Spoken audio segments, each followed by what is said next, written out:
Good afternoon, Southeast Texas. We are interrupting your regularly scheduled programming as we continue to track Hurricane Delta, expected to make landfall at 6 p.m. as a Category 2 storm. I'm Dejanique Garrison, joined by my co-anchor Jordan Williams. And good afternoon, everybody. Yeah, coming on the air right now because we have more than 10,000 homes and businesses in Orange and Jefferson counties that have already lost power with this storm. It is a Cat 2, winds of 105 miles an hour. Dej, as you were mentioning, we're still roughly 3 hours away from the estimated time for that landfall. Forecasters still expecting it to make landfall as a Cat 2, again, near the Grand Chenier area, east of Cameron there in Louisiana. Chief Meteorologist Patrick Vaughn is closely monitoring the storm with us. We're going to bring him here in just a second as we watch this storm come in closer and closer to the coast. Again, right now, close to 11,000 homes and businesses without power. Electricity quickly becoming an issue with these gusty winds, Dej. All right, so here are 3 things that you all need to know as we continue to track Hurricane Delta. First things first, there's heavy rain and winds moving across Southeast Texas. And I mean, if you look out the window, you definitely can see that. Walk into my car, Jordan. My goodness, I'm wobbling all over. So that definitely is in effect right now. There's also a flash flood warning in effect for Jefferson and Orange County. And there is landfall predicted to hit the southwest Louisiana later today. So that is what we know at this hour regarding Hurricane Delta. We have crews scattered around Southeast Texas right now. Hopefully we'll have some live pictures from either our Skycam or our Storm Tracker, which is out on the roads. Dej, you mentioned those winds and how difficult it is to get around. Yeah. Within the past couple of minutes, the anemometer there at the Jack Brooks Regional Airport just recorded a wind gust to 71. So that is what we're dealing with, and that's why we're starting to see more and more power outages. I started tracking them about an hour ago, and it seems we're adding about 1,000 more customers losing electricity every 10 minutes. And we were keeping tabs on those power outages, talked to energy officials yesterday, and thankfully they're saying that the infrastructure that's in place now should make it easier for them to restore power. So yes, we are seeing thousands of power outages right now, but we're hoping those outages are not over a prolonged period of time. That's a great point. That's a great point. Chief Meteorologist Patrick Vaughn's watching some of the latest data. Patrick, give us a thumbs up when you're ready to visit with us here. Again, you're watching special coverage from 12 News. We've come on the air this afternoon in light of what's going on with Hurricane Delta, holding her own. Cat 2 with 105 mile an hour winds. You see the rain and the wind from our live 12 News studio Skycam here. People are still out, people are getting around, but you're certainly going to find power outages if you're trying to get anywhere this afternoon or have loved ones who are out on the roads. Patrick, let's send it over to you. I think that may be a mistake on the 71 mile an hour in Port Arthur. I know that at least 64, without a doubt, as if that's high enough. I'd be surprised if that's 71. We'll see. I'm trying to ascertain whether or not that was 71 or 64. Regardless, almost 40 mile per hour winds in Beaumont. But let me back up and show you the very latest as far as the storm. It has tracked to the north and northeast. It has turned, and it also has weakened to a Cat 2 with winds of 105 miles an hour. Not going to go in as a Cat 3. That's the good news. However, the turn to the north and east, granted, has not happened as fast as what it was forecast. So it's kind of been a little lazier to do that. But it is tracking now to the north and east, away from Southeast Texas. But again, that eye wall is going to be very close to Sabine Pass and also Orange County and eastern sections of Jefferson County over towards South County and Port Arthur and also around Bridge City. Regardless, the storm, as you can see, tracking on off towards the north and east as the eye wall just offshore from Sabine Pass. This is the eye wall right here. Let me just get a little closer scan. This is the eye wall. It's a really ragged and large eye wall because of that shear. Remember the shear we've been talking about? That's what's turning the storm. It's been mainly along the coastline over the triangle, and that's why this is turning to the northwest. This is also starting to weaken it.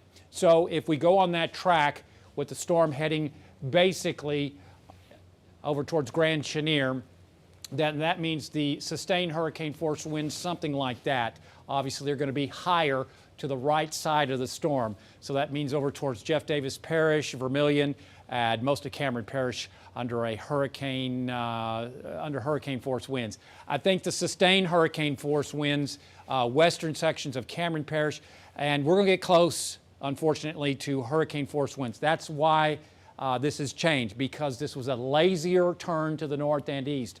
Thought this would have been more northeast earlier. That has just not materialized. So again, Sabine Pass, Port Arthur, Bridge City, Orange, that's the ones we're going to see those gusts at, or just at hurricane force, unfortunately. So that's what we're looking at right now. The wind field, this is the latest. This is 3 p.m. Winds are at 105. Notice the wind field has expanded. This is a change from yesterday. This is from the National Hurricane Center. So again, the sustained area of hurricane force winds off towards our east. Now, that does not mean that we won't get close to hurricane force wind gusts. That's not sustained, but gust, and through Orange, Bridge City, Port Arthur, and Sabine Pass. So this is at 6 p.m. The storm is onshore east of Cameron. That is 45 miles to the east of Port Arthur, near Grand Chenier and east of Creole, Louisiana. This is at 6 p.m. At 7 o'clock, notice the time, it's going towards the Jeff Davis and Cameron Parish line. Things ought to start improving into Hardin County, Chambers County, as the worst of the weather begins to move on out after 9:30. We're out of it in Beaumont and Port Arthur, and still low-end tropical storm force winds over towards the Triangle. But as you can see, by 9, if not sooner, things will really start winding down. And by midnight, I think we're pretty much done. It's still going to be breezy, but the bulk of the rain should be moving out of here. But again, going in as a Cat 2, not a Cat 3, and then heading up into central Louisiana as we head towards the wee hours of the morning. Otherwise, yeah, these are the peak winds that we've seen so far. 24 in Jasper, 43 in Orange, and 64 into Port Arthur, 60-mile-per-hour winds into Lake Charles. So begrudgingly, because of this lazier turn than what was forecast, I'm going to have to go with maybe some wind gust very close to hurricane force. Hopefully we don't get there, but there's the potential low-end gust, not sustained, but low-end gust to maybe hurricane force, Bridge City, Orange, Port Arthur, and Sabine Pass. Mid-County, Mauriceville, Deweyville, maybe over towards Taylor Landing, 60 to possibly 70. Beaumont, right at 50 to maybe 55 in Beaumont. Vidor, probably 55 to 60 miles per hour is what we're looking at. Lesser amounts, lower wind speeds further to the north and west from Sperger back over towards Jasper, Lumberton, Silsbee, Kuntz, probably 40, maybe 50 mile per hour wind gusts, hence your tropical storm warnings. Otherwise, this is a severe weather risk to the right of where the center makes landfall, a slight risk the other side of Lafayette, marginal risk, as you can see, over towards our east. Otherwise, nothing has changed on the hurricane warnings or the tropical storm warnings across southeast Texas. What has changed is that we are now seeing flash flood warnings in effect for portions of Orange County and most of Jefferson County and along the I-10 corridor from the state line right on through Lake Charles, Jennings, Welsh, back over in towards Acadia Parish, Lafayette under a flash flood warning until 7 p.m. This evening. So that's Acadiana really going to take it hard as far as hurricane force winds. Rains really start picking up. Look at the rainfall amounts over towards Iowa, Louisiana, 4.5 there. Near Lake Arthur, almost 4.5 inches there. Beaumont, roughly 3.5. Port Arthur rainfall amounts, roughly 3.5. Over towards High Island, looking at 4.6 inches of rainfall. What rain? Well, I won't say that. Up towards Jasper, right at, yeah, that's US 69. Right around less than an inch there. Cominale will say roughly around 0.8 of an inch. Say Fred, 1.5. Hello, Winnie. Let's see if I can get it right there, Winnie. Winnie, Texas, 3.4 inches is what we're looking at right now. Deweyville, looking at 2.9 inches of rainfall. Bon Weir, yes, it's US 190. Right at 1.2 inches of rainfall. That's what has fallen. So the total amount of rainfall this round is 1 to maybe 5, possibly 6 inches of rainfall. Nothing has changed on the storm surge. 2 to 4 feet along the Jefferson County coastline as far as the storm surge. This has improved. Again, this is not my forecast. It's the National Hurricane Center forecast. Yesterday they had 3 3 to 5 feet over towards western sections of Cameron Parish. Why has this changed? That's because the storm has changed a little bit in direction. Yesterday, we were looking at a 1 to 2 feet of inundation, not in Bridge City, but in the marshes south of Bridge City. That has significantly improved. Same thing over towards Sabine Pass. This has changed. 1 to 2, maybe 3 feet in spots. The white area is the levee protection system around Port Arthur, the seawall. Obviously, it's going to be worse over towards eastern Cameron Parish, back over to Vermilion Parish. This is the latest run of Futurecast.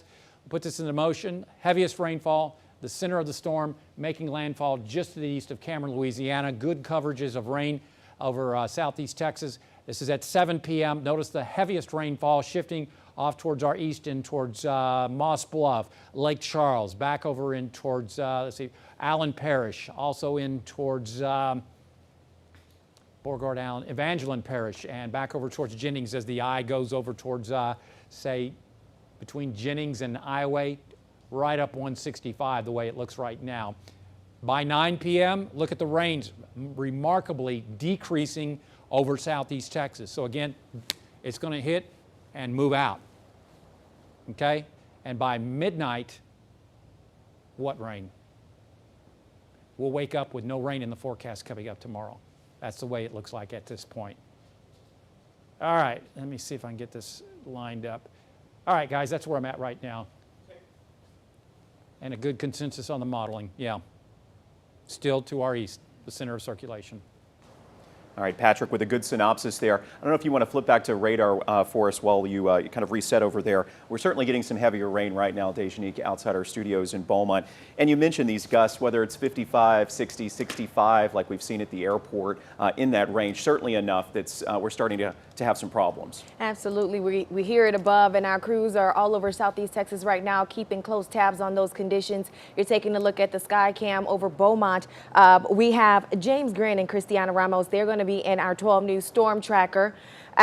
Jordan James and Amelia White, they're going to be taking cover in orange as the conditions start to worsen throughout the next couple of hours, just to keep tabs on what's happening and give you guys the very latest information. And our 12 News investigator Lauren Hensley is at Education First Federal Credit Union. Lauren has been speaking with officials, lots of them declaring disasters yesterday, so that if we do need funding, if we do need assistance, those resources will be able to be dispatched to the area. Lauren, can you give us an update on what you know?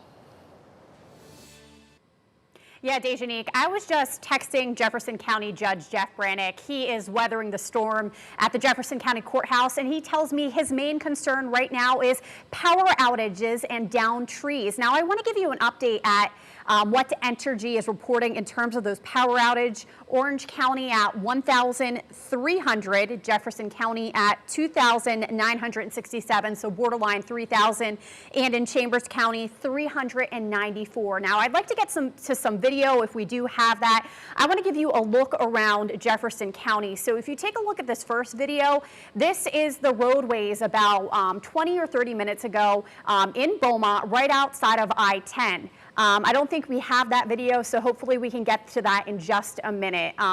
We can revisit that a little bit later on. But what I'm hearing from folks out in the area is that they're steadily seeing the rain pick up. They're also seeing the wind gusts pick up as well. One viewer who texted me, they're describing it as gusts of wind strengthening periods over time. They say they would not want to be outside right now, and that's a good piece of advice, guys. If you can stay inside, please do.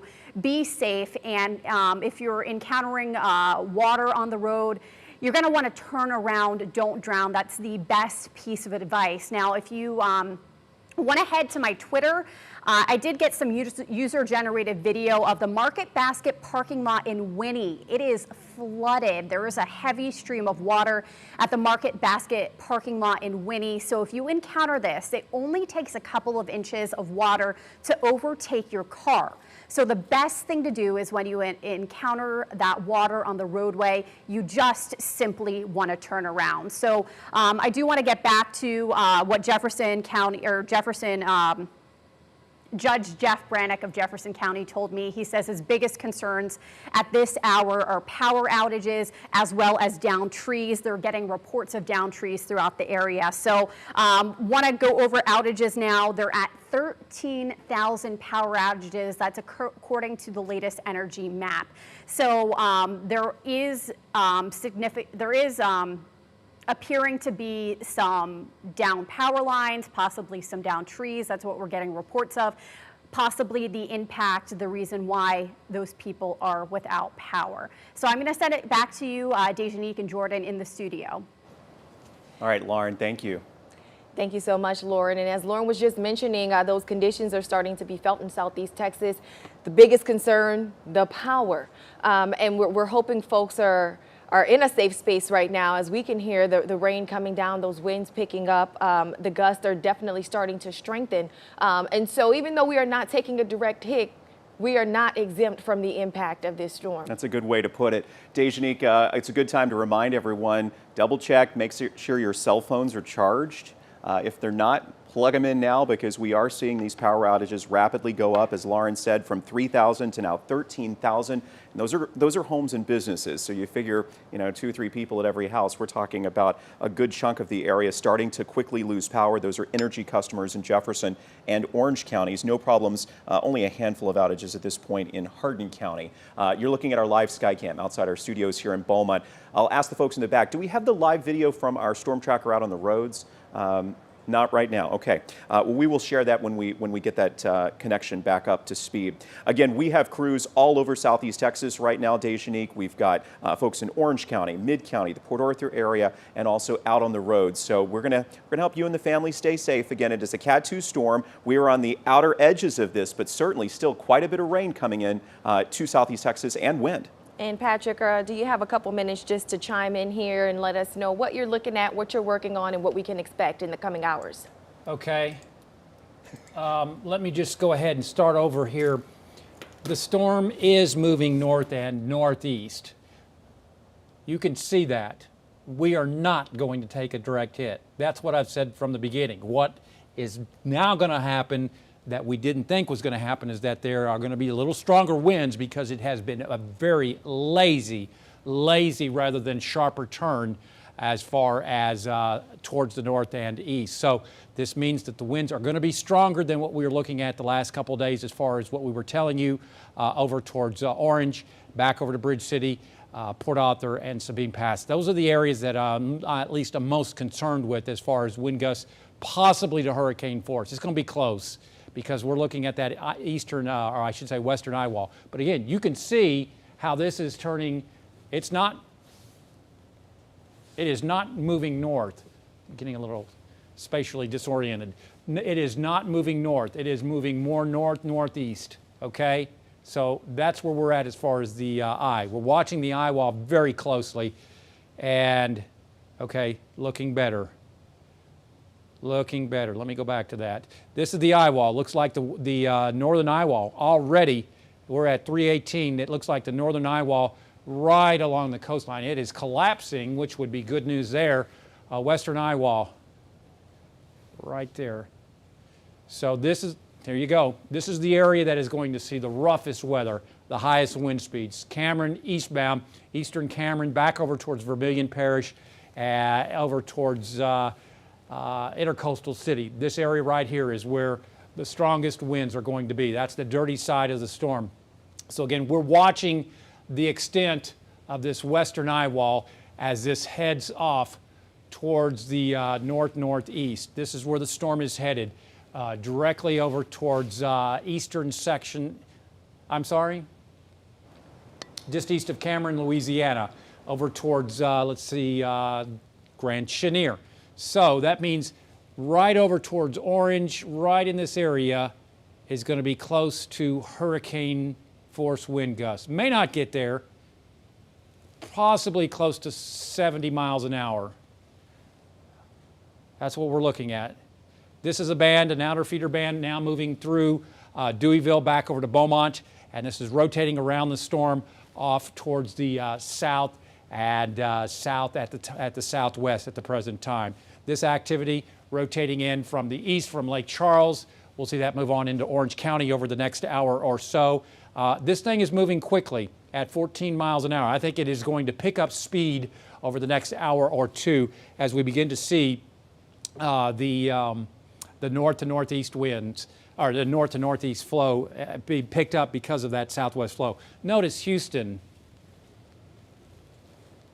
no tropical storm force winds over towards Houston. This is per the National Hurricane Center. This orange, 58 to 73 sustained. So again, you're going to get close. The sustained hurricane force winds of 74 or greater, as you can see, are mainly over in towards central Cameron Parish. So again, looking at this at 6 p.m., it's on the coast, just east of Cameron, Creole, back over towards Grand Chenier, and moving off towards the north and northeast at 14 miles an hour. By 7 p.m., it's at the Cameron and Jeff Davis Parish line, county parish line, I should say, moving to the north and northeast. Watch the back edge of these tropical storm force winds right there, 39 to 73, probably 39. That's the back edge. Look at that. Moves out of Beaumont and Port Arthur by 9:30 this evening as the storm begins to pull away into central Louisiana. By midnight, 12:30, I think we're pretty much done. Anything else? No, that's a good synopsis, Patrick. I just posted some pretty wild video from Port Neches Park, right there along the Neches, whitecaps and all, water coming into the park. It's on my Jordan Williams Facebook video right now. We'll share that also to the 12 News page here in a second. We hope to get it on the air soon as well. Again, power outages around 13,000 at this point for Jefferson and Orange counties. It's good to remind you all, charge your cell phones. If you are in a safe spot where you can send us photos and video of what it looks like around your house, it's really easy to do that using our improved 12 News Now app. You can actually click near me and send us your videos. Really simple process there on our app. Let's get a live look outside right now with the 12 News Storm Tracker. Dejanique, it is on the roads. We'll look closely, and you and I both can probably figure out where this is. It looks to me, if I had to guess, Highway 69. If we take it full, we'll get a better perspective here. But you can see the rain certainly coming down. Not a whole lot of vehicles on the road, and that's exactly what we want to see in these conditions. Just stay put, folks. This isn't going to stick around too long, a couple of hours, and as Patrick said, it'll be out of here. By Saturday, we'll be saying what storm, what rain. But right now, as the conditions start to worsen, we do want to make sure you are as safe as possible. Christiana Ramos is in the storm tracker along with James Grant, and we just want to chat with her. Christiana, if you can just tell us what you're seeing, what you're hearing, and what the conditions are currently like.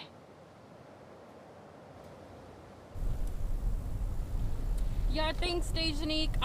Right now we were seeing lots of snapped trees, some pole lines bent a little bit. It's very gusty out here, and as you said, the rain is coming down pretty hard out here. Not many people are out in the roads. We went around some neighborhoods, lots of people just staying inside and staying safe. That's the best that they can do right now.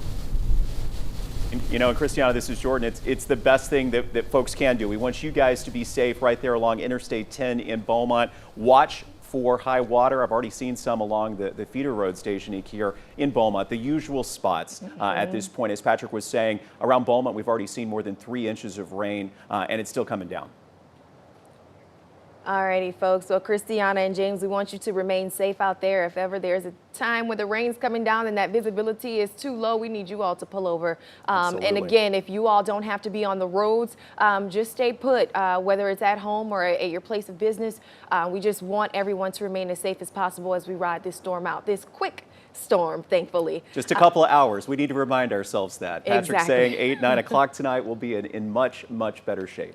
That does help you to get through it, to know that it's just Yes, a few it hours. does. We want to pull up Tag Board, and because there are so many images on social media that folks are already starting to share. This is a storm tracker, Charles Peak, and we showed you those blue tarps yesterday. Patrick shared this, and so many of you all retweeted him. We know Lake Charles got hit hard by Laura. And here's round 2, Delta. The blue tarps on the roofs represent damage. Those roofs are not covering the homes, if you will. So these blue tarps are supposed to keep the elements out. And you see they are blowing and just dancing in the wind as Hurricane Delta starts to approach that same area that just took a beating not too long ago. Our sister station in New Orleans, WWL, also tweeting out video coming from Lake Charles. This was just in the last couple of minutes.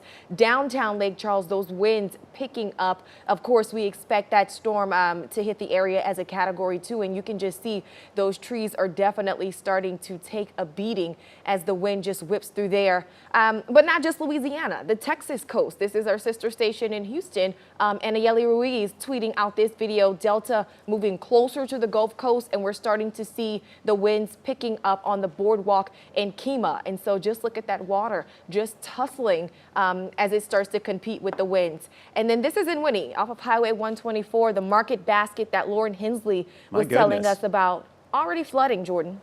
You know, and I'm not super familiar with that spot in Chambers County, but we know there are low-lying areas, and all it takes is a couple of inches. Patrick, I think, was showing we've had roughly 3.5 inches in Chambers County as well at this point. It may have just been the feeder bands that came too quickly that caused this, but, you know, we hate to see these low-lying spots where there are water issues at this point. I mean, and here again, the storm tracker along Interstate 10 in Beaumont. Folks are still out and about, but we just heard a pretty strong gust here in the past couple of minutes at our studios. So if you've got to be anywhere this afternoon, you definitely want to play it safely and don't rush, and expect water in the areas where it usually forms and collects.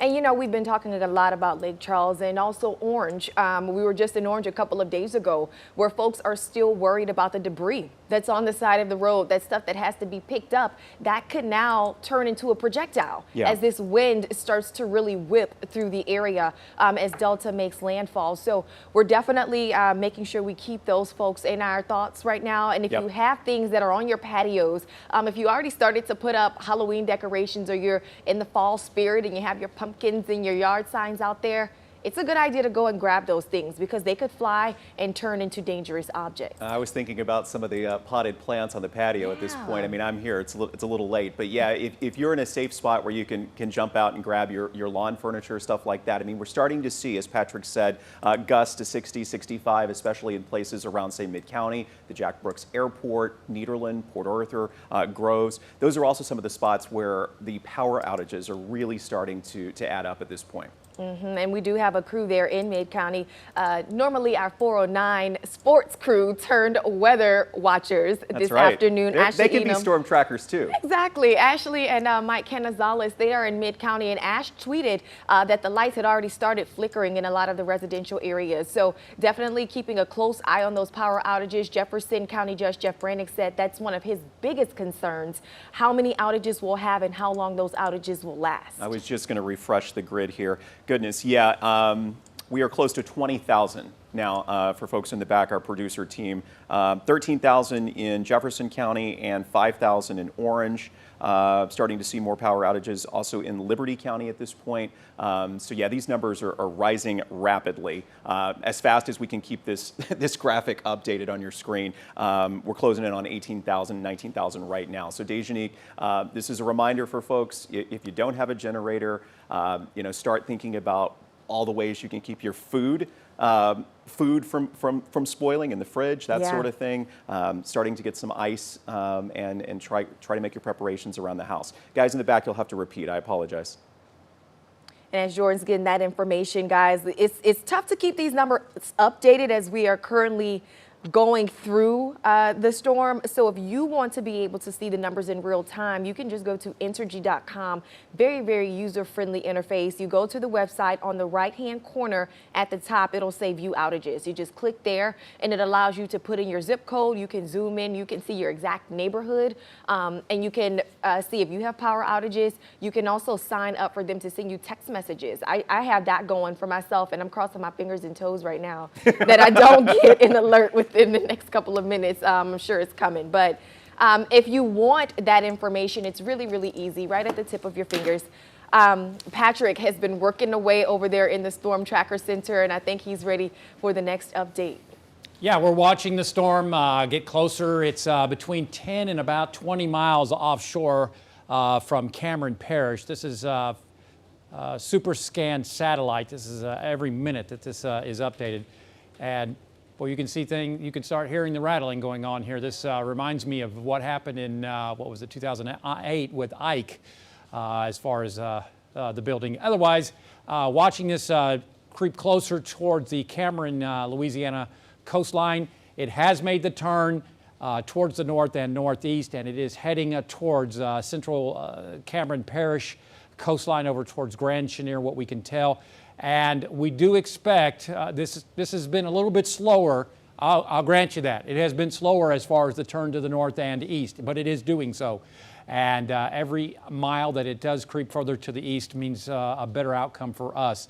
Otherwise, you can see the eye wall getting very close and probably on shore over towards Cameron Parish. This is the eye wall right there. And we're watching to see if this is going to continue to weaken on the western side of the eye wall. That's what we're hoping with actually happens. But it's right here that is going to see the strongest winds. This is the center of the storm is where it's forecast to go on in, right in this area. So just to the right is where we're going to see the strongest winds as far as that 100+ mile per hour wind. So if you go with what we think as far as the western eye wall, something like this, let me try that again, wrong angle, is what I'm looking at. That's where the western eye wall goes. And it looks like it will be making landfall roughly just to the east of Cameron, Grand Chenier, probably Creole, and then go through eastern sections of Calcasieu Parish over towards, looks like Lake Arthur. So what does that mean for us? It means that the storm will be weakening after landfall pretty quickly. So probably Orange, Bridge City, Port Arthur, Sabine Pass will probably see the strongest winds. We've already had a 71 mile per hour wind gust over towards Texas Point. So we're holding our breath. Certainly going to, we already are seeing wind gusts to 60+ miles an hour over towards Port Arthur. I believe it's 64 is the max wind. We got a 71 over towards Texas Point, 47 over towards Orange. So 60+ mile an hour wind gusts, a pretty good bet over towards Orange. Question mark is whether or not you get to 70. But the further you get away, Buna, back over towards Kuntz, Saratoga will see less winds than they will see over towards Port Arthur, Mid-County, Bridge City, and Orange. I hope that makes sense to you. The worst of the weather is going to be southeastern sections of our viewing area, closer to where the storm makes landfall to the east of Cameron, Louisiana, over towards Grand Chenier. So we'll take it hour by hour. We're looking at 332 now. So again, this outer orange shading is 58 to 73. Strong tropical storm force winds. And the yellow is the total tropical storm force winds. This red is sustained hurricane force winds, and that's not what we're expecting. Never said we were expecting that. By 6 p.m., making landfall just to the east of Cameron, strong tropical storm force winds, as you can see, 58+ miles an hour. I think we're going to do 60+ mile an hour, even into Orange. But we've already got 64 over towards Port Arthur. This is at 6 p.m. By 7 p.m., it's at 105 miles an hour. Things will be improving by 7 p.m. in the triangle.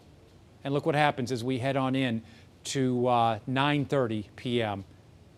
Winds will be relaxing and moving out of the area, and by 12:30, I think it's going to be pretty much done, if not sooner. All right, yeah, there's 47 now, the peak wind gust into Orange, 64 mile per hour wind gust in Port Arthur. Beaumont's seen 44 mile per hour wind gusts, and Texas Point, again, just south of Sabine Pass, the highest that I've seen is 71 miles an hour. Jasper at 24 mile per hour wind gusts. Let me see if Texas Point has updated, getting this almost instantaneous updates as far as the wind gusts over towards Texas Point is what I'm watching very closely.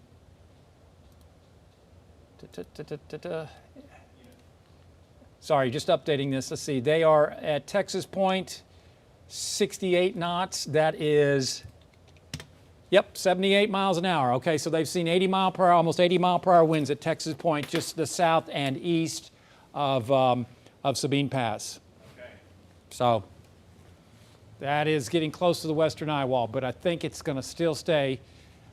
This Texas Point, just south of Sabine Pass, 78-mile-per-hour wind gusts. So the eye wall, this is probably the eye wall. So again, we're hoping that it goes something like that.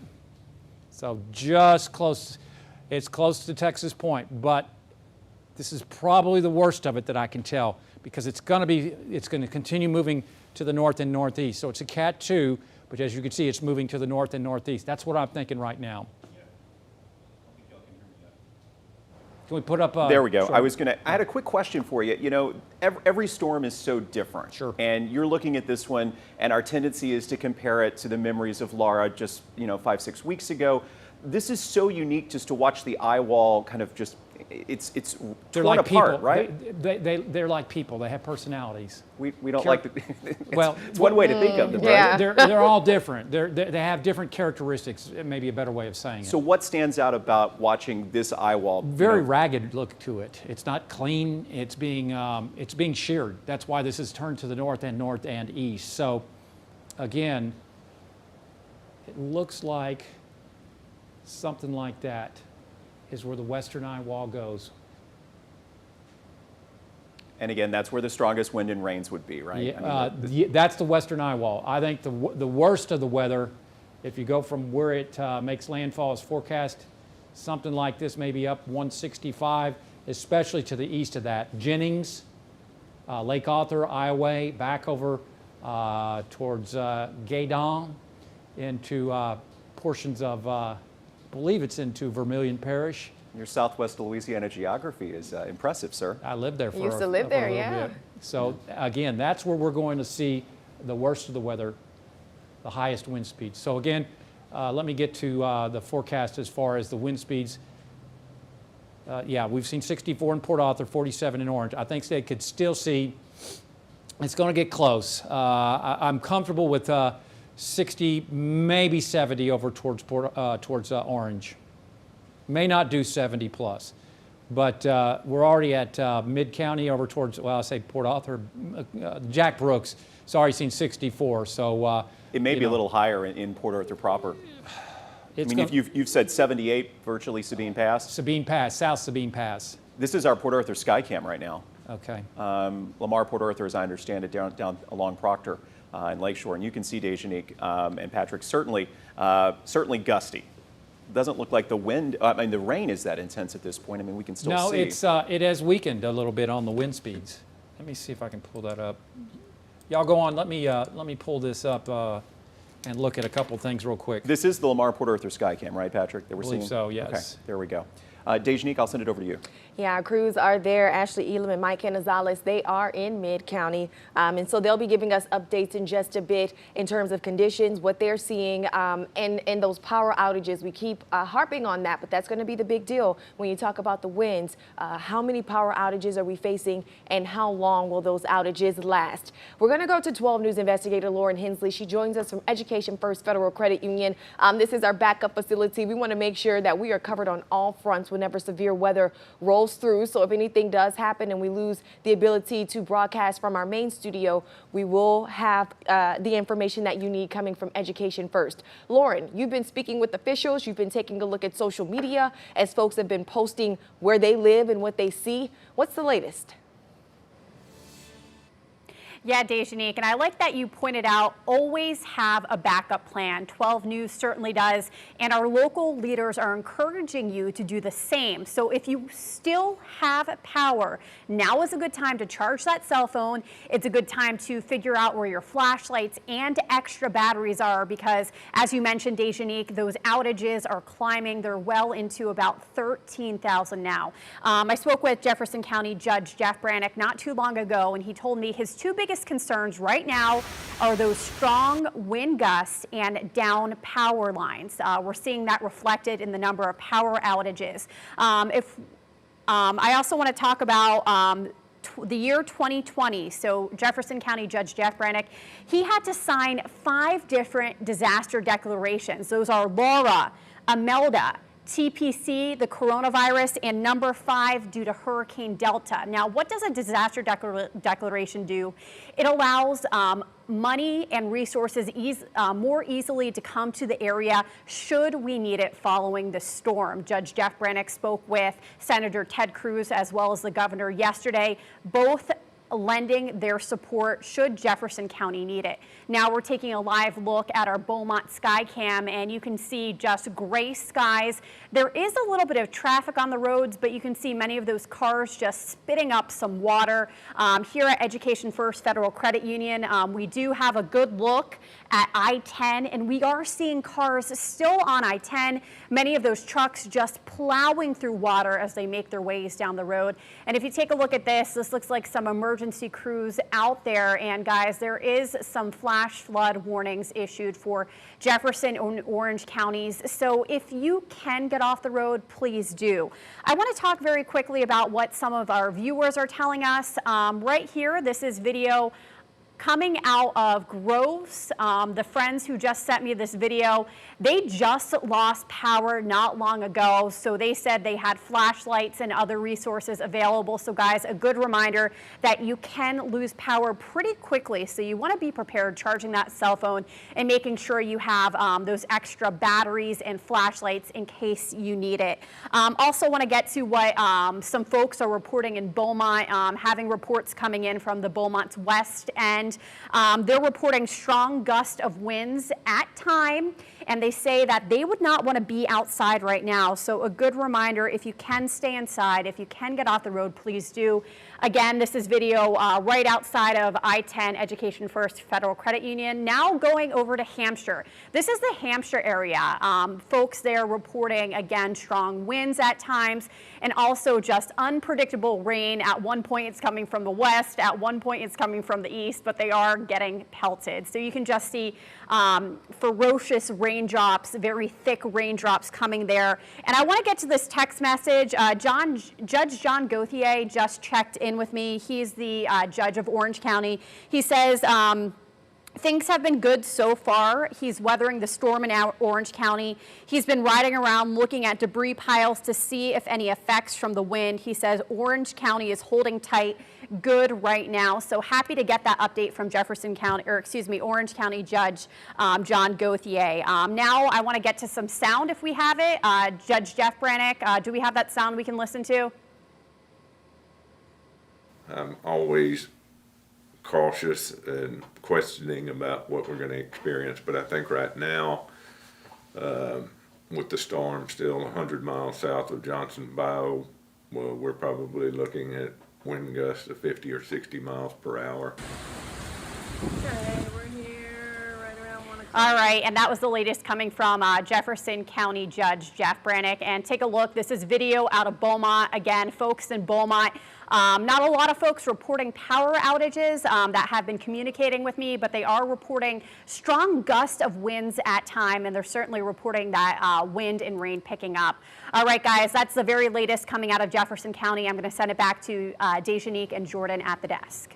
Thank you so much, Lauren. Lots of great information there. And Jordan, it's always great to hear that our leaders are ahead of the ball. We started seeing yesterday, the day before, they were getting those disaster declarations, checking in with our state and federal leaders to make sure that resources were in place in the event that we need them. You know, and it's interesting, earlier you talked about how Energy had told us, you know, after Hurricane Laura, that they had done their best to not only restore, but also improve the power grid and make it even more stable. One of the things I was watching with the outages, we'll see them, you know, peak and then they'll come down in a matter of minutes. So that's almost indicative of them, you know, getting the grid back up in certain neighborhoods. So we're watching that closely. Our storm trackers out on the roads. Cristiana Ramos, I believe, is with us. Cristiana, where are you guys?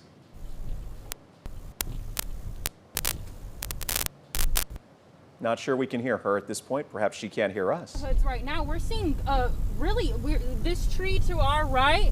The tree to our right has fallen down. We have a tree to our left. It literally has come out of the ground. So those winds must have been pretty strong earlier. Right now, they're a little calmer. But we're just going through the neighborhood, seeing what we can see. Even some houses have some tarps. So with the heavy rainfall that's coming right now, they could be getting some rain inside their houses. That's Lucas there in inside Beaumont. of their home? Say again, I'm sorry. Christiana, did you just say there may be water inside of some homes?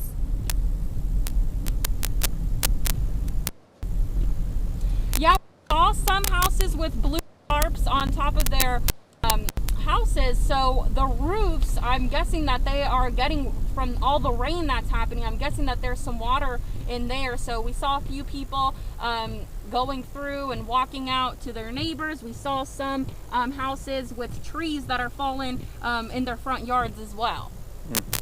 Well, you guys stay safe. Christiana is in the storm tracker tonight with 12 News reporter James Grant. So you guys working together, please stay safe as you gather more information about the storm. Can we pop up our Skycam by chance? Chief Meteorologist Patrick Vaughn's going to help us. One of the best tools we have in a storm like this is our 12 News Skycam network, Dej, that allows us to kind of get a sample of what's going on. We've been watching this camera in orange, and particularly that one power pole right above the words at the bottom of your screen. There it goes with the wind gusts. I mean, definitely seeing some swaying and seeing the lines pole. there. Yeah, I mean, if you look closely at Look at this, that, yeah. this is at the Horseman's Western store in orange. Yes. 71 degrees, and again, the wind and rain really starting to intensify with these outer bands. And this is an area, of course, we're keeping a very close eye on. Orange taking the brunt of the blow from Hurricane Laura. And so as folks are still working there to clean up debris and to make repairs to their homes, now having to deal with this double blow is something that we did not want to see. Guys, if y'all take the banner down, Patrick's showing me we've already got some wind damage, it appears. This is the Education First Federal Credit Union camera, and if you look across, Patrick, what are you seeing? Yeah, just across the street. Do you see that large sign? Dangling it The appears. billboard just dangling. Yep, right there along East Tex. Yeah. People are getting by, so that is good news. If you know anyone who's trying, travel discouraged at this point, Certainly but breezy. yeah, you're going to be fighting the wind. And here's the view just outside our studios in Beaumont. We're getting some heavier rain right now, starting to collect on the lens. But again, traffic is still moving on Interstate 10. And then our camera at Lamar State College, Port Arthur. Patrick's been spinning this around, trying to give us some different perspectives. You can really see how gusty it is there in Port Arthur. Yeah, we've seen gusts. Let's see, we just got 42 there. The highest wind that I've seen in Port Arthur is 64, but you see north to north, there's 45. So there you go. We're northerly winds. That pushes water out. So that's why the storm surge is not an issue for us for the most part in southeast Texas. We want to keep those north winds. That means we're getting the eye is off towards our east. So that's what we're looking at right now. 42 there in Port Arthur, 42, 30. You can look at those winds, keep that up. Very impressive wind speeds there in Port Arthur, the highest that I've seen.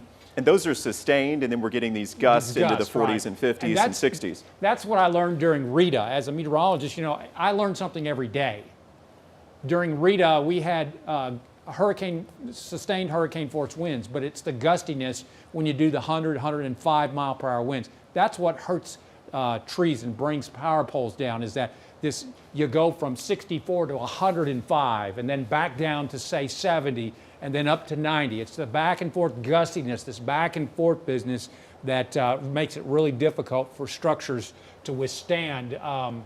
If it was a consistent or sustained wind, I think they would do better as far as that goes. I'm just going to cycle through there, just fascinating to watch this. Very heavy rainfall over towards Orange, as you can see, and certainly the lines moving because of those winds.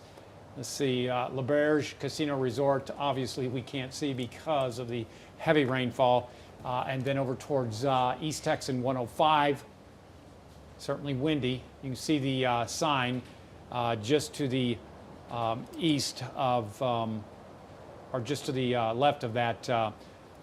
Let me see if I can draw on here. Can I draw on this one? Yeah, look at this area right here. You see that sign? How about that? Wow.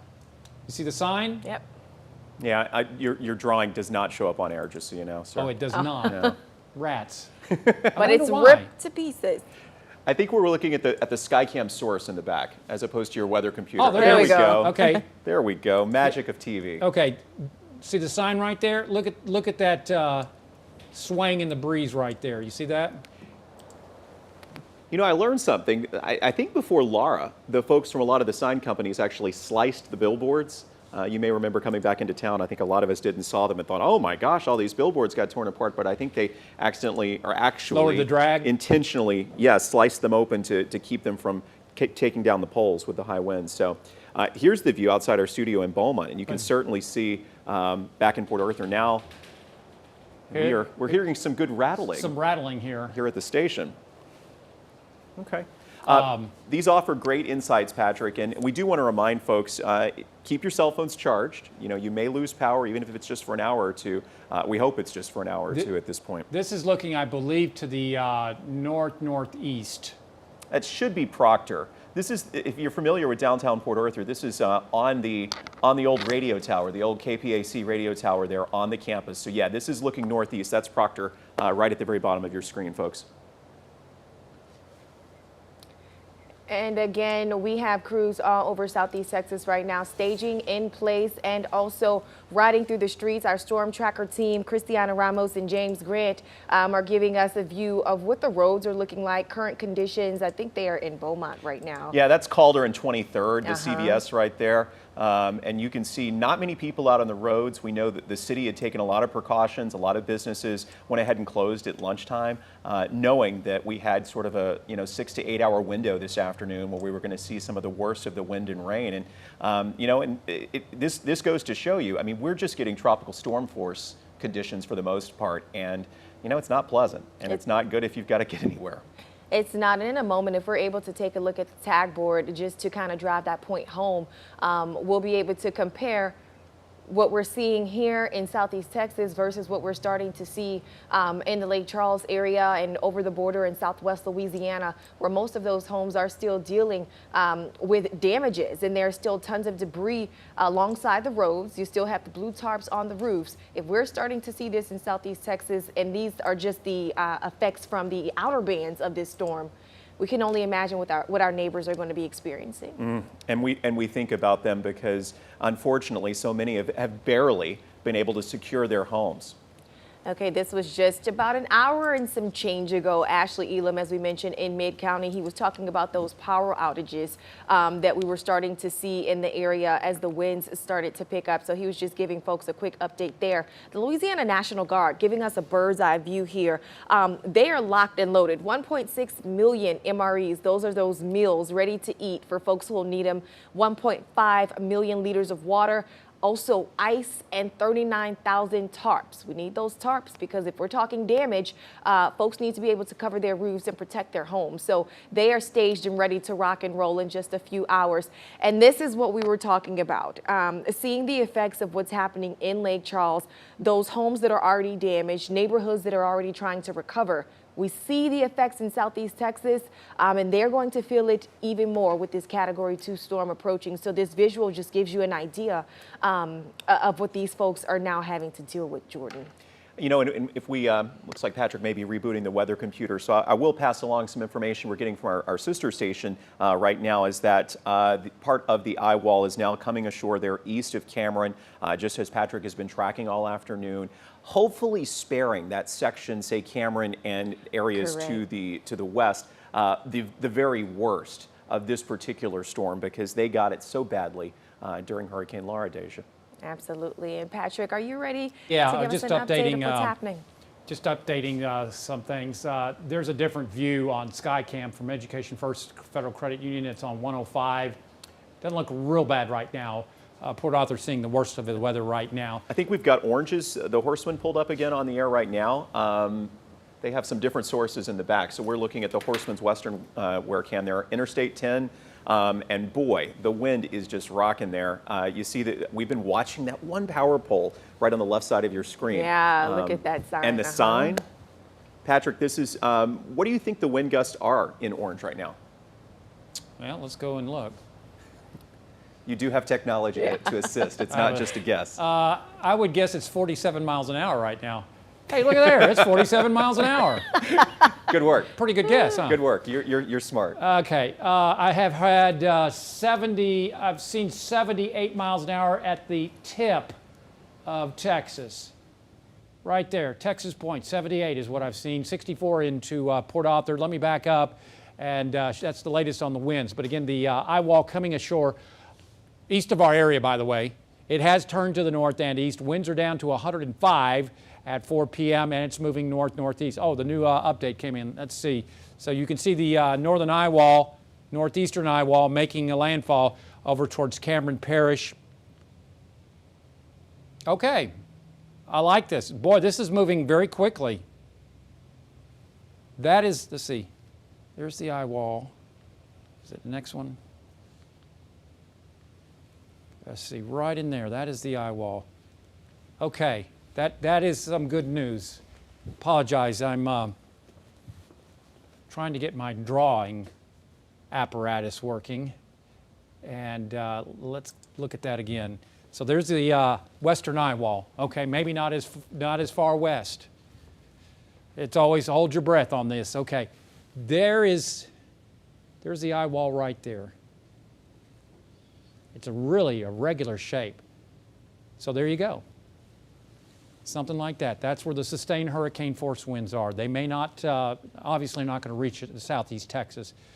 That is some good news. But here the next, let's see, we're at 3:55, 4 o'clock. I think over the next couple hours, things will start going upwards as far as that goes in the triangle. This is not going to be a long-lasting thing. Okay, so here's the 4 o'clock observation. Yeah, making landfall real close to Grand Chenier. Notice the sustained 58+ mile-per-hour winds right over towards Orange, Bridge City, and Port Arthur. If we take it on in towards 7 o'clock, yeah, they just came up. I'm going to have to update this graphic. But as you can see, by 9:30, things are going to be rapidly improving here in southeast Texas. They have not shifted anything, and then continues to head towards Alexandria, Louisiana, up towards Oakdale. Has a 70-mile-per-hour tropical storm by 1 a.m. So it's going to be rapidly decreasing, probably in about 2 to 3 hours from now. Things are going to start winding down as far as that goes. Again, there's the wind speeds. Obviously, the heaviest, strongest winds in southeast Texas may not get to 70% or 70-mile-per-hour plus wind speeds. Certainly over towards Sabine Pass, that's what we've seen so far. 60+ mile-per-hour winds, yeah. Nederland, Mid-County, Mauriceville, probably Deweyville, Orange, Bridge City, Port Arthur, and Sabine Pass, obviously. So lesser amounts the further away you get from southern and southeastern Orange County and Jefferson County. Otherwise, tornado risk, marginal off towards our east. Nothing changed on the warnings as far as the hurricane or tropical storm force warnings. They were under a flash flood warning in through Beaumont, Mid-County, Vidor, Mauriceville, Orange, Bridge City, Port Arthur, Taylor Landing, Finette, back over towards Winnie, and also looks like Port Arthur at the present time until 7 p.m. Rainfall totals, south end of Beaumont, let me see if that'll, yeah, it's right at 4 inches is what we're looking at right now. Let's see, 4 to 5 inches over towards southeastern Chambers County up towards Burkeville, right around 1.2 inches of rainfall. Let's go over towards Bon Weir, right at 2.2. That's what we're looking at, 1 to 5 inches. Worst of the storm surge off towards our east, that has not changed. Inundation, storm surge pushes water because of the wave action of 2 to 4 feet. Then you get past the coast, how much water will be on top of the land? Not much over towards Bridge City, not much over Sabine Pass, maybe 3 feet in spots. This white area is a levee protection system. This is from the National Hurricane Center. I do not make this graphic. Yesterday they had 3 to 5 over into western Cameron Parish. Guess what? Not so. It's improved. Worse over towards eastern Cameron Parish. Futurecast showing the storm. Boy, it's doing a remarkable job over towards eastern Cameron, just east of Cameron, Louisiana. That's where we're at now. Making landfall. Ragged, moving off to the north and east. It may be a little further west than this. Jennings, probably Lake Arthur. That's what we're looking at. And then things improving. Here's 9 p.m. Look at it, how quickly this improves over towards the triangle. So we're at 4 p.m. I'd say probably in 3 hours, things are going to start looking up here in the triangle. And then we start really moving the rains out of here by midnight. All right, Patrick, coming up on the 4 o'clock hour, we are on the air with special coverage here from 12 News as we track Hurricane Delta coming ashore as a Cat 2 to our east, there east of Cameron, Louisiana, in the Grand Chenier area. As Patrick's been describing, Dejanique, it's sort of an elongated wall, eye wall, so it's not your traditional tight tightly wound eye like we saw when this thing was out in the Gulf. So that's really good news. It means it's weakened. Absolutely. And we have crews all over Southeast Texas right now. We want to take it to Mid-County, where 409 sports director turned weather watcher Ashley Elam is getting blown around. It looks like that wind is not playing. Ashley, what's happening? Well, I can tell you by far this is the worst that we have seen it down here in Mid-County today. We were almost making jokes earlier like it was a normal little rainstorm, but we're not exaggerating. The winds are picking up in a major way to the point where I'm having to brace myself. Mike Canizales, he's behind the camera right now trying to hold on his ground as well. He nearly hit the ground earlier, slipping and sliding. Behind me, you can see the Neches River is right behind me. That's right. Higher than normal tides due to this hurricane. It's out here by the second.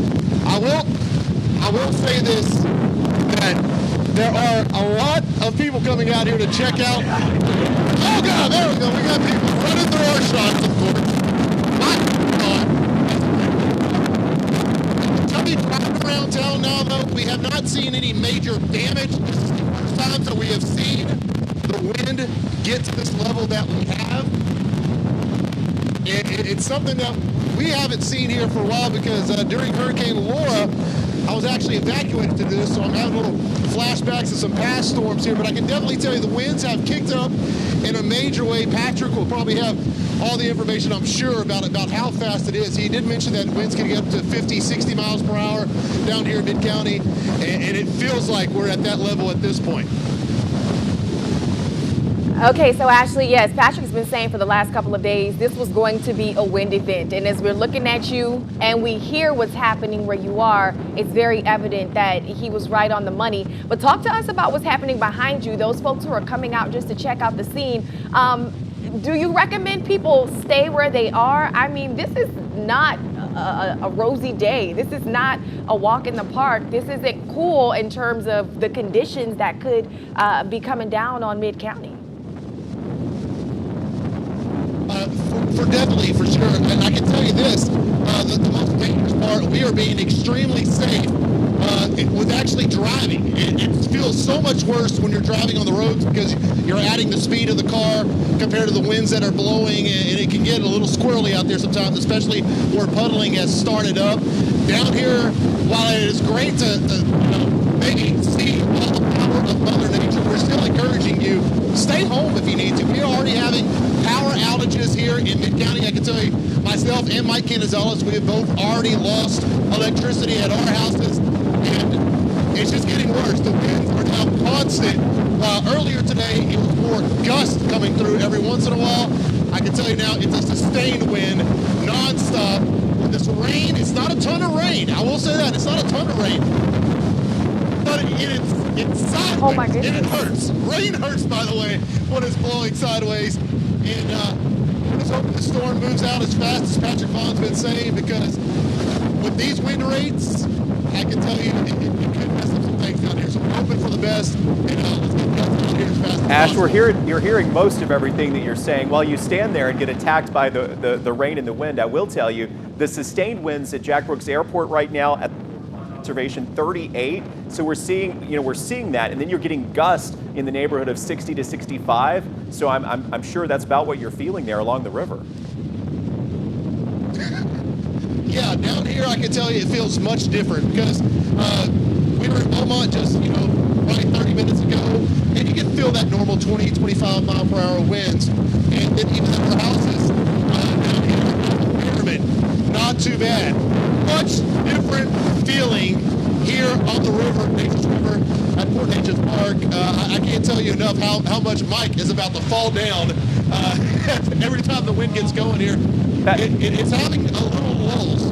Ash, before we lose you, Patrick's encouraging you. You want him to head toward the seawall? We're getting some pretty incredible images from our Port Arthur Skycam at Lamar Port Arthur. So if you guys want to head down there near Woodrow, Patrick said that might be another good spot to check out if you can safely. We obviously want you guys to be as safe as possible. So Ashley and Mike Canizales live for us from Port Neches Park. where the winds and the rain are just incredible. Tropical storm force winds for sure. Gust, Dejanique, into the 60 to 65 range at this point, 65 miles an hour. Which is nothing to play with. What's also incredible, we always talk about their spirits. Why is Ashley smiling in the middle of this storm? I tell you. We also want to head back to the roads just to take a look at the current conditions. Should be a little calmer. Christiana Ramos and James Grant, are they still in Beaumont here? Yeah, that's feeling in 23rd. Yeah. Much different. Such a contrast, Yeah. you know, 15 miles makes such a difference at this point. Dejanique, new info just coming in as if folks are just flipping on, expecting our 4 o'clock news. We've got special live continuing coverage as we track Hurricane Delta, and that new info, more than 22,000 homes and businesses in just Jefferson and Orange County without power, about 400 in Liberty as well. Fewer than 100 in Hardin County. Hardin County not dealing with the extent of the wind or the rain that we're seeing right now. And if you see from the storm tracker in Beaumont, looks like it's not even really raining there. Right, it looks like an afternoon shower that's just passed. And you compare that to what we just saw in Mid-County, and boy, what a difference. But those power outages that you were just talking about, those numbers are probably going to continue to go up, but we were seeing them fluctuate because Entergy crews were able to get the issues rectified. And this is something that they told us they would be able to do yesterday. They said that the infrastructure was in place, and as Mother Nature came through, they would be ready to make the needed adjustments in order to get the lights right back on. So we are glad that that seems to be happening. If you lose power, we are streaming on the networks of 12 News, our 12 News Now app. I believe we're actually on YouTube and Facebook as well. So if you lose power at your house, lose cable, we are going to stay with you. Again, you know, it's so important to remember this is a short duration storm. We're already starting to see the eye wall make landfall there east of Cameron. And we have 12 News investigator Lauren Hensley, who is with us as well right now. Lauren is over at our backup facility, Education First Federal Credit Union here in Beaumont. In case we lose power, something happens here, you'll get to take over, Lauren, and fill us in on what you're seeing and what you're tracking there. Yeah, Jordan, as you pointed out, it's always important to have a backup plan. So guys, now is the time. If you have power, charge that cell phone and also track down that flashlight and those extra batteries. I want to get very quickly to Jefferson County Judge Jeff Brannick. He's weathering the storm at the courthouse, and he says his biggest concern right now is those power outages. We're continuing to see them climb, and also down trees. So let's go ahead and get to some video and take a look around the Jefferson County area. We're going to start off with video in Beaumont. This is right outside of Education First Federal Credit Union. You get a good glimpse of the feeder roads as well as I-10, and you can see cars still traveling. There are people out on the road. And now as the video switches, we're going to take you outside to Hampshire. This is the Hampshire area. A person is working there. They're reporting that the rain and wind is picking up. And then finally, we're going to go ahead to the Groves area. The person who sent this video in tells me that not too long after they sent this video, their neighborhood lost power. So currently a good portion of Groves in the dark right now as we're continuing through Hurricane Delta. Let's go ahead and check in with Jefferson County Judge Jeff Brannick and some of his concerns earlier today. I'm always cautious and questioning about what we're going to experience, but I think right now, with the storm still 100 miles south of Johnson Bio, well, we're probably looking at wind gusts of 50 or 60 miles per hour. This is video a viewer sent in from the Beaumont area. It was a little bit earlier, so things not as intense during that 1 o'clock hour just yet, but I'm being told in the Beaumont's West End, things are picking up. People are hearing trees and branches snap, and they're reporting that conditions are starting to pick up. Want to get very quickly to what Judge John Gauthier of Orange County told me within the hour. He says so far things are going well in Orange County. He's been riding out the storm and also checking out piles of debris to see if the wind is having an effect on any of those piles that are out there in Orange County. He says so far so good, and they're holding tight. And again, power outage is the other main concern for the Orange County judge as well. All right, Dejanique and Jordan, before I send it back to you, I'm going to let you in on one more fact. This is the 5th time Judge Jeff Brannick has had to sign a disaster declaration. He says that's the most in the state of Texas. If we're counting them, he had to sign one for Laura, for Imelda, for COVID-19, the TPC explosion, and then most recently Delta. And we're taking a look here at the road conditions, and you're just going to want to stay off the road if at all possible. Okay, Dejanique and Jordan, I'm going to go ahead and send it back to you. Boy, and doesn't that really put it into perspective when Lauren talks about all of those disaster declarations that we've seen across Southeast Texas? Right now, you're taking a live look at Orange from our 12 News Skycam network. And we've been taking a look at these power lines and the poles that as they've just been dancing with this wind as the gusts start to pick up due to Hurricane Delta coming through the area. Dejanique, power outages now 27,000. We've gone up just 5,000 here in the past couple of minutes.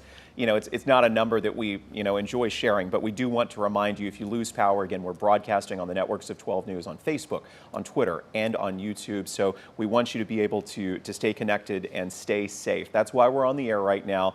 These are tropical storm force conditions, wind gusts in the neighborhood of 60 to 70 miles an hour, unless you're along the immediate coast, where the winds in Sabine Pass have been gusting closer to 74. Right now, you're looking at a video from, I believe that is in the Calder Place subdivision, or Calder Woods. And you can see here in Beaumont, we've got some water covering the neighborhood streets. We just saw a tree that was damaged there off to the left-hand side of the screen. So if you don't have to be anywhere this afternoon, just stay put, stay safe. That's why we're here to help you out. And I may be in the wrong spot. That may be Gladys. But you get the idea. Patrick may have a little better. We're all glaring at the TV here, trying to see. Is that Circuit? Yes, you may be. Yes, that is Circuit. Circuit for the wind, right there off Calder, and you can see some high water there. I do believe that is Circuit. The neighborhood, right? If you're not familiar with that area, just a couple blocks off, say Calder Thomas. and 23rd. Yeah, and near Thomas Road. So we're watching this closely. This is about what? 4.5 inches of rain at this point, probably around Beaumont since the storm started. Yeah, it's coming up quick. We were so dry when this started. So it's pretty amazing. Yeah, starting to see the water collect along the neighborhood streets. A couple hours from now, things are going to be improving. And that is the blessing. blessing. Move out. This is not going to stick around. This is not going to be a Harvey. This is not going to be a Imelda. And I think that's what people always flash back to, especially in this area. I sympathize. You just can't help it. I understand that. But it's a little silver lining. Different animal. Yeah. Christiana, if you can hear us there in the storm tracker, we've been guessing on your location. We're seeing some of the debris in the roads. Give us your exact location if you know what roads you guys are on. I think that's the windshield wiper. Oh, there's a street sign. What road is that? Maybe they can't hear us. Yeah, There's we're James on Grant there. East Caldwood Drive. They're on Caldwood. Oh, here's a street sign. Here's Yep. a street sign. Caldwood Drive. Yep. There's So Caldwood. we're seeing lots of minor flooding on the neighborhood roads. Well, we're certainly Yes, glad East it's not Caldwood worse. Drive, and we're seeing some minor flooding on the neighborhood roads. Very similar to what Ashley Elam was just saying there. Right now it's pretty good. There's no one out on the roads. Just kind of following up, Christiana, Ashley was saying the same thing. He's there in Mid-County, and he was saying it's not a whole lot of rain, but boy, is the wind whipping. So are you guys feeling the same thing? Is it a lot of wind in the area, or are the conditions a little more calm there in Beaumont?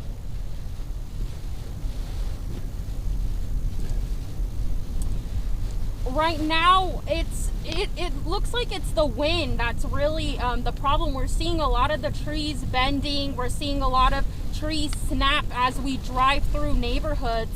We saw some trees be actually lifted from the ground and have fallen over.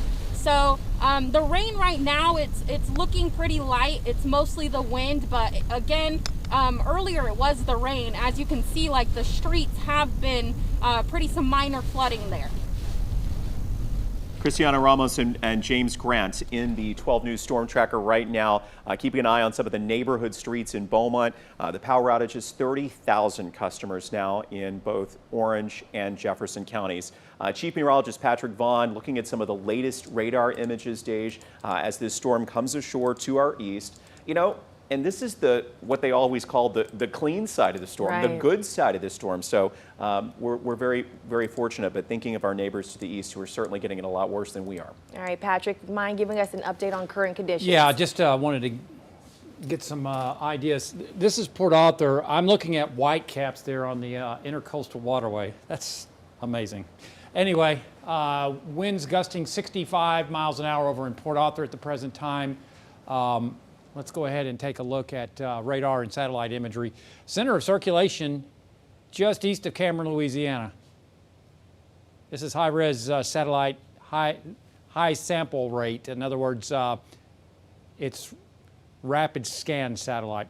So I've been watching this radar imagery. It has turned to the north and east. This is a 4 o'clock advisory. Winds are at 105 miles an hour, making it a Cat 2, moving north-northeast at 14 miles an hour. Okay, the reason it looks ragged is that this right here looks to be, to me, the low-level circulation. Now we're going to start looking at geometry. Okay, so we're at the surface. Now let's go up in the atmosphere in the mid-levels. This is the mid-level circulation. So it's tilted because of the shear out of the southwest. That's tilting it. So that's why it looks so ragged. But again, it looks like the center of circulation just to the east of Cameron, right in there. That's where it is right now. Yeah, that's where it is right there. That is the center of the storm. And as you can see, the eye wall on the coastline. That's what we're seeing right there. That's the good news. East of our area. So hurricane force winds likely occurring in towards Cameron, Johnson Bayou. Right in there. That's what we're looking at. And this feeder band, this is what is dragging some of the stronger winds. And in between these feeder bands, as you can see, here's another feeder band, and of course the eye wall. In between, right here, these are what we call moats. And that's where the winds will go down. It's the feeder bands that you'll see the strongest winds. So winds coming down a little bit over towards Sabine Pass, mid-county back over towards Mauriceville. Stronger winds into Beaumont, the strongest of all, obviously off towards our east. So here's the latest. Of course, the yellow is tropical storm force winds. Then you have strong tropical storm force winds in orange, and the sustained hurricane force winds off towards our east. Making landfall at 6 p.m. I think it may be sooner than that, looking at this. Let me go back and look at radar. That's the eye right there. That's it right there. That's it. So it's getting close. Back up once more. I'm comparing it to what the Hurricane Center has. Yeah, that's the center. Okay, so as I was saying, Hurricane Center having this come on shore at 6 p.m. See the clock? 58, this is sustained 58 plus mile per hour winds. Hurricane force winds in red on the coastline at 6 p.m. There is 7 p.m. There is 9:30. 9:30, notice the back edge of the tropical storm force winds. That's 39, probably see 39 mile per hour winds as you go closer over towards DeQuincy, Lake Charles, Sulphur. Obviously, they're going to be closer to that 60 plus mile per hour wind speed. We will see this pulling away from our area after about 8:30, 9 o'clock. So things will be improving back over towards Woodville, Vota, Saratoga, China, Winnie, Beaumont, as this continues to move off towards the north and east. Then as we get towards 12:30 in the morning, this will be moved far enough away to where we're pretty much done with the tropical storm force winds, and it's sayonara for us after about 12:30, 1 o'clock in the morning, with just a thin sliver of tropical storm force winds over towards Newton County. By 1 a.m., there it is. Looks like just south of Alexandria, near Oakdale. As far as the latest winds, again, I've seen the highest that I've seen is 78 over towards Texas Point, southeast of Sabine Pass, 64 in Port Arthur, 47 in Orange, and 47 in Beaumont. Lake Charles reporting 60. They're going to go up here shortly. Again, it's all about location, location. May not get to 70 in Orange, but we've seen that in the Sabine Pass. Close to that in Port Arthur. They've gotten at 64, so certainly 60 plus to near 70 in Port Arthur, and I think in Orange. Maybe not quite 70 in Orange, but as you can see, Vidor, 40 to 50. Beaumont, probably 40 to 50. That's what we're looking at right now. Lesser winds, lower winds, Sour Lake, Lumberton, and Silsbee, probably 40, 45 mile per hour wind gusts is what I see. And not too much of an issue up towards Cobanhill, back over towards Woodville. They'll probably see 30 to 40 mile per hour wind gusts at this point. Updating this as we continue to look at the observations. Tornado risk mainly off towards our east. Marginal risk over that way to the right of where the center makes landfall. Here's the latest on the hurricane warnings. Nothing has changed there. Or the tropical storm warnings. What does a tropical storm warning mean? Well, a tropical storm warning means that you'll see winds of 70 or of 39 to 73 miles an hour. Don't think that's going to be the 73 up in towards Jasper or Maryville or over towards Kirbyville, but 39, sure. As far as the latest on the flash flood watches, the green is the flash flood watch for Jasper, Newton, Orange, and Jefferson County. The brick red is the flash flood warnings, and that includes most of Jefferson County, excluding Nome and China. And that includes much of Orange County, including Vidor, back over along I-10 to Pinehurst, back over to Orange, Bridge City, Mid-County under a flash flood warning, back into Port Arthur. And as far as rainfall amounts, let's see. This is radar estimated rainfall right at, this is just the last 6 hours. It's probably around 3 to 4 over now, almost 4 inches into Vidor. Obviously, the heaviest rain's off towards our east. Rainfall forecast now is moving away. So this has just been updated. 1 to maybe 2 to 3 more inches of rainfall is what we're looking at. There's your, that's very manageable. yeah.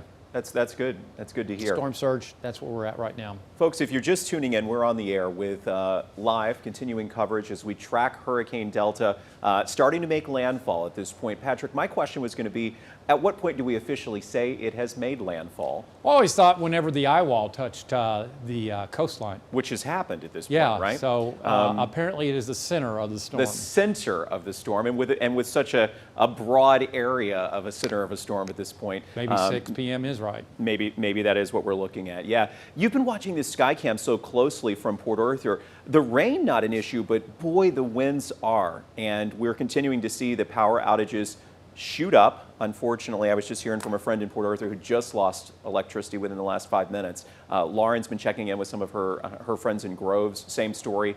So this is a wide shot of the energy power grid. And I'm going to move over so I can see just a little bit better. You can see pretty large chunk of the edge of Nederland there coming up to Port Neches along Pure Atlantic without power. We're seeing scattered outages all around the south end of Beaumont. And you can see this is why we have over 20, I think we're about 25,000 people, customers, up to 33,000 customers now that have lost power. Southern edge of Vidor there without power. So again, we all get kind of used to looking at these maps, Stasianik, during these storms. Red is not good, and the larger the icons, those are several hundred customers in any given area.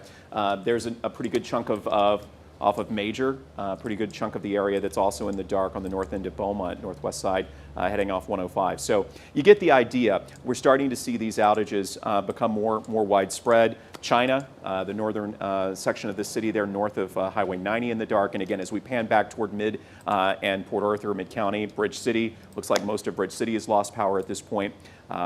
This is going to be a long evening.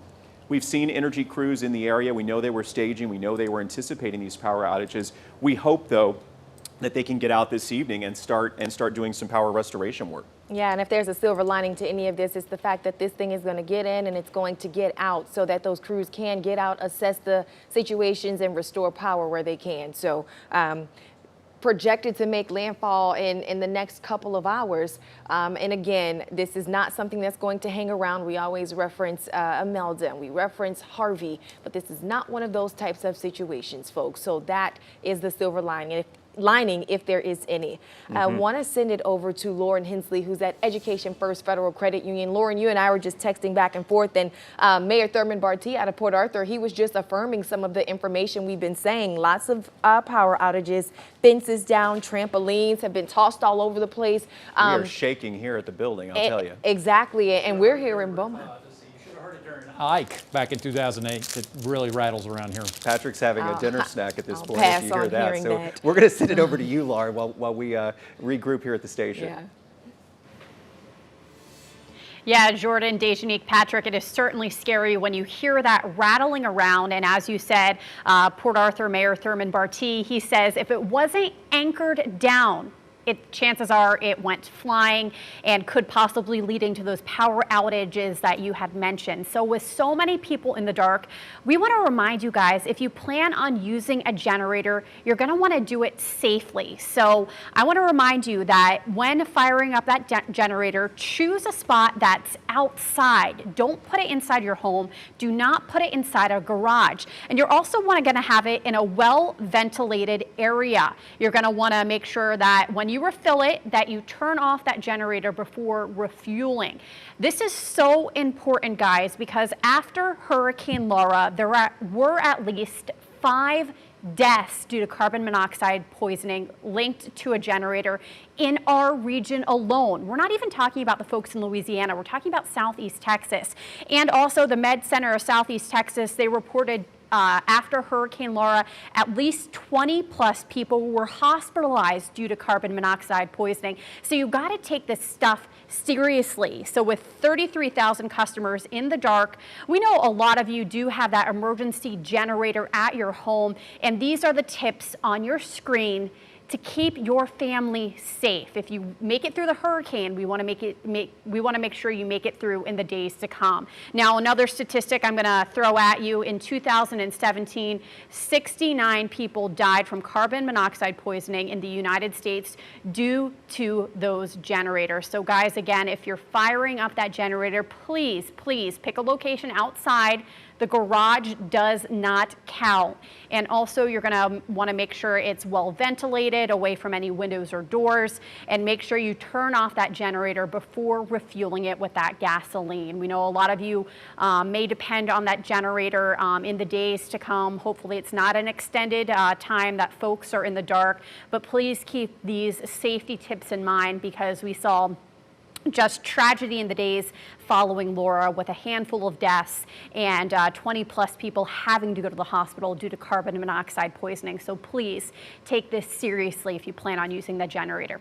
Okay, Jordan, Dejanique, gonna send it back to you. Lauren, with a sobering reminder, preventable things, and we need you guys to be extremely careful if you use generators in the next couple of hours. We hope that this is not a prolonged power outage. You know, what was so problematic during Laura was that we saw the main transmission lines across the state line that Energy's, parts of Energy's grid, they came down. And so we had to see them do the massive repairs, not just the neighborhood transformers, a tree down here or there. So we're hoping that this will not be a prolonged power outage. I'm going to refresh the grid here while we are chatting. And you're saying you're hoping it's not going to be. Entergy is saying it should not be, because they put infrastructure in place so that as soon as the problem areas are identified, they're able to go in and make those repairs. We're looking at Dowling and Westgate right now. Again, the rain's not coming down too hard in that area, but Christiana Ramos, who's in the vehicle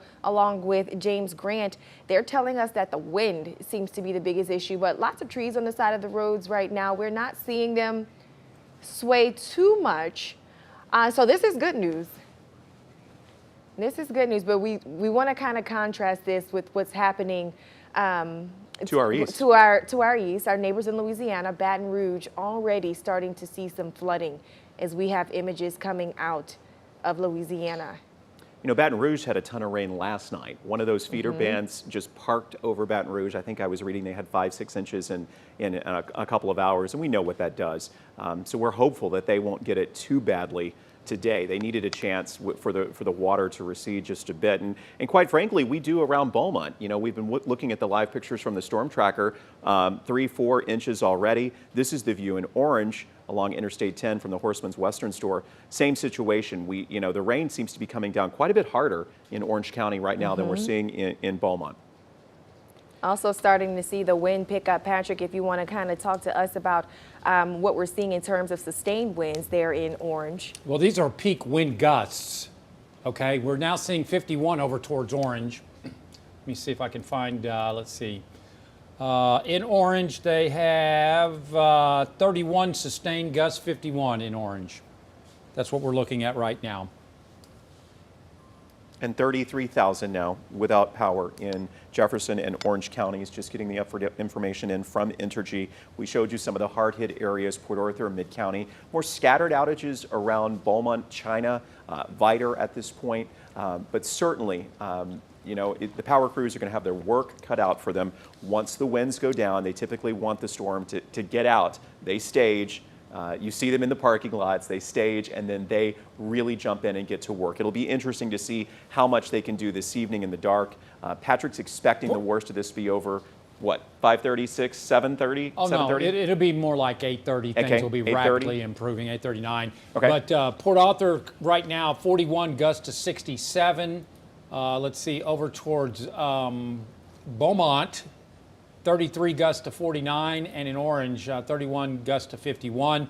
Texas Point, which is south of Sabine Pass, has seen a gust to 78 miles an hour so far. That's the peak winds as we continue to watch Hurricane Delta getting close to making landfall near Grand Chenier, just east of Cameron, Louisiana. Our storm tracker moving right along Dallin Road through Beaumont at this point in the heart of the West End, nearing the intersection there with Delaware, HEB. And we all know this area very well. It's good to see that the roads are passable, Dejanique.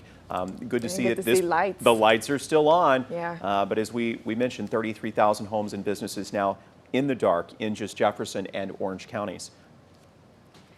Absolutely. Go ahead, Patrick.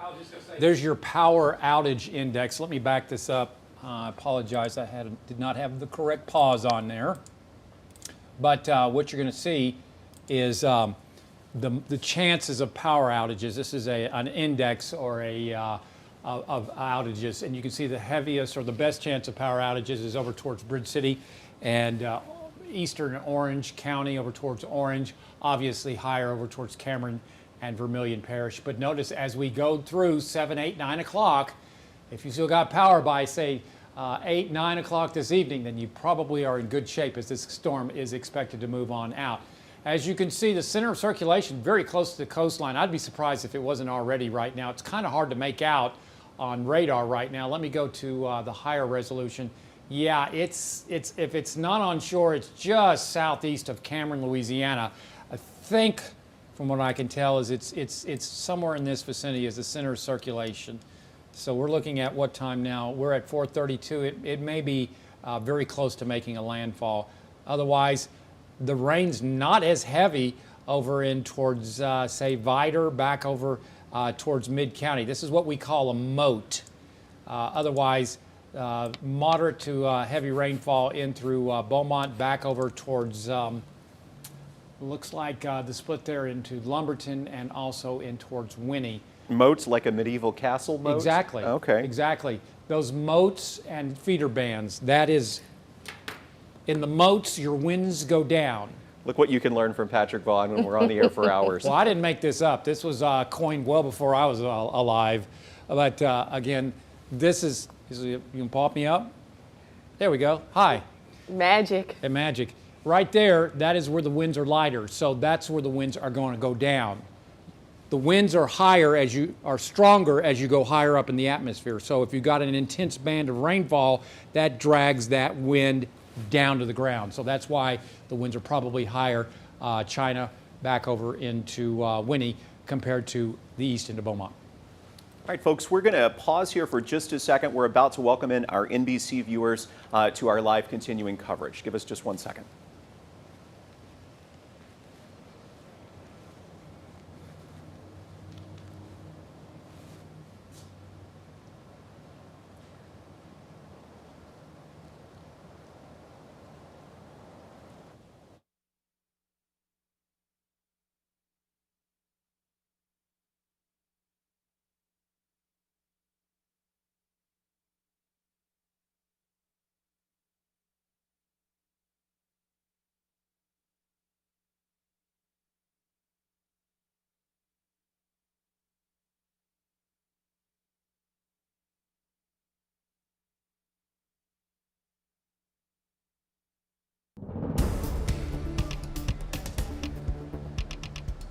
Hello, Southeast Texas. Thank you so much for tuning in. I'm Dejanique Garrison, and we are continuing our coverage of Hurricane Delta as it makes its way towards the Gulf Coast. We are already starting to feel those tropical storm effects in Southeast Texas. Our neighbors in Louisiana definitely taking the brunt of this storm, Jordan, and we are experiencing thousands of power outages. More than 33,000 homes and businesses now without power. That's just in Jefferson and Orange counties, Dejanique. We are on the air with live continuing coverage on the networks of 12 News. We welcome our NBC viewers on KJAC NBC. We've been on the air about an hour and a half at this point with live continuous coverage. Here are three things that you need to know at this point. Heavy rain, gusty winds, a huge issue across Southeast Texas. Flash flood warnings continue for Jefferson and Orange counties at this point.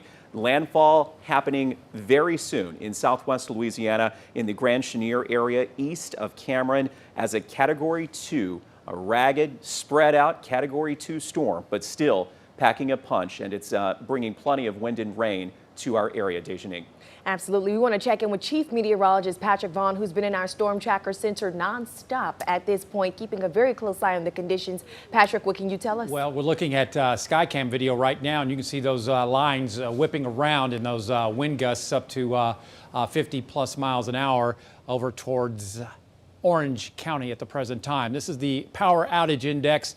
Moderate chance of power outages to occasionally some high levels over into Orange County. But as we head past about 7:30, 8 o'clock, things are going to be winding down. Again, this storm is not going to last that long. Improvement is expected coming up within the next, let's see, we're coming up on 4:30 now, 4:36 now. So next 2.5, 3 hours, things will be winding down here in the triangle as the storm quickly moves on off towards the north and east. Again, the center of circulation very close to the landfall. We're getting certainly quite a bit of shear. This is what has turned this storm off towards the north and east as the eye, which appears to be somewhere in this general vicinity, is moving closely right in towards Cameron, Louisiana, which is right there. So we're looking at just to the right of Cameron, around Grand Chenier, Creole, Louisiana, and that should take it right over towards just east of Lake Charles. So they're going to be in the eye wall over towards Lake Charles, and it does look like over towards Moss Bluff, Ioway, Lake Arthur, and on in towards Jennings. And it looks like the eye wall somewhere in this vicinity right there. That is the eye wall. So not quite over towards Jefferson County, staying into western portions of Cameron Parish. That's where the sustained hurricane force winds are expected. And getting some breaks in the rain. We like to see that because that means that things should be improving over the next few hours.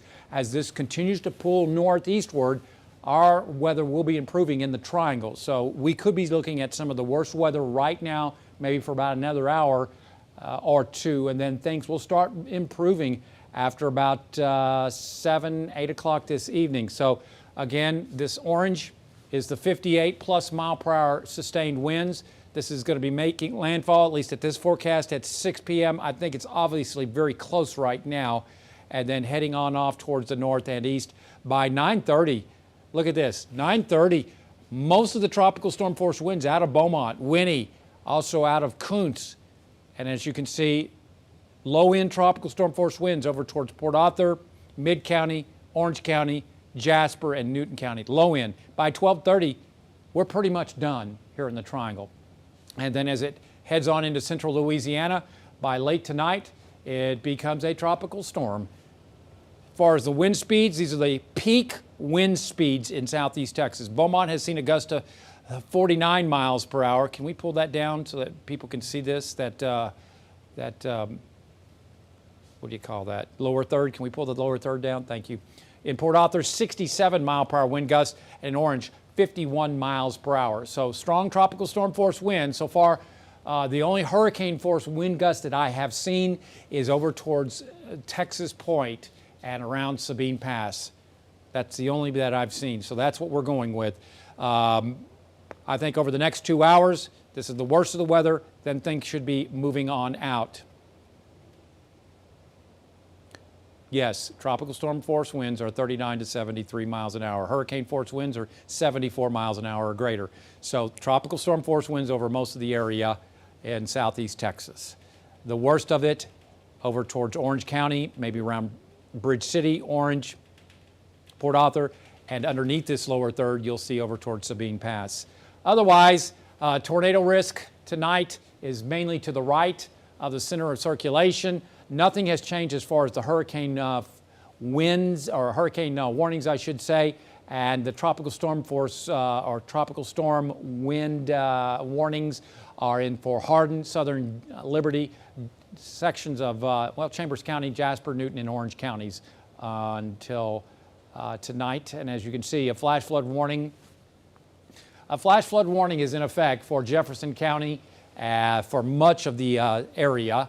As you can see, from roughly around, near Winnie, back over towards near High Island, Fannett, Beaumont, Vidor, Mauriceville, Orange, Bridge City, Mid-County, Port Arthur, all under a flash flood warning. We've seen anywhere between, we're getting some amounts of right around 6 inches now into sections of Chambers County. Let me stop this.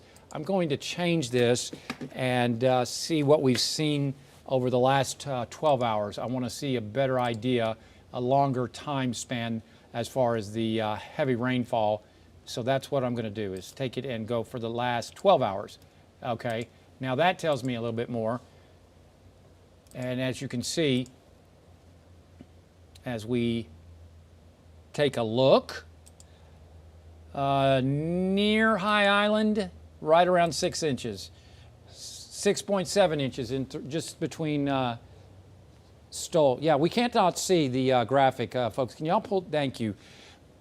And it's really into southwestern sections of Jefferson County. They've seen 4 to 6 inches there. That's why there is the flash flood warning. In through Beaumont, 5.2 inches has fallen over the last 12 hours. Port Arthur, 4.6 inches. Let me zoom in a little bit closer.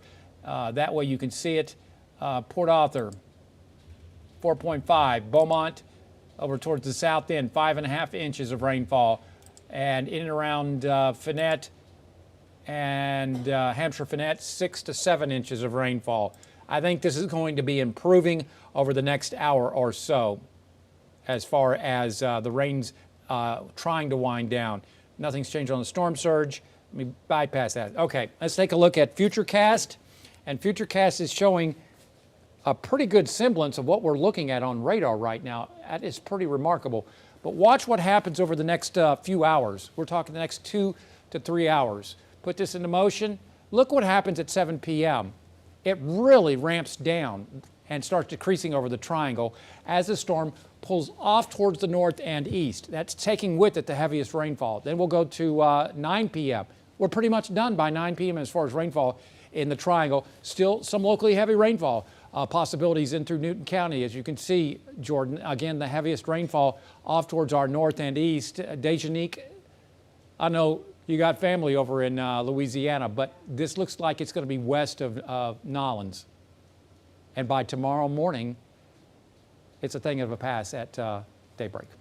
All right, Patrick, we'll let you reset there and check some of the latest data. Thank you so much. Coming up on 4:45, about 15 minutes away from 5 o'clock, our live continuing coverage here on the networks of 12 News as we monitor Hurricane Delta, tropical storm force conditions really throughout all of Jefferson and Orange counties at this point. And we're watching things, Dejanique, from the Storm Tracker. Absolutely. Our crews are out all across Southeast Texas, keeping an eye on the current conditions so that we can report that information to you to keep you and your families as safe as possible as we weather this storm, a storm that is expected to move in and move on out. So we are glad to be able to report that. Christiana Ramos and James Grant now in our 12 News Storm Tracker. Guys, where are you and what can you tell us about the current conditions?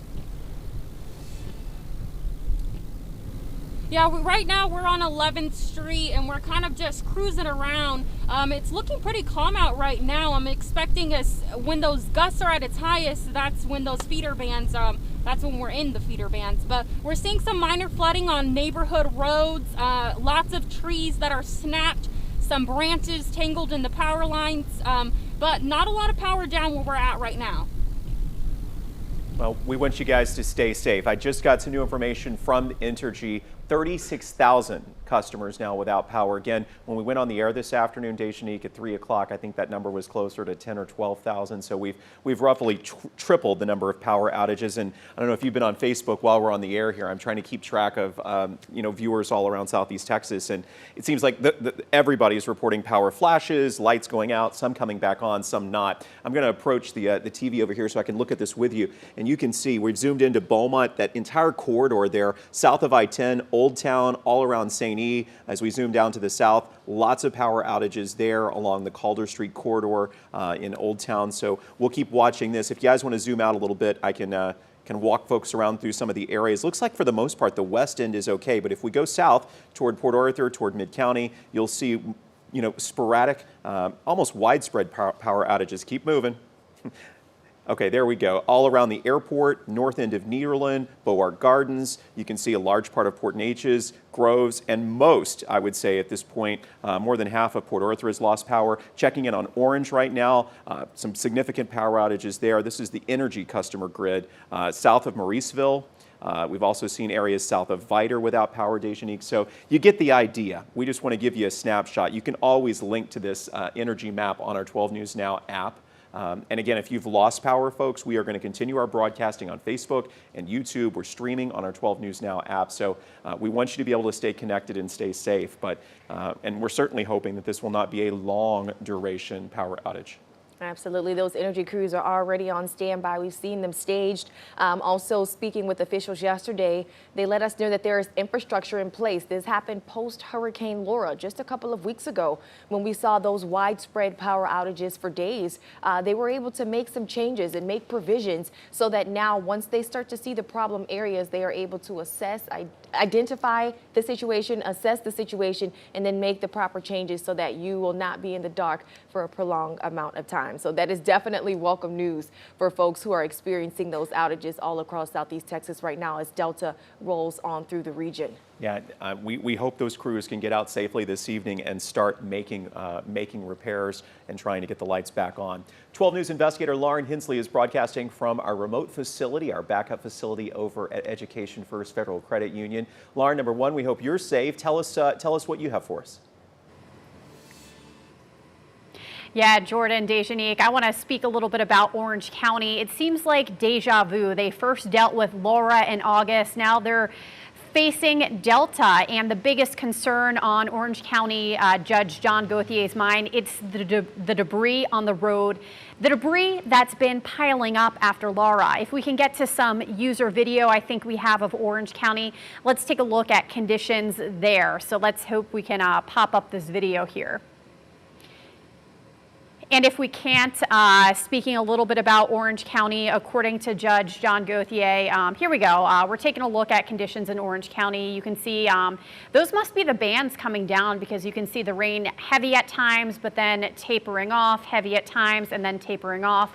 We're hearing that parts of Orangefield without power, a significant portion of those in Orange County without power. Bridge City hit especially hard, a lot of those folks in the dark. Now, Judge Gauthier says earlier today he drove around checking out those piles of debris. He's hoping that the winds are not strong enough to lift up that debris, causing even more potentially damage and outages. He says on his pass around driving through the neighborhoods, so far so good. Those debris piles were staying on the ground. Now, when it comes to cleaning up those debris, contractors have been in Orange County for 4 weeks. They have been in the area cleaning up after Laura, but there's still work that needs to be done. And those contractors, well, they're going to have to plan to stay in Orange County a little bit longer because following the storm, Judge John Gauthier does expect there to be more cleanup necessary. So if you take a look at conditions, you can see it's definitely wet outside. Those roads do look passable, but guys, if you are running into high water, turn around, don't drown. It just takes a couple of inches to water to sweep away your vehicle. Final update. coming from Entergy here. Following Hurricane Laura, Judge John Gauthier says Entergy put up new poles. So they feel as though that this infrastructure, sure that they upgraded, they feel very confident with it. And then on top of that, if there is widespread power outages, they plan to work very quickly to get those lights back on. So for those of you in the dark, that's a message coming from Entergy.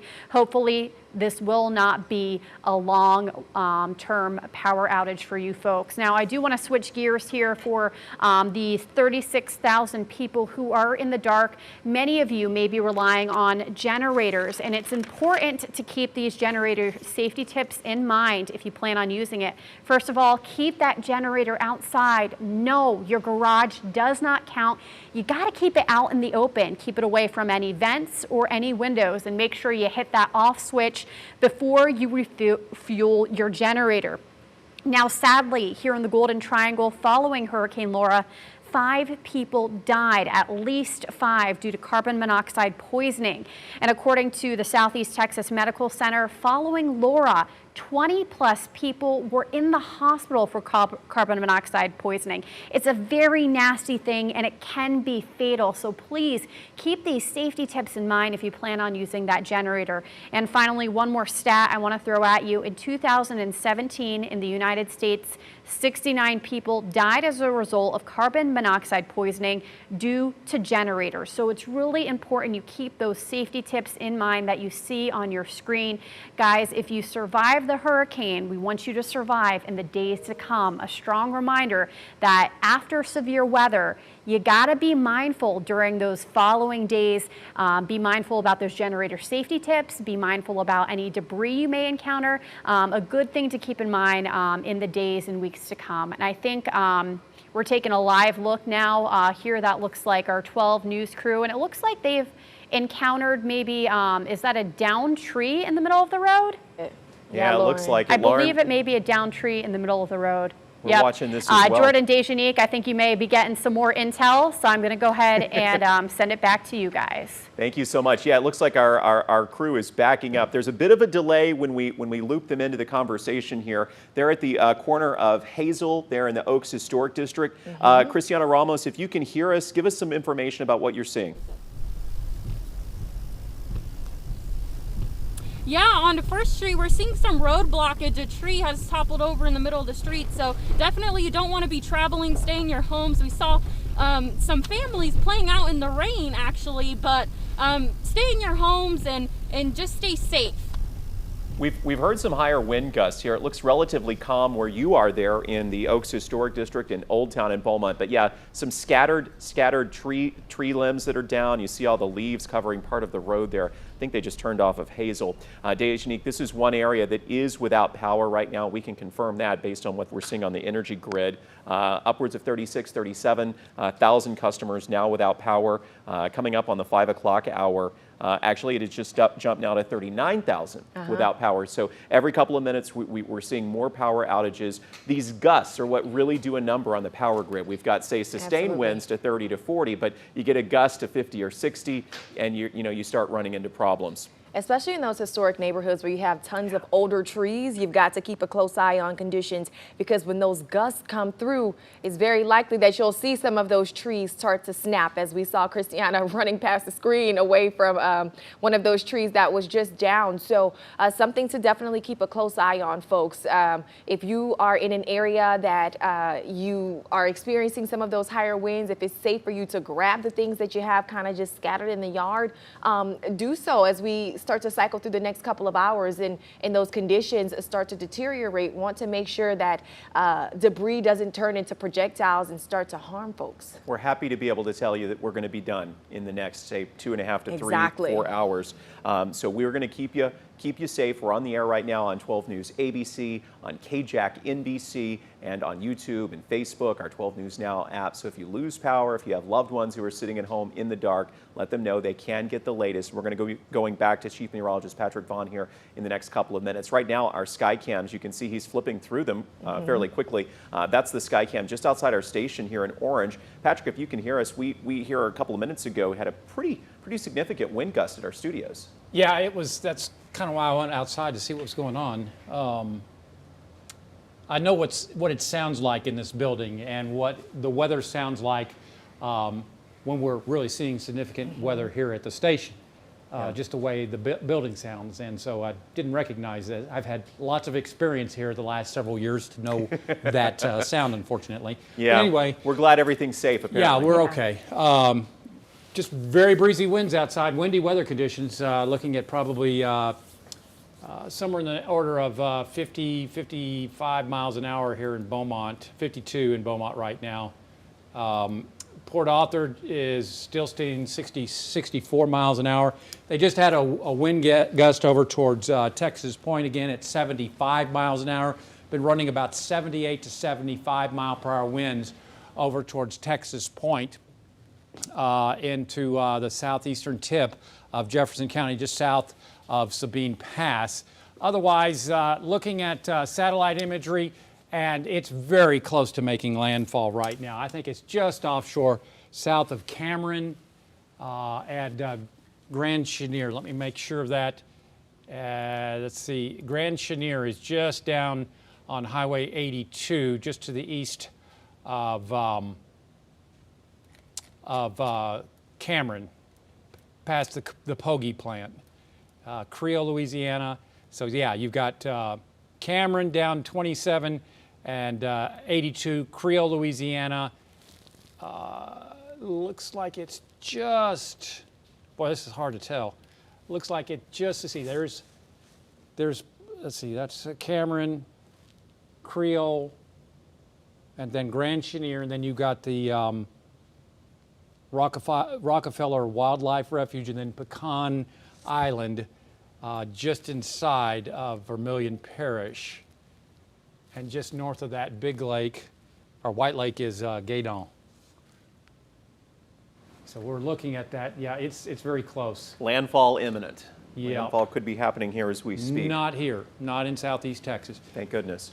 Now, I gotta be real honest with you. We expected, and the forecast was for this to turn sooner to the north and east. It didn't happen, okay? It was a lazier turn to the north and east. That's the science of meteorology. We're just not there yet. We depend heavily on model data, and the models, I thought, did a real good job of bringing it in towards central sections of Cameron Parish. You know, Patrick, as you watch this, I was reading something from a meteorologist in Houston, and he, you know, I think said something that you would agree with. 20, 30 years ago, say 1980, Oh yeah, we would have all had to evacuate because we wouldn't have known where this Cat 3 was going or that it was going to weaken when it approached. And you know, thankfully, we at least had your knowledge and the updated forecast modeling to say, yeah, we really think it's going for Southwest Louisiana. And like you said, the models have been right on at least the last 48 hours. I think they have. Now, you know, the turn was lazier, so instead of it doing quick like that, it was more like that. And so the problem is that the northwest side is obviously affecting us, I think, a little stronger than what we were expecting yesterday. That's just the nature of the business. So we have seen consistently over towards Texas Point, right around 75 to 78 mile per hour winds as far as near Sabine Pass. So that's the only hurricane force winds I have seen. We're not far from it in Port Arthur. They're at, I think, 67 is the highest that I've seen over towards Port Arthur, and Orange is at 51 as we get that sweep in. But I think the rain's going to be ending over the next few hours as we take a look at this latest track. This is 5 p.m. Winds down to 100 miles an hour. It continues to weaken, moving north-northeast at 14. This is the latest from the National Hurricane Center, and as you can see, this is by 6 p.m. Where I think it's very close to landfall, if not already. Then moving hurricane force winds, Jennings, off towards our east. This is by after, certainly by 9. Much improved. Between 8 and 9, we're going to see some significant improvements here in the triangle. So the next hour or two, we're looking at some of the worst weather, and it seems like it's already starting to improve here at the station. But by 12:30, this is out of here.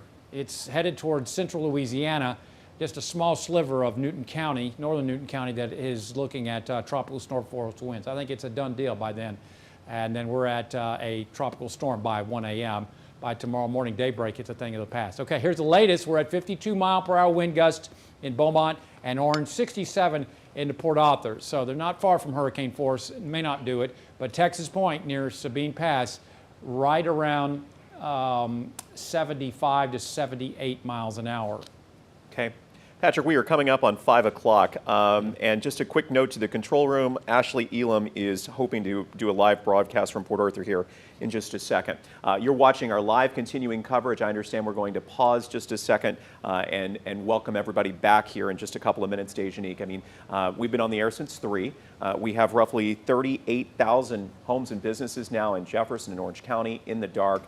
This is, thankfully, just a tropical storm on our side of the state line, but it's serious stuff. Just a tropical storm, a storm that is expected to move through quickly. But in the meantime, we want you to remain safe. We have crews around the region, and we will continue our live coverage in just a moment.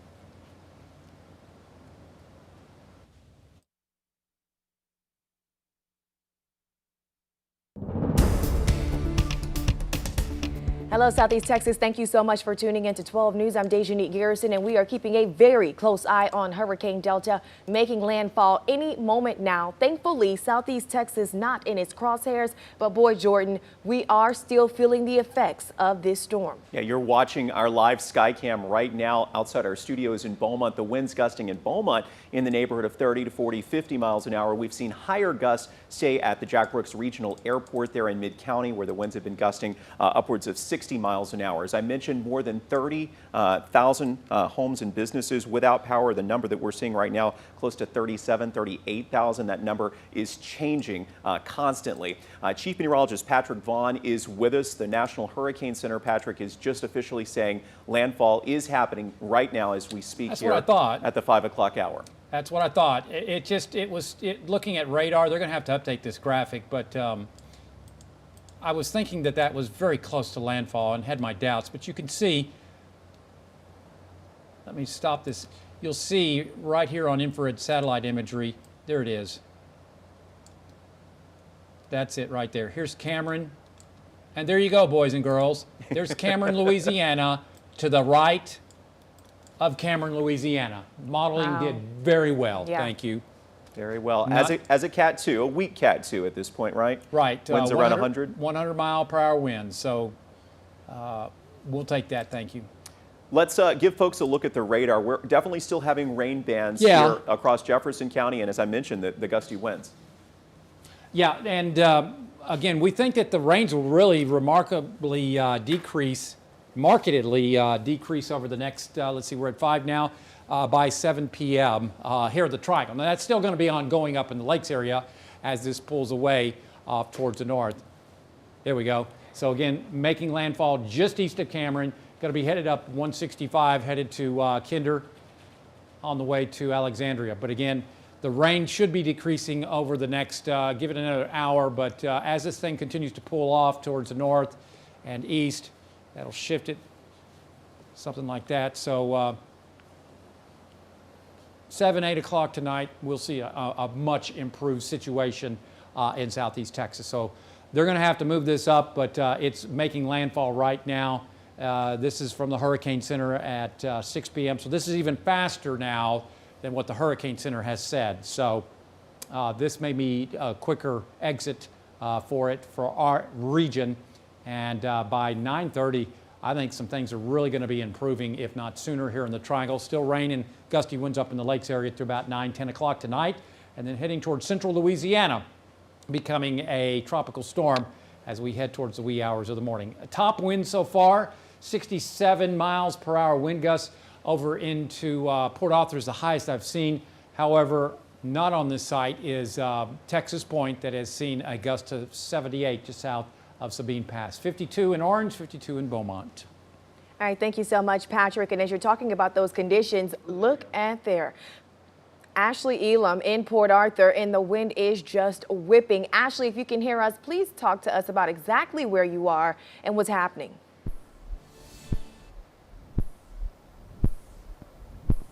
Oh, I'm not sure we can hear you, Ash. Double check the mic here. for us. Obviously, Yeah. hurricane, tropical storm force conditions there. I think he's on the seawall. We'll give him Yeah. just a second to regroup. He may not can even hear us at this point. So we'll check back with Ash in just a second, but you get the idea. Whitecaps there on the Wow. intercoastal waterway along the Port Arthur seawall. We're going to check back with Ash in just a second, sir. We have 12 News reporter Amelia White also with us live here at 5. I believe Amelia's over in Orange County. How are you doing? Good afternoon, guys. Yes, we are live in Orange County where the wind and the rain is definitely starting to pick up. Personally, it's kind of getting unbearable to stand your ground out here.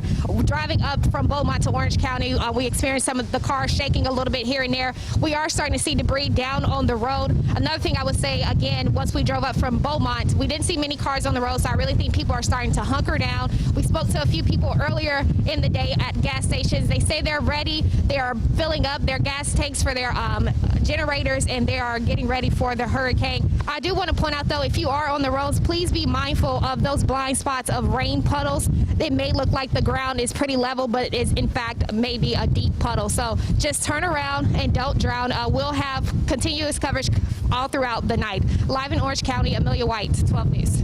Definitely an area there we were keeping a close eye on in Orange County. Just a few days ago, Jordan James gave us a report from the area where folks were saying, hey, we are still trying to pick up the debris from a few weeks ago. That's right. And now we've got to deal with this. The crews were working fast and furiously in recent days once we, started seeing the watches and warnings go into effect, and they were trying to secure what they could. Yeah. There's our Skycam outside our station in Beaumont. We've got fairly heavy rain coming down along with the gusty winds. Again, tropical storm force winds really across all of Jefferson and Orange counties at this point. Power outages are a huge concern. We've zoomed in on the energy grid right now. I just refreshed 41,000 homes and businesses and counting at this point. And as we kind of pan around, you get the idea. The south side of Beaumont, the south end, dealing with outages there. Old Town in the dark. That is the Calder Street corridor. Also seeing outages around downtown Beaumont. Looks like a section of off of Gladys near Dallin, also in the dark. So as we pan around, you get the idea. Let's go down to Port Arthur and Mid-County. I'm not the one controlling the map here, so bear with me. We're going to scroll down to the southern part of Jefferson County, Mid-County there. That's Port Neches and Nederland, roughly half of Mid-County at this point in the dark, and a large section, Desjanique, of Port Arthur in the dark. So when we go back to Ashley Elam and Mike Canizales, they may be able to give us some fresh perspective. They're there near Lamar, Port Arthur, I believe, tracking conditions. So once we get their shot reestablished, do let us know when they're ready to speak with us. Very gusty winds, as we saw just from the video there in Port Arthur, Desjanique. And Amelia's saying it's just tough to even stand your ground, and that lets you know you shouldn't be outside. Folks, if you do not have to be on the roads, especially if you have a smaller vehicle, if you're on the interstate, these are not the types of conditions that are conducive for travel. So if you can, just hunker down for the next couple of hours. As Patrick's been telling us, between 7 and 8 o'clock tonight, our conditions are going to substantially improve in the Triangle. He wants to make sure we say that. The lakes will still be experiencing some of these tropical storm conditions, but in the Triangle, the conditions will start to improve around 7, 8 o'clock tonight. So that's about 2 hours from now. So if you can just stay put and ride this thing out, that'll be your best bet right now. Again, landfall happening, officially declared by the National Hurricane Center within the past couple of minutes, east of Cameron, near the Grand Chenier area in far southwestern Louisiana, roughly 40 miles to our east of Port Arthur. So you get the idea. The models took this in very closely, where they, the models were very close to where this actually came ashore today, Dej. Absolutely, and we have our crew staged all over Southeast Texas. Just to give you an update, Christiana Ramos along with James Grant are in our Storm Tracker unit. They are all over the region, just taking a close look at current conditions. They were just leaving out of Beaumont, maybe heading towards the Port Arthur area where we just saw Ashley Elam trying to get reestablished, and he was just blowing in the wind. So once we were able to get back to him, he can let us know how those conditions started to rapidly deteriorate in the area. Jordan James and Amelia White are going to be joining us from Orange County. And then again, Lauren Hensley is at Education First. Patrick is giving us a cue. What would you like to say? 82-mile-per-hour wind gust just recorded over towards Texas Point. 82. That's the highest I've seen. That's near Sabine Pass, right? Yes, just south of Sabine Pass. At the state line, at 82-mile-per-hour wind gust. We know the airport was gusting to 64 earlier. the Jefferson County Airport, Jack Brooks Regional Airport. Again, you're looking at live pictures from the storm tracker on the left side of your screen. Christiana and James, I don't know if possible, you guys may want to head to some of the harder hit areas like Mid-County right now, the Port Neches, Nederland Groves area. We've certainly had a decent look. There's College in Beaumont as they approach the interstate, where the lights are on. That is good news, Dejanique. The lights are on there. I think we're going to check back in with Chief Meteorologist Patrick Vaughn right now in the Storm Tracker Center. Again, landfall happened not too many minutes ago, according to the National Hurricane Center. You've been watching this come ashore, and we're kind of speculating that the landfall was occurring. Yeah, and they're going to have to adjust their forecast or their graphic for us. But anyway, that's the look outside. Windy, heavy rainfall. And we think that the center of circulation is roughly very close to Grand Chenier. I think that's where it is right now on infrared satellite imagery. Otherwise, yeah, just east of Cameron is the center of circulation. So modeling did very well. This activity is diving on down to the south, and it will start to decay. This side, the winds are from the south and east. That's where the strongest winds are occurring from Lake Charles, Cameron in this area right here. Just getting more information just pouring in right now. Let's see, we just had a gust in Beaumont to 59 knots. That's the highest so far in Beaumont that we've seen. 59 knots is 68 miles an hour now in Beaumont. 68, that's the latest one. Patrick, where in Beaumont was that 68 mile per hour gust? That was at Beaumont Municipal Airport. So that's off Highway 90, just Exactly. west of town, Yes, on the west side. 68 mile per hour wind gust. That has not filtered into my system. 59 knots is, yes, 59 knots is 68 miles an hour. Well, there you go. And that was within the past couple of minutes, so you get the idea. Folks, we're not completely done with the wind threat. The rain may have let up in quite a few areas, but we are not done with the wind gusts just yet. So bear with us, please stay safe. If you don't have to be out on the roads, not a great time to be trying to get anywhere. Gust still here at the 5 o'clock hour to 62 miles an hour at the Jack Brooks Regional Airport. And those gusts are what lead to those power outages. And that's why we're starting to see tens of thousands of homes across Southeast Texas without power right now. And hopefully it won't last for too long. Christiana Ramos has been riding around Southeast Texas. We saw her making her way towards the interstate off of College here in Beaumont. And Christiana, we just want to get an update from you on current conditions. Where are you guys heading? We are heading toward Mid-County. We're going to look at the conditions there. We saw a lot of street lights down near College Street, so and a lot more people on the road than I'd like to see. So just make sure you're staying in your homes and off of the roads, especially as conditions here with the heavy rainfall, wind gusts are pretty strong right now. So. Yeah, y'all are making the exit there off I-10, the 69 split there to Cardinal Drive. So be careful there on the curve. That's an area where the rain can collect at times. It sounds like they're heading south toward Mid-County. So we'll be touching base with them here in the next couple of minutes. Christiana Ramos and James Grant there in the 12 News Storm Tracker monitoring conditions. We're still getting a decent rain band through the Beaumont area right now. This is the Skycam here at our 12 News studio, Dejanique. And again, as Patrick mentioned, new information, that 68 mile an hour wind gust out at Beaumont Municipal Air Park on the west side of town. This is the view from the Skycam in Port Arthur. It looks like sustained winds out of the north at 36, gusting at 43. And probably worse. That is just the anemometer, but it's nice to see that the camera's not shaking too much. Exactly. I think we lost it in Port Arthur. Say again, Patrick? I think we may have lost the video feed in Port Arthur. Oh, okay. And that's certainly possible. Yeah. Alrighty, and we just want to give you guys a quick reminder that we want to see what's happening in your neck of the woods, if you can do so safely, there are a few steps. Just download your 12 News Now app, tap Near Me, and you can share photos and videos. We'll then be able to share that with your neighbors all across Southeast Texas. But the caveat here is we want to make sure you're able to do this safely. So if you're able to just stand on your porch, snap a few photos, take a little video, and share that with us, we'd love to be able to see current conditions from your perspective.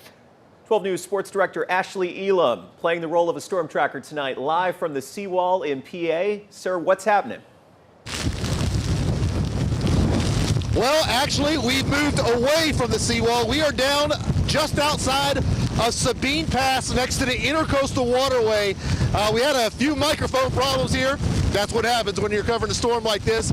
I can tell you the conditions by far, this is the worst that we have felt throughout the day.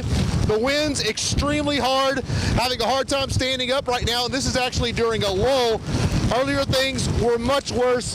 The entire Intercoastal Canal is white capping right next to us. You can take a look. It's a little tough to see through our lens, a little fogged up from the rain today, but I can tell you lots of white caps all around, higher than normal tides. But we are looking good here. If we are in any danger, we will be getting out. No water on the road at this time. Just, I would say it's not heavy rain. It's a lighter rain, but with the wind, it just hurts. You know, you feel it all over. And the wind's just relentless down here. We are just outside, as I said, from Sabine Pass, where, like I said, the worst conditions we have felt from Hurricane Delta, which is amazing considering this isn't where the landfall is. It's on the other side, across that border into Louisiana. But you can definitely feel it here, down here in Sabine Pass. Live out here in Sabine Pass, where it's getting worse. I'm Ashley Elam for 12 News. What perspective? What perspective? Ash and Mike, you guys stay safe. Get there back in the news unit. But those images were just incredible, Dejanique. The winds, I believe, coming out of the northeast at that point, really just whipping up the water through the Intercoastal. This is the view from our Education First Skycam. You were taking a look there in Boma. We're still getting some pretty significant wind gust here as well, Dejanique, along with the rain. 5:15, you're watching continuing live coverage on the networks of 12 News. Folks, we're going to stay on the air next couple of hours, help make sure that you and your family stay safe. This will move through quickly. As we reported, several county leaders across Southeast Texas have already declared disasters so that if we start to see some damage, especially wind damage, what we're starting to see, we'll be able to have resources and we'll have access to resources coming into the area. I'm glad that Entergy crews have been staged because we're starting to see those outages in the tens of thousands, and that number just keeps growing as the winds continue to pick up, Jordan. I'm refreshing right now the new information that keeps coming in from Entergy. We now have close to 44,000 homes and businesses without power. That's Jefferson and Orange County, the official count, about 43,000. So clearly this is going to take them some period of time to get the lights restored. We just hope it's not as bad as it was with the damage that we saw during Hurricane Laura. Folks, you can send us your storm photos. It's really easy to do. We've made it even simpler than in the past because now you can do it straight from the 12 News Now app. So download the app. You've got it on your phone. Then tap Near Me, and then you can click share your photos and videos. It's a simple process that'll help us get some of your photos and videos on the air. Dejanique. We want to go ahead and check in with 12 News investigator Lauren Hensley, who's joining us from the Education First Federal Credit Union. This is our backup facility. We want to make sure whenever severe weather rolls through, 12 News has you covered on all fronts. So if something happens at our main studio, we do have that backup facility where Lauren is able we can pass the baton rather to Lauren for her to take over that coverage. Lauren, what do you know? Yeah, Dejanique, always got to have a backup plan, and I want to put the number 43,000 businesses and homes, customers without power into perspective. Now, around 3 o'clock when we started our live coverage, it was only teetering about 13,000 people. It's now increased significantly to 43,000 people in the dark. Want to talk a little bit about Orange County. I think we have some video.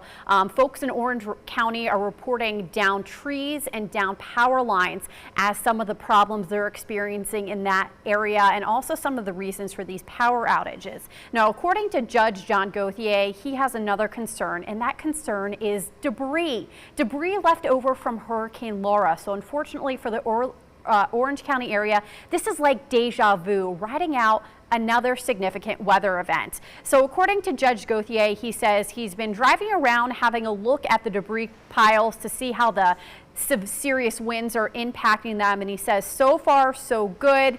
And when it comes to cleanup, according to Judge Gauthier, contractors have been in the area for 4 weeks already. Now we know that there is still debris, so he says those contractors plan to stay in the area for additional weeks to make sure that they're finished cleaning up after Hurricane Laura and any debris that may occur following Hurricane Delta. So we're having a look at video out of Orange County. You can see the rain becoming strong, becoming weak at times, becoming strong, becoming weak. So it's those bands that are passing through the area. And as Patrick was saying moments ago, that the eye is now hitting over in Louisiana. So we can expect to see some more serious wind gusts as well as some more of those bands for the next several hours or so. So make sure you stick with 12 News as well. And before I send it back to Dejanique and Jordan, we want to talk quickly about generator safety. With 43,000 customers in the dark, many people are going to be relying on those generators to keep the lights on, to have that power as Entergy works to restore those power outages. Now guys, if you do fire up that generator, here's what you need to keep in mind. Do not put it in your house. Do not put it in your garage. You're going to want to fire the generator up outside, and you're going to want to fire it up away from any vents and any windows. And make sure when you refill that generator, you switch it off before putting that fuel in. Now, sadly, following Hurricane Laura in Southeast Texas, at least 5 people died from carbon monoxide poisoning. And according to the Medical Center of Southeast Texas, also following Hurricane Laura, 20 people were hospitalized due to carbon monoxide poisoning. So if you want to keep your family safe, you going to want to follow those tips you see on your screen, the most important being to keep that generator outside. And again, a garage or windows open, that doesn't count. Carbon monoxide can be a very nasty thing, and as you just heard, even a fatal thing. So guys, in the days following this hurricane, depending on how long it takes Entergy to restore those lights, get that power back on, you're going to want to keep those tips in mind to make sure you're safe in the days to come. Okay, Jordan, Dejanique, I'm going to send it back to you. All right, thank you so much, Lauren, joining us from Education First Federal Credit Union, and Jordan Williams. We want to bring in Jordan James. He's been traveling to Orange County today. We're going to be checking in with him in just a second, Dejanique. This is the Skycam in Beaumont. Important to remember, as Lauren was underscoring, we've got a lot of people without power. And we're watching the images here from Education First. We've seen some of the signs, some of the big billboards dangling in the wind. Again, the landfall happened to our east, about 45 miles east of the state line, around 5 o'clock, according to the National Hurricane Center, as a weak Category 2 storm near the Grand Chenier area of southwest Louisiana. Dejanique. Alrighty, and we want to update you all on 3 things that you need to know as we continue to track Hurricane Delta. First things first, heavy rain and wind moving across southeast Texas. I don't think you need us to tell you that. You can definitely see and hear those conditions across our region. Number 2, flash flood warnings are in effect for Jefferson and Orange County. So folks, if you're in those areas, please stay off of the roads. We do not want you to be impacted by the rain that's going to come down. As Amelia was just telling us, there are lots of areas that may look okay, and as you continue to drive, there may be spots where the water has started to pool, or there may be ditches that are now covered. So please, if you're in Jefferson or Orange counties, try and stay off of the roads with those flash flood warnings that are in place. And then number 3, tens of thousands without power right now. We've been taking a close look at the Entergy outage map, and we've been seeing those numbers continue to just increase as the winds pick up across southeast Texas, as we are experiencing tropical storm force conditions as Delta makes its way across the Gulf Coast. Jordan. You know, one of the top questions I'm seeing right now posed to us on Facebook, and I'm going to have to bring in Chief Meteorologist Patrick Vaughn to answer this. Folks are starting, even in the Beaumont area, to have water in their backyards, getting close to their homes, ditches filling up. They're wondering, really, how many more hours are you expecting of the heaviest of the rain? Patrick, did you hear me? Yes, I did. Okay. Let's take a look at Futurecast. Okay. And this is the latest modeling. And let's see. We obviously can hear the rain on our rooftop Yep. here at the 12 News Studios. Okay, there is 6, there is 7, 8 p.m., 7 to 8. Between 7 and 8, things will very markedly improve in the Triangle. So if you're watching in the Golden Triangle area, we'll give it 2 more hours for probably the heaviest of the rain before things start spiraling out and heading out as the storm moves east. And the north rain east. is out of here certainly by 8:30 in Beaumont, if not sooner. That's good news, Dej. Really good news. Absolutely. Absolutely. I think Jordan James is ready now. He was in Orange County a few days ago. He is back this evening to give us the latest on current conditions in the area. Jordan, how you doing?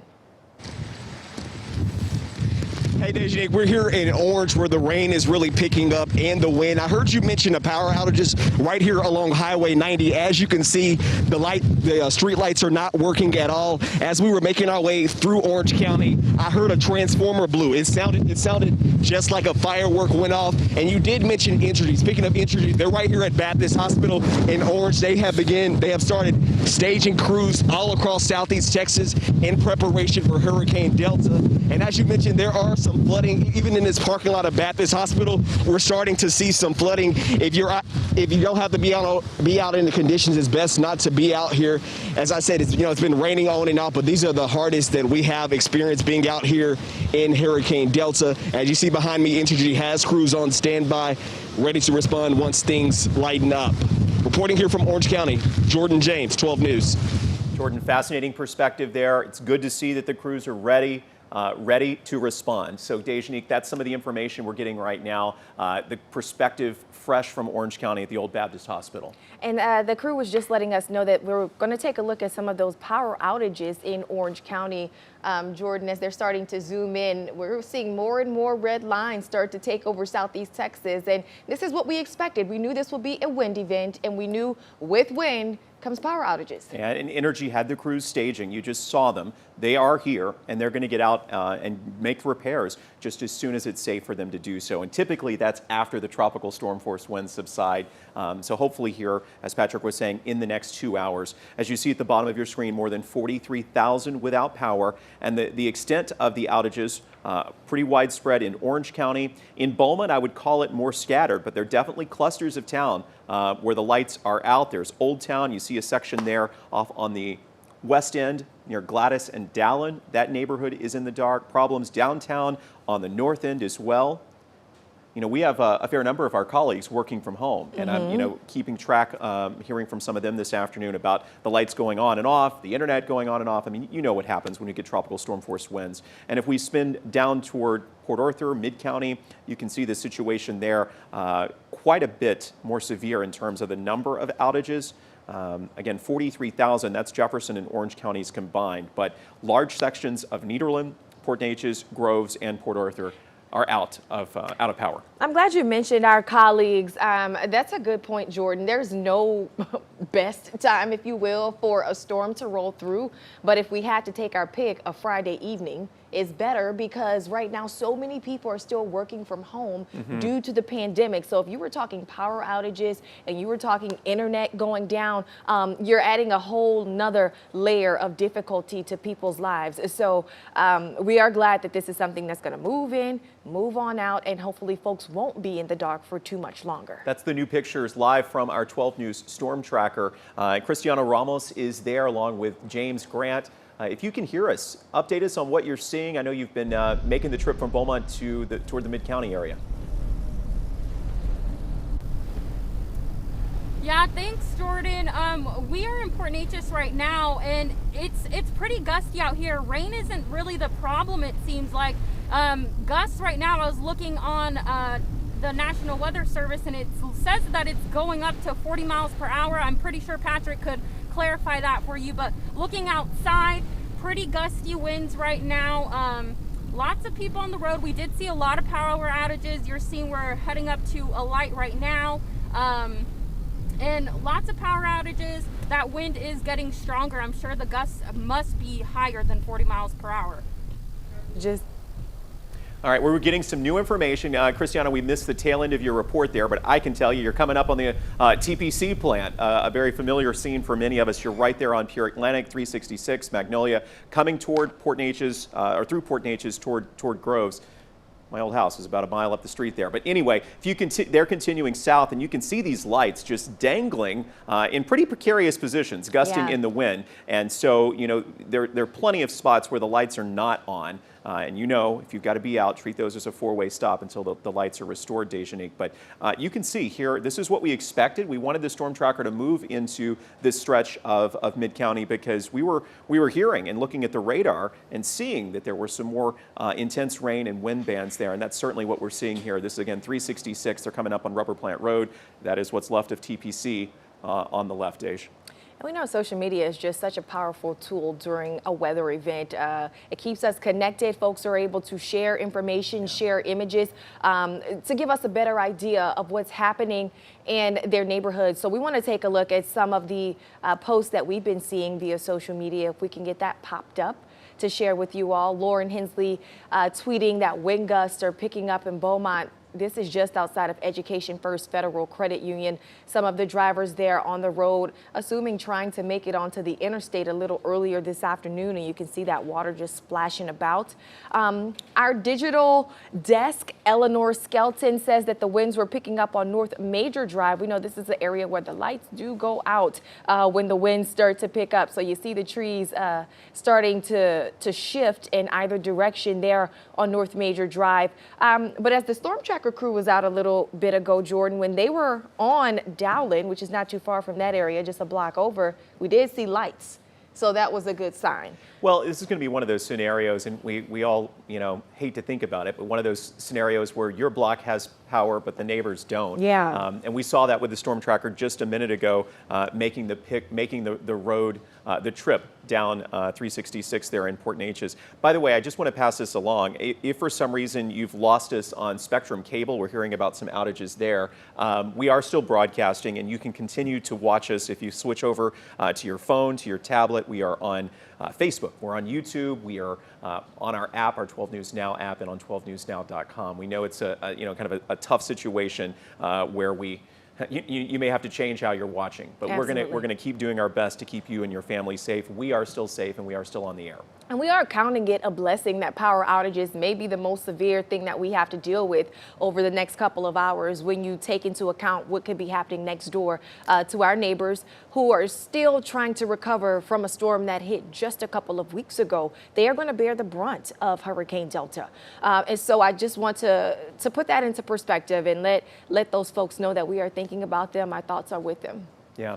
You know, and we're sitting here saying, okay, we just had a wind gust to 70 to 74 down at the coast, closer to 80 down at Sabine Pass, where Ashley Elam and Mike Canizales are. We'll likely hear from them again in the next couple of minutes, but the conditions there are much more severe. So these are tropical storm force conditions. We're on the clean side of the storm, but Correct. as we're all seeing this afternoon, still significant. You don't have to have hard rain when it's being blown sideways and in multiple directions to make it really, really messy and to snap power poles. And that's what we're seeing. The updated power numbers from Energy, upwards of 44,000 homes and businesses now without power. You're on the air with us here at 5:30. We are staying on the air, keeping you informed on both ABC and KJAC NBC.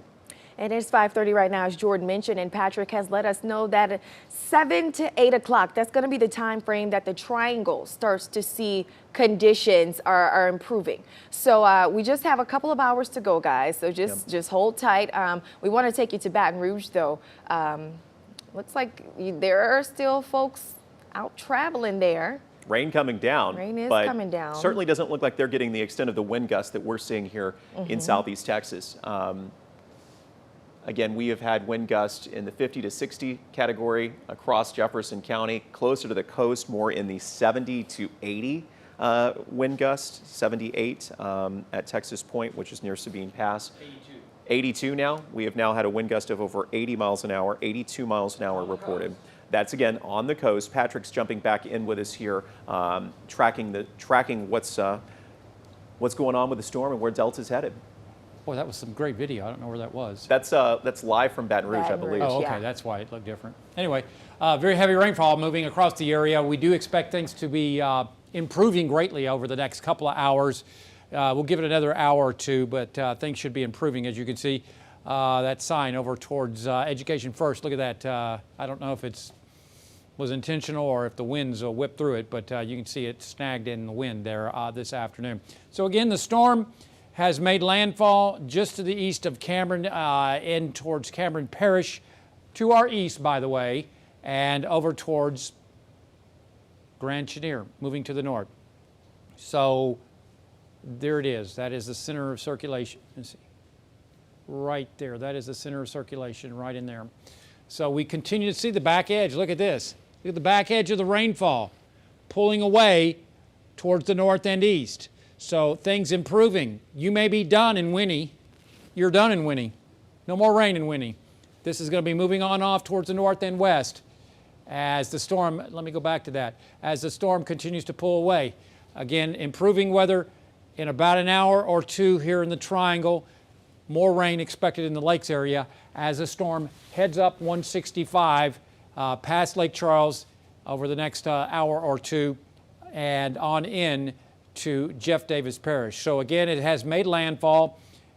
This is the 58 plus mile per hour wind gusts. Not doing too good of a job this time, guys. Otherwise, it looks like we have seen some wind gusts to 82 at Texas Point. Let's see, over towards Jack Brooks Regional in Port Arthur, Nederland, Port Arthur, really Nederland. They've had a gust of 68 miles an hour. Otherwise, you can see it pulling off to the north. Sustained, though, hurricane force winds off towards our east.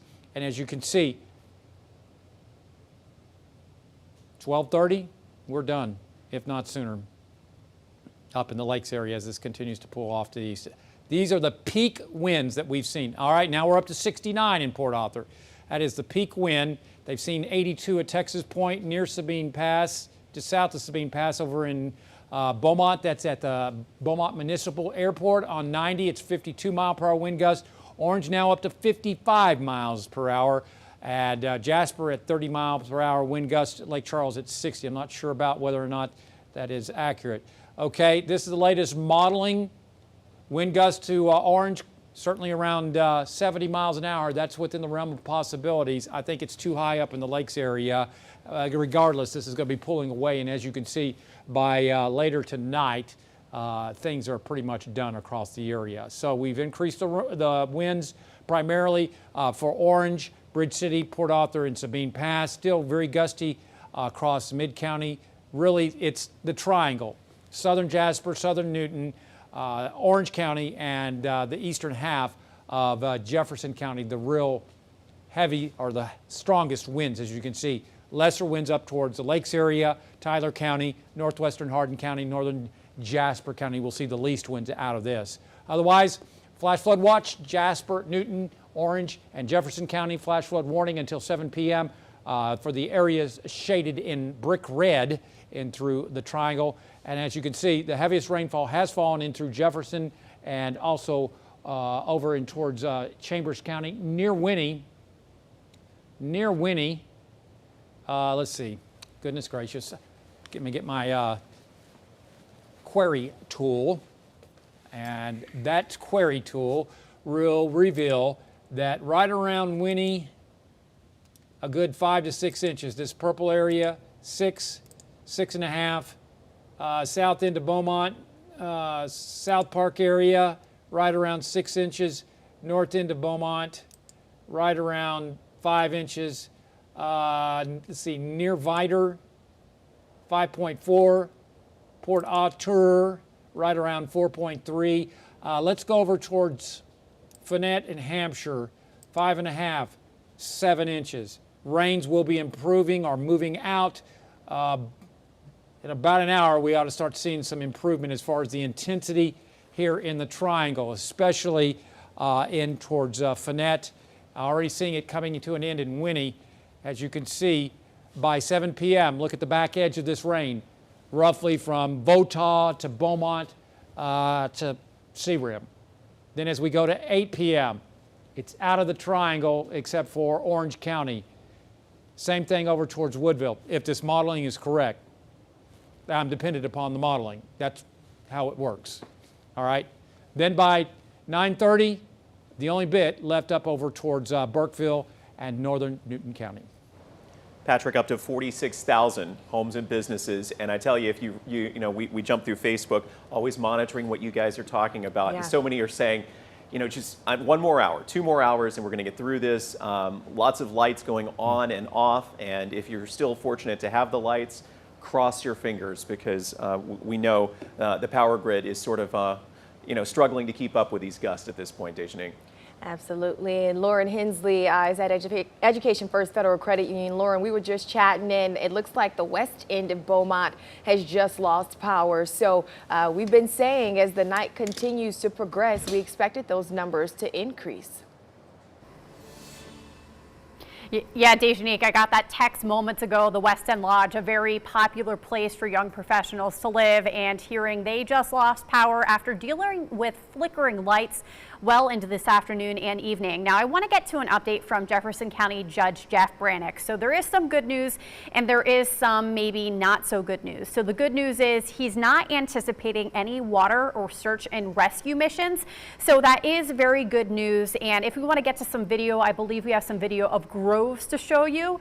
So folks in Groves, really neighborhood by neighborhood, some folks are reporting power outages, but maybe 2 or 3 blocks down the street, those folks have the lights. And if you can take a look, they're dealing with a strong gust of winds. So the not so good news coming from Jefferson County Judge Jeff Brannick, he says the biggest concern for the county is those widespread power outages. And he says you're going to have to be patient because crews cannot get on the road until those winds die down. So essentially until this weather event moves out of our area, that's when those first responders, those power crews, they can get back on the roads, determine what's going on, and then start those, you know, repair missions. He's also saying that he does anticipate having to block some roads, and again, that may not happen, that will not happen until that the winds die down, until Delta has moved out of our area. So that is the latest coming from Jefferson County Judge Jeff Brannick. The good news,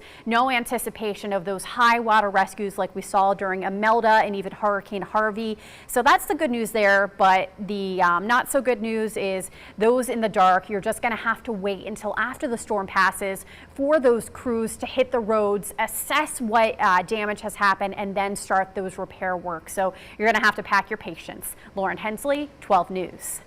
And that's something we expected, Lauren. We did speak with Energy Crews yesterday who said they did have the infrastructure in place so that we wouldn't be looking at outages for days to come. But the winds still have to die down. We want to make sure those crews are safe, just like our crews that are out there right now in the 12 News Storm Tracker, Jordan. That's Christiana Ramos and James Grant in Groves, we understand right now. Tell us what you're seeing.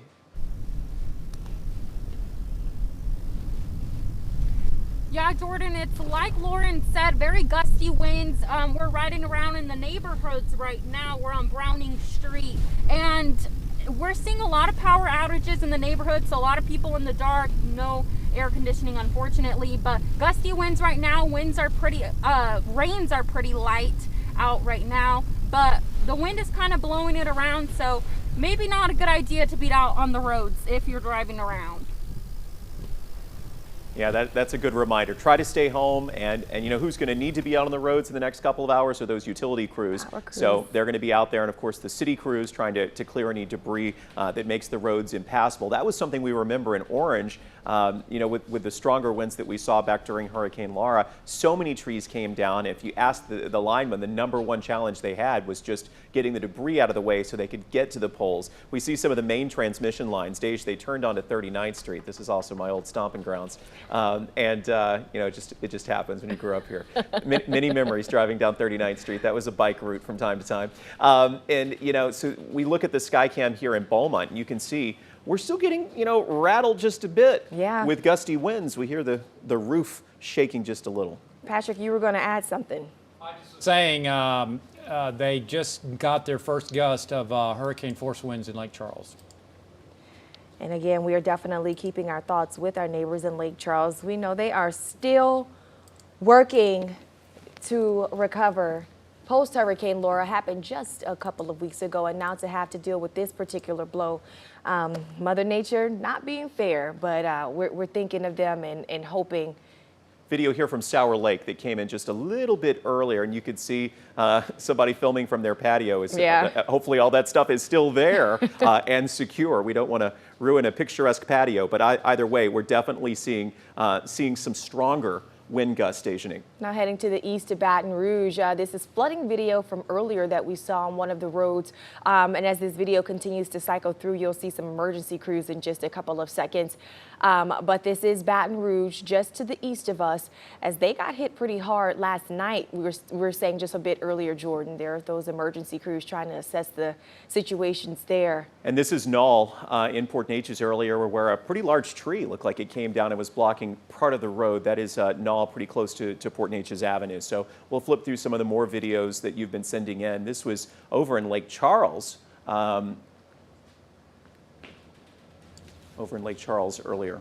Looks like that water's just pooling in front of a neighborhood. Yeah, there's the street, probably impassable at the current moment. As Patrick was just saying, Lake Charles has just now officially recorded its first significant wind gust. So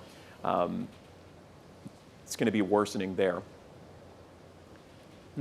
All right, and this is viewer video coming out of Hampshire. This is a gas station. At this point, the lights were still on, as you can see. But if you take a closer look into the parking lot, that water already starting to pool, the wind just pushing it all throughout the parking lot as those gusts pick up in the area.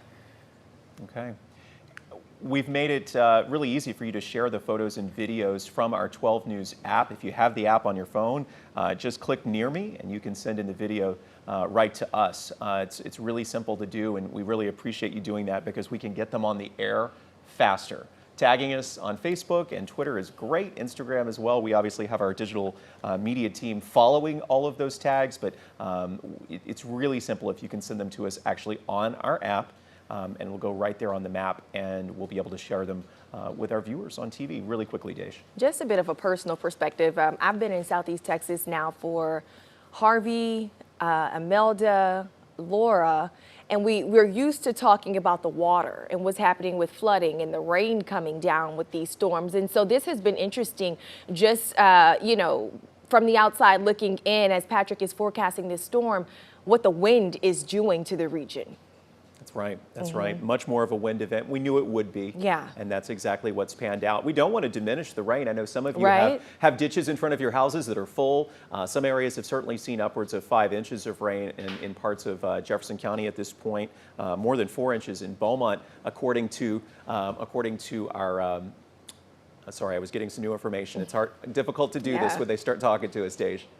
All right, looks like Patrick was standing at our 12 News Weather Center. You got something you want to share with us? Well, I just was going to update you as far as where we're at, as far as the current conditions and all. And right now, looking at heavy rainfall and windy conditions here in Beaumont.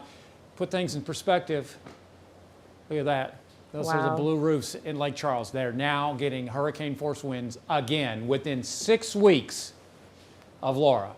For the second time in 6 weeks, they're having to deal with hurricane force winds. And look at the number of blue roofs over in southwest Louisiana. So we have seen Hurricane Delta make landfall at 5 p.m. It has winds of 100 miles an hour. It's in through,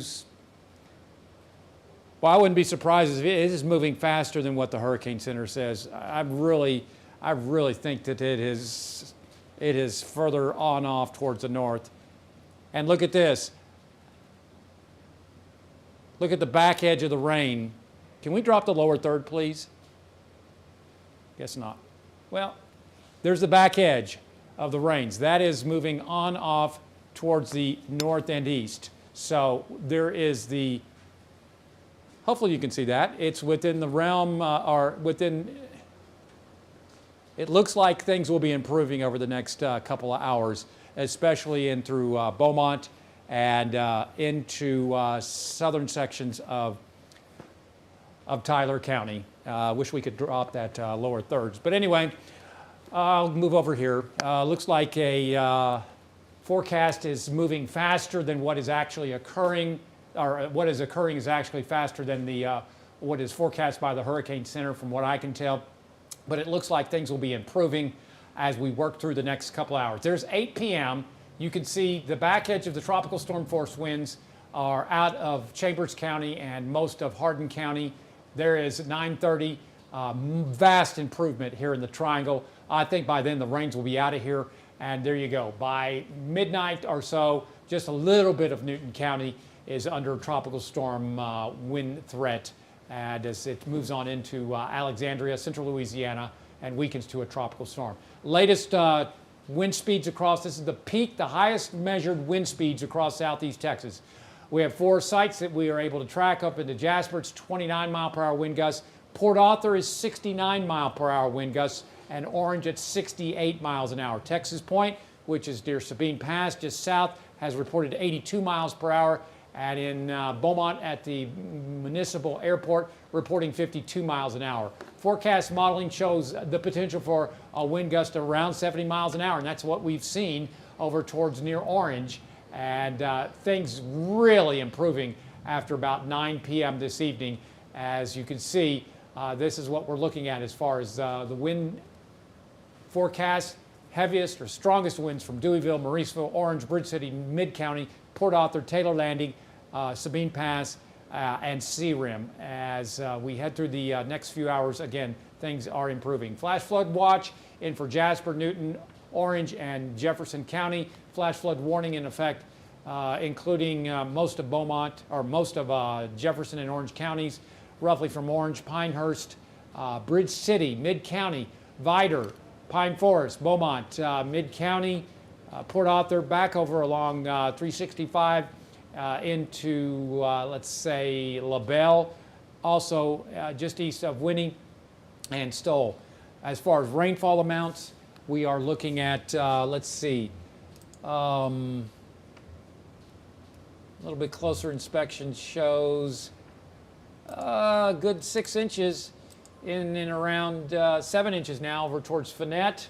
So this is exceeding rainfall expectations this round, but I do think things will be improving over the next couple of hours. Here's Futurecast. It shows that by 7 to 8 p.m., most of the rain should be moving out of the Triangle, and by 8 p.m., just a portion of the area, mainly Jasper and Newton counties, will see rainfall as things vastly improve by 9:30 as the storm quickly pulls out of the area. Patrick, thank you. Again, an update right now, Deshanique, 46,000 homes and businesses in the dark in both Jefferson and Orange counties as we track what's going on with Hurricane Delta. Again, the landfall happened almost an hour ago in southwest Louisiana. You're looking at the live pictures from Groves, and you can see, boy, those power lines swaying right above our news unit there. The trees getting whipped about. It's certainly still a pretty dangerous situation. We're trying our best to keep our crews all in safe spots at this point. But yeah, this is what we're seeing. Wind gusts that continue all across Jefferson and Orange counties right now. And those wind gusts are what it takes to snap the lines. Absolutely. And if you're one of those 46,000 people across Southeast Texas without power, you are going to have to pack your patience for a bit. Energy crews are staged. They have let us know that there is infrastructure in place to be able to address these issues a lot more quickly than they were able to during Hurricane Laura, or in the aftermath, I should say. But there is a caveat. These crews have to remain safe as well. So as long as we are seeing these tropical storm force conditions, they can't be out there on the roads. They can't twist and turn through your neighborhood. So the crews are going to have to stay in place until these winds start to die down. And then once the conditions are clear, they'll be able to assess the situation and start to get the lights back on. You see those lights flashing about. So if you are on the roads, if you have to travel, if you know someone that has to do the same, just please remain safe. Absolutely. 48,000, I was just doing the math, 48,000 homes and businesses now. The numbers have gone up, and you can see the gusts. There is a tree snapped right there, just dangling over the road. That may actually have been below the power lines. But, you know, Groves has a ton of pecan trees. Was a pecan orchard when it was first developed so many years ago in the early 1900s. So we know a lot of those pecan limbs are so brittle. So that's what we're seeing as our storm tracker makes its way through some of the neighborhood streets. You see the ditches there in Groves. I don't think they've had quite as much rain there. The ditches seem to have plenty of room for the water still to collect. So, and sometimes that's what can be deceiving when you're in a severe weather situation. If you don't see as much rain coming down, oh, I can jump in my car, go run an errand, but that wind is really serious. absolutely, absolutely. We had one of our crews, you may have seen a photo already being shared. We might as well be transparent. Yeah. One of our crews that ended up in a ditch, but they're safe and the car is already out. So that is good news. But yeah, it's tough to assess where, when you get the heavier rain and wind bands, there was some debris going, looks like a branch flying across the road. So, visibility does become an issue. And we're not quite done with the gusts. Give it another hour, 2 hours, and we're gonna get through this, Southeast Texas. Absolutely. Patrick is saying that 7 to 8 o'clock time frame, that's going to be the golden hour for the triangle. That's when we'll really start to see the conditions start to improve across the area. So not too much longer. We're just waiting on it. We are waiting on it. But thank goodness this is not a long duration event. Again, the storm made landfall almost an hour ago in southwestern Louisiana near Grand Chenier as a Category 2 storm with winds of around 100 miles an hour. Patrick was talking earlier about how the eye wall kind of got sheared apart. So we didn't see sort of the classic eye, but instead a more broad center of the storm as it came ashore. And so, and it was also slow to make that official turn more to the north and northeast. So that's why we're seeing a little bit more wind gusts than some of the models had shown yesterday. Boy, we look at all these trees. It just, every branch looks like it could come down as we watch the storm tracker make its way through the streets of Groves. Which is another important reason to just stay off of those roads, because we don't know when they'll snap, and we would hate for you to be in the vicinity of something like that. Just a housekeeping note, a shout out to our local leaders who were proactive, and many of them getting disaster declarations put in place across our counties in Southeast Texas, so that if we start to see the damage, once the conditions do clear, they are freeing up resources to be able to come into Southeast Texas. So that's an important point. Even though we're not bearing the brunt, there is going to be some damage, and that has been addressed on the front end, Jordan. Yeah, Look right there on the right. There's a power line that's still a street light that's still on, but our crew obviously trying to dodge that. They're right. Oh my goodness. Oh my goodness. You can see the power lines dangling there. Hopefully they made it through that okay. We all know if you encounter a line, don't get out of your vehicle. Very important to remember that. They're right in front of Groves Middle School. They're making the turn over by Van Buren Elementary. And we'll keep monitoring their feed as they make their way around Groves. Dej? All righty. Chief Meteorologist Patrick Vaughn busy in the Storm Tracker Center updating the latest models and giving us an update as to what we can expect as we slowly approach that golden hour, as I've been calling it, when the conditions are going to start to improve across the area. Yeah, it does look like this is the last feeder band coming through Beaumont right now, as a matter of fact, as we take a look at Skycam. The feeder band is moving towards the west now, and locally, certainly heavy rainfall here in the triangle. And as you can see, it does appear that the storm is over in through, it looks like east central. It's hard to make out on this. I'll just go to radar.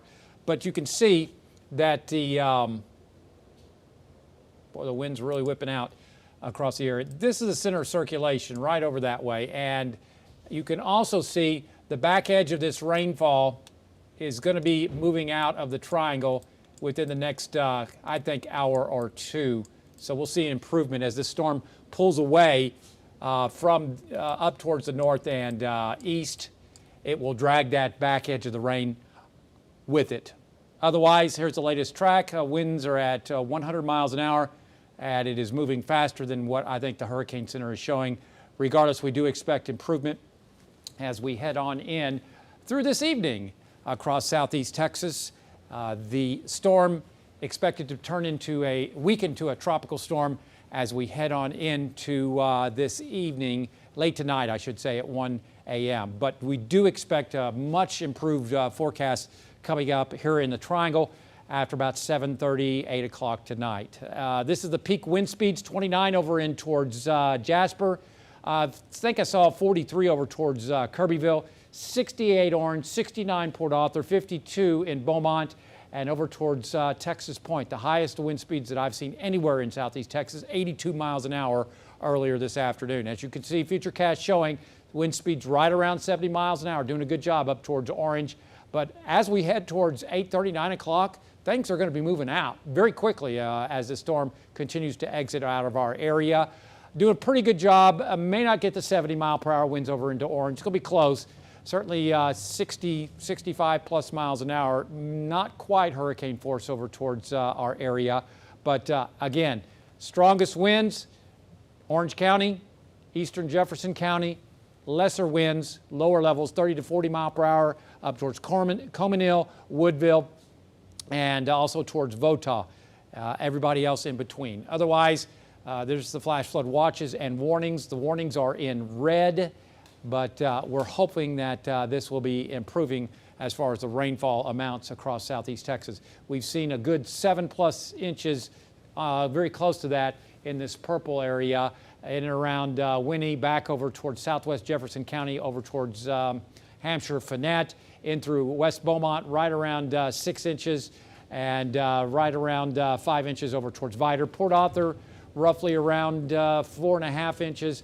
Orange, around, yeah, that's I-10, that's where its location, around 3.89 inches. And here's Futurecast. This is high-res modeling. And as we take a look, by 8 o'clock, probably sooner, the way looking at radar, the rain's moving out of the triangle, and probably by 10 o'clock up in the lakes area altogether. That's where we're at.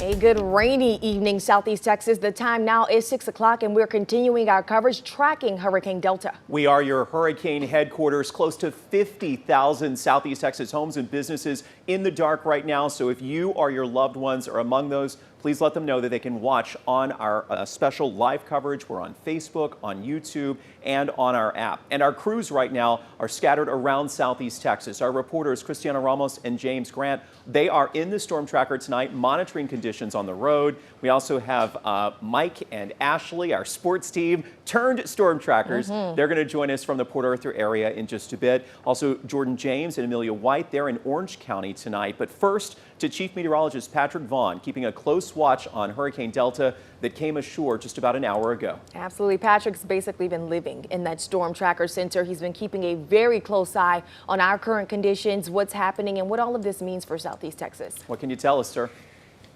Well, right now the storm is pulling through Cameron Parish and moving off towards the northeast at 14 miles an hour. This is a look outside over at Education First Federal Credit Union. And it's windy in Beaumont right now. So we take a look, you can see the storm is in through northeast of Cameron. This is where the center of circulation is. Yeah, that's right. That's where it is. It's heading right towards the Cameron Parish and Calcasieu Parish state line. Otherwise, we're noticing that the rains have ended over towards Winnie, so that's some good news. They've had flash flooding over that way, but this is going to be pulling out of the area as the storm moves up 165. So rains ought to be ending over the next, within the next few minutes over towards Woodville, maybe towards Kuntz and into Beaumont as this heads on off towards the north and east. Winds are pretty high. And okay, so this is all updated. Now look at this. They have it at the coast, and they have expanded that 58, thankfully they finally did it, 58 mile per hour radii. Hurricane force winds have increased, and western Calcasieu Parish. This is the sustained wind. So we'll take this on off towards the north, and doing a good job there. Agree with that, growing right up 165. Look at that. By 12:30, just a thin sliver of tropical storm force winds in through Newton County. And as it weakens to a tropical storm up near Alexandria, by tomorrow morning at 1 a.m. Wind speeds, latest that I have is 52 in Beaumont, 68 in Orange, 69 in Port Arthur, 43 Kirbyville, 30 into Jasper now, and 82 towards Texas Point. Futurecast showing about 70 mile per hour winds in Port Arthur and Orange, and that's what we think is still possible over the next 2 hours across southeast Texas. Strongest winds obviously into Orange, Port Arthur, and back over towards Bridge City. Flash flood warnings in effect for, let me go back to that, into pretty loud winds, isn't it? Wow. We are just getting slammed in Beaumont. While you're doing that, Patrick, the power outages have shot up to close to 60,000. Yeah. So we're looking at roughly half of Jefferson County now that has lost power. So we do want to remind you, we're staying on the air. I know a lot of you can't see us on Spectrum either. I'm hearing from you on Facebook. We're going to keep broadcasting. We are on our apps, on YouTube. We're going to stay here and keep you safe. Patrick, you're tracking rain. Yeah, anywhere. The heaviest rainfall is into Jefferson and Orange counties. Between 5 to 7 inches has fallen, as you can see. Otherwise, we do expect within the next 1 to 2 hours that things will be certainly improving across southeast Texas as far as the rainfall. That's the very latest as we head on into 10:30. Most of it should be out of the area. I tell you, these gusts have just done a huge number on the power grid around Beaumont. I know my lights just went out at the house as well. Where we're looking at our live Skycam, Dejanique, we don't want to diminish this. I mean, yes, it's the back end of it, but this very well may be the worst for Beaumont that we're getting right now. Absolutely. We haven't heard this, and we've been on the air for 3 hours. 3 hours at this point, and Goodness. this is the most intense it's been. So we definitely feel what you're going through out there. Yep, we're thinking of you. You guys stay safe wherever you are. Going to be closed tomorrow on Friday while the storm moves through.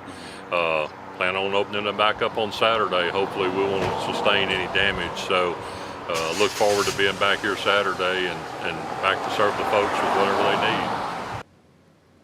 Okay, so giving you just a little background on that sound we just heard, Jordan James was up in Orange County just a couple of days ago. He was talking to a business owner who was trying to prepare ahead of this storm. He was saying, look, been through it, understand the preparations that need to happen, rather play it safe than sorry. So he decided to close his store starting yesterday. He plans to reopen again tomorrow, but he was saying there's still debris out here. We're still waiting on the crews to come and pick this stuff up. And the debris was a huge, huge concern, right? Simply because it can become immediate projectiles. You get gusts to 60 to 70 to 80 miles an hour like we're seeing, and it really is a potentially dangerous situation. Absolutely. We're getting some new information. As we've mentioned, we've got crews around the area. Let us know where we're headed next. I know we don't exactly have all of the live shots we'd anticipated. This is our storm tracker out on the roads.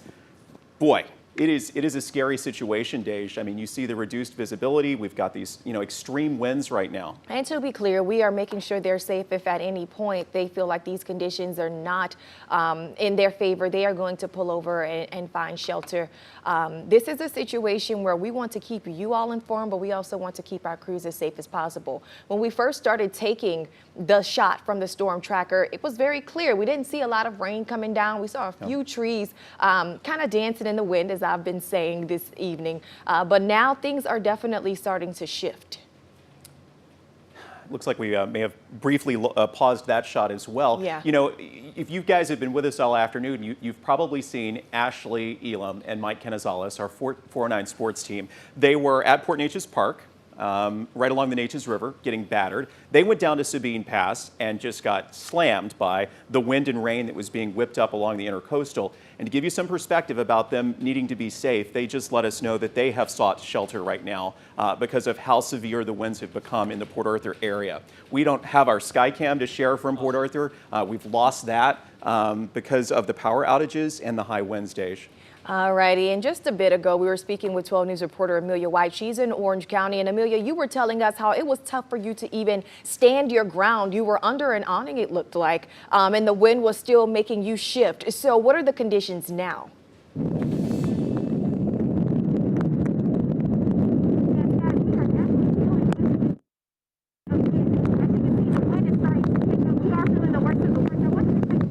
can't hear you, Amelia, so we'll let you check the microphone, and we'll touch base with her in just a bit, Dej. We couldn't hear her, but we could hear the wind. And that just gives you an Yes. idea of what's happening. And boy, oh boy, I just keep glancing over at the clock. I've got to be transparent. I'm ready for this thing to go ahead and pass. Even though this was a quick weather event, the damage that the wind can leave behind, that is nothing. It's not a small feat, I should say, you know. No. So it's something that we definitely have to keep a close eye on, and I just want to make sure those crews are safe as they're out there trying to bring us the very latest conditions. So as Amelia works on that audio situation. Do we have the storm tracker we could pull up? Yeah. We'll be happy to talk about what we're seeing from it. This is the view along Highway 69. This is near Central Mall. There's the Third Coast Bank. You know the busy section. They're approaching the 365 exit, and you can see there's debris on the road, Dej. Yeah. People are moving extremely slowly. The rain bands being whipped up horizontally with the northeasterly winds that we've got. I mean, just a pretty scary ordeal. They're exiting here at 365. Now, Christiana Ramos is normally here in the studio in the Storm Tracker Center, and she is now in the Storm Tracker. She's been on the road since about 3 o'clock this afternoon with 12 News reporter James Grant, making sure they're in pairs there to make sure that they are safe. Guys, what have you been seeing? And just walk us through your day, because as I was saying just a bit ago, the conditions were okay just a couple of hours ago. The rain was lightly coming down. We saw the wind, but this is something different now. Well, we've lost them as well. This is the third live shot to go down. Patrick says we need to go to him, Yeah. so we will do that. Patrick? Yeah, just got a gust to 74 miles an hour in, let's see, into Port Arthur. Yeah, officially a hurricane force winds in Port Arthur. 100 miles per hour now being reported over towards Texas Point. 100 miles per hour at Texas Point. Port Arthur at 74, 68 officially at Orange. I'm sorry? We just had a transformer blow here. Did we? Yeah. Okay. Well, things should be improving over the next couple hours, hour or two. Back edge of the rain is within sight between Beaumont and, let's say, China. As this storm continues to pull away, it can only get better after about an hour or so. 7:30, 8 o'clock, that's when I think things will be certainly improving here in the Triangle. This is probably the worst of the storm right now and through the Triangle that we can see. As you can see, the official track continues to take it up Highway 165 into central Louisiana. The tropical storm force winds pull away, and by say 7 a.m., or I should say 1 a.m. Saturday morning, midnight or so, it should be weakened into a tropical storm. Again, if you're just joining us, hurricane force winds reported in Port Arthur, no surprises. 68 into Orange. We've had a 100 mile per hour wind gust over towards Texas Point. And Texas Point, if you don't know, is just to the southeast, south of Sabine Pass and Port Arthur. Let's see.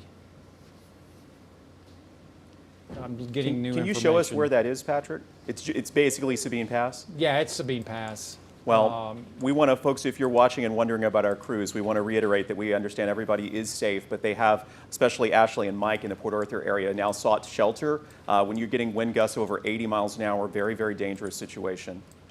This is Texas Point. Sabine Pass is right there. So 100 miles an hour being reported at Texas Point. Alrighty, and as those winds continue to whip through the region, Jordan just mentioned almost half of Jefferson County without power at this hour. It may have come down. I was just literally here with a pen and paper doing math. It's 44,000 homes and businesses in Jefferson County, roughly 14 to 15,000 in Orange County. So yeah, roughly 60,000 customers right now in the dark. And again, when we say customers, that's homes and businesses. So you figure 1 or 2 people in each area. Yeah, clearly a pretty good chunk of Jefferson and Orange counties in the dark. We're looking now, Patrick switched to the radar mode over to the Doppler winds. And again, you're looking at red and green, whether the winds are coming away from the radar site or toward the radar site. And that's really important because it allows him to really look into the storm. And we were saying it earlier, I mean, this back edge, my gosh, has quite a punch. Yeah. I'm trying to see some speeds here. And I it's mean, not- we're looking at the airport still has sustained winds, 45 gusting to 60, 65, 68. Let's see. 44, gust 74. 74 gusts at the airport now? Yeah, hurricane force at Jeff County. There you go. Jeff County, Brooks Regional Airport. Beaumont, 40 gust 58. That's the highest so far. Orange, 31 gust 53. But I think that, well, they've had a gust of 68 in Orange. So I think higher winds are on the way to Orange County. And again, 100-mile-an-hour gust at the Sabine Pass station, if you will, Texas Point? Yep. Goodness gracious. All right. Well, folks, again, we appreciate your patience. I know many of you have now lost power, or you have loved ones that do. My phone won't stop going off. I'm glad to know that everyone's okay, and that's important. But if you are wanting to continue to find us and you've lost your cable, you've lost power, we are still broadcasting on Facebook, on YouTube, on our 12 News Now app. So please stay safe, and we're going to keep you informed. We've got another hour or so of this, as Patrick has been telling us. Absolutely. And at this point, we want to send things over to Education First Federal Credit Union, where we find 12 News investigator Lauren Hensley. She's been hunkered down there all day. We've been taking a beating here at the station. Thankfully, things still seem to be okay, but we always want to have a backup plan just in case. And so, Lauren, yes, Patrick? Another transformer just blew here. Okay, so we're keeping a close eye on what's happening here at the station. I want to send it over to Lauren to see what you can tell us. Lauren. Dejanique, Jordan, what you're describing, the sounds of transmission blowing, the flickering of lights, folks all over the Golden Triangle have been experiencing that, well into this evening. So I want to get to some numbers. Right now, there's around 60,000 customers in the dark. Judge Jeff Brannick, the Jefferson County judge, he just posted on Facebook, in Jefferson County alone, 41,000 people are in the dark, to give you an idea of how widespread this is. So I want to get to some images now on Tagboard. We're going to pull up what you folks are talking about and having a look at some of the damages. So if you take a look at this, this is video coming from Louisiana. You can see the tarps just blowing in the breeze. Actually, I apologize. That's the Robert Bowers Civic Center. So that's right here in our backyard. So I believe that's the one located in Port Arthur, right? And we're getting to Mike Canizales now. So Mike Canizales and Ashley Elam were down near Port Neches Park. And if you caught their live shots, that wind was just so strong. You could barely even hear Ashley or Mike. It was just so impactful. And here we're going to Galveston, a tweet there. You can check out the waves as well as the damage done to what looks like a dock. So definitely Hurricane Delta leaving a mark not only in the Golden Triangle, but even as far west as Galveston. So thank you to our KHOU sister station for tweeting what's happening in their area as well. Now let's go ahead and get to this next tweet here. So this is video from Lake Arthur, and that is where the Hurricane Delta's eye wall is right now. How intense. Just a scary video. I hope whoever tweeted that they're in a safe location and they're not doing anything dangerous to get this video, but give you an idea of just how powerful Mother Nature is. Guys, the damage in Louisiana is going to be immense coming out of this storm. They just All right, we've lost Lauren.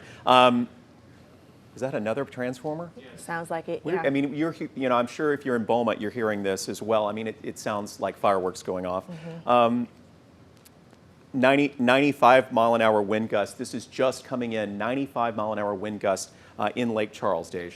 Alrighty, and we want to take it to Ashley Elam. Ashley has been taking a beating all day when you look at the winds. He's been out there giving us the current conditions out of Mid-County, and we just kind of want to take a wrap of what he's been seeing.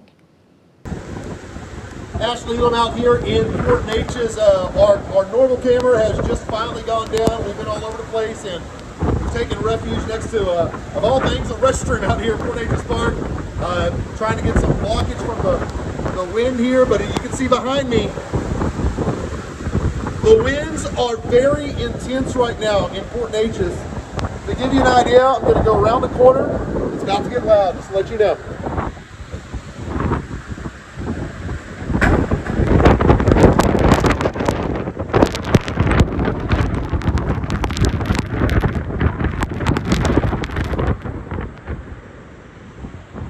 if you're out right now, I'd advise you do not get on the roads. The winds are very intense, especially here in Mid-County. It was really bad at Sabine Pass, but it's starting to really pick up right now in Port Neches. So if you can avoid getting out right now, just don't do it. Let's wait till the storm passes, and hopefully we get through this a lot sooner than later, because right now it's getting pretty crazy out here in Port Neches. For now, in Port Neches, I'm Ashley Elam for 12 News. You know, I just kind of want to talk about the progression of our day, if you don't mind, because we started this. Ashley, of course, you all know, is our sports director, and he had this bubbly, giddy kind of energy going. And I was just saying, oh my goodness, even in the midst of a storm, these guys just always have this high energy, but you can see the concern in his face right now as those conditions have definitely started to deteriorate, Jordan. Well, Lauren led us around some of the video that he and Mike captured earlier, first at Port Neches Park, where there were whitecaps and, you know, quite a spectacle 2 hours ago where folks were coming to look and see. Then they went down to Sabine Pass to check things along the intercoastal. Again, more whitecaps. Those strong northeasterly winds, the wraparound from the storm just were kind of whipping water up all in their faces. And, you know, and then we saw just a couple of minutes ago, they messaged us to say, hey, we're not going to be outside because we needed to seek shelter. So a serious situation. Power outages, a huge, huge concern. This is the updated Entergy power grid. New information there, and you can see what we're looking at. Lots of red. Down at the bottom, that's Port Arthur and Mid-County, and you can see when we say half of Jefferson County without power, we may be being generous. You can see virtually most of Port Arthur is in the dark at this point. Groves appears to be more sporadic, but then, boy, Mid-County, really hard hit through Nederland and Port Neches. There's the airport.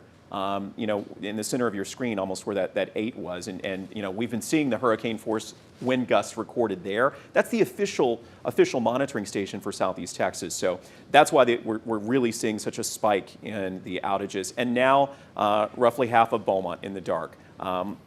Anything east of I-10 along College, Calder, the 11th Street corridor into Old Town in the dark. And if you look out on the west end, significant power outages as well along Gladys and Delaware, off the Delaware Extension, down to Major, and then Major and 105. And then if you look to the west, looks like Bevel Oaks off 105, completely in the dark. Let's check Orange County. We're worried about you guys as well. Yeah. We know how hard you guys were hit during the last storm and how long you waited for the lights to come back on. No power estimation times, restoration times from Entergy at this point, but you see the outages. Vider, looks like you're in decent shape north of the interstate for sure. And then we flip over to the city of Orange, West Orange, and you can see just more scattered. Not as bad, but you know, when your power is out, we all know how you feel, how we all feel. You know, it's really concerning. Dej? All righty. Well, folks, we are hunkered down with you here at the 12 News Studios. Been on for a couple of hours now as the conditions have continued to deteriorate. This is largely a wind event, but the rain has also been coming down as Hurricane Delta just makes its way through the coast. I want to talk to you about generator safety. We've been tracking these tens of thousands of power outages. And unfortunately, in Southeast Texas, post-Laura, there were several fatalities that we had to report, and it was because folks wanted to make themselves as comfortable as possible while trying to recover, and they were using these generators, but weren't using them properly. So we want to continue to drive this message home of generator safety. Never use generators inside of a home, a garage, or an enclosed area. You want to keep them outside, away from vents, doors, and windows. And you also want to turn off your generators. You let them cool down before you refuel them. So these are all some very, very important tips to keep in the front of your mind, just in case those lights don't come on as soon as you like. If you need to power up a generator, say someone in your home has a medical condition and you need the power, please make sure you're doing so safely. So critical to remind everyone of that, and we've got to remember this in the coming days, no matter how desperate we get, to try to get power to our homes. Just heard from one of my former teachers who is in Nederland saying getting some of the worst winds that they've seen so far. Remarkably, his power is still on, but as we've seen across a large swath of Mid-County, the lights are off. Our 12 News Storm Tracker is on the roads. Cristiano Ramos, James Grant, tell us where you are.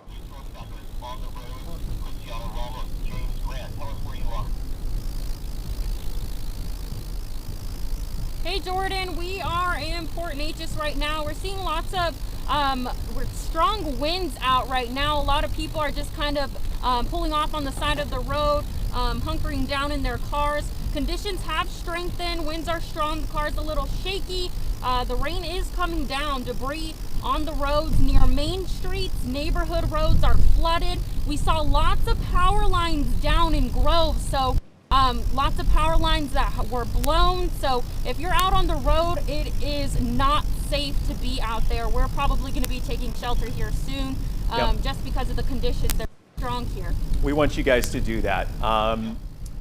My parents are about a mile up the road from where you are, and they say they're having some of the worst winds that they have seen yet as well. So we do want you guys to be in a really safe spot. They're on Merriman, passing by. You saw the high school coming up on Port Neches Middle School as well, Dejanique.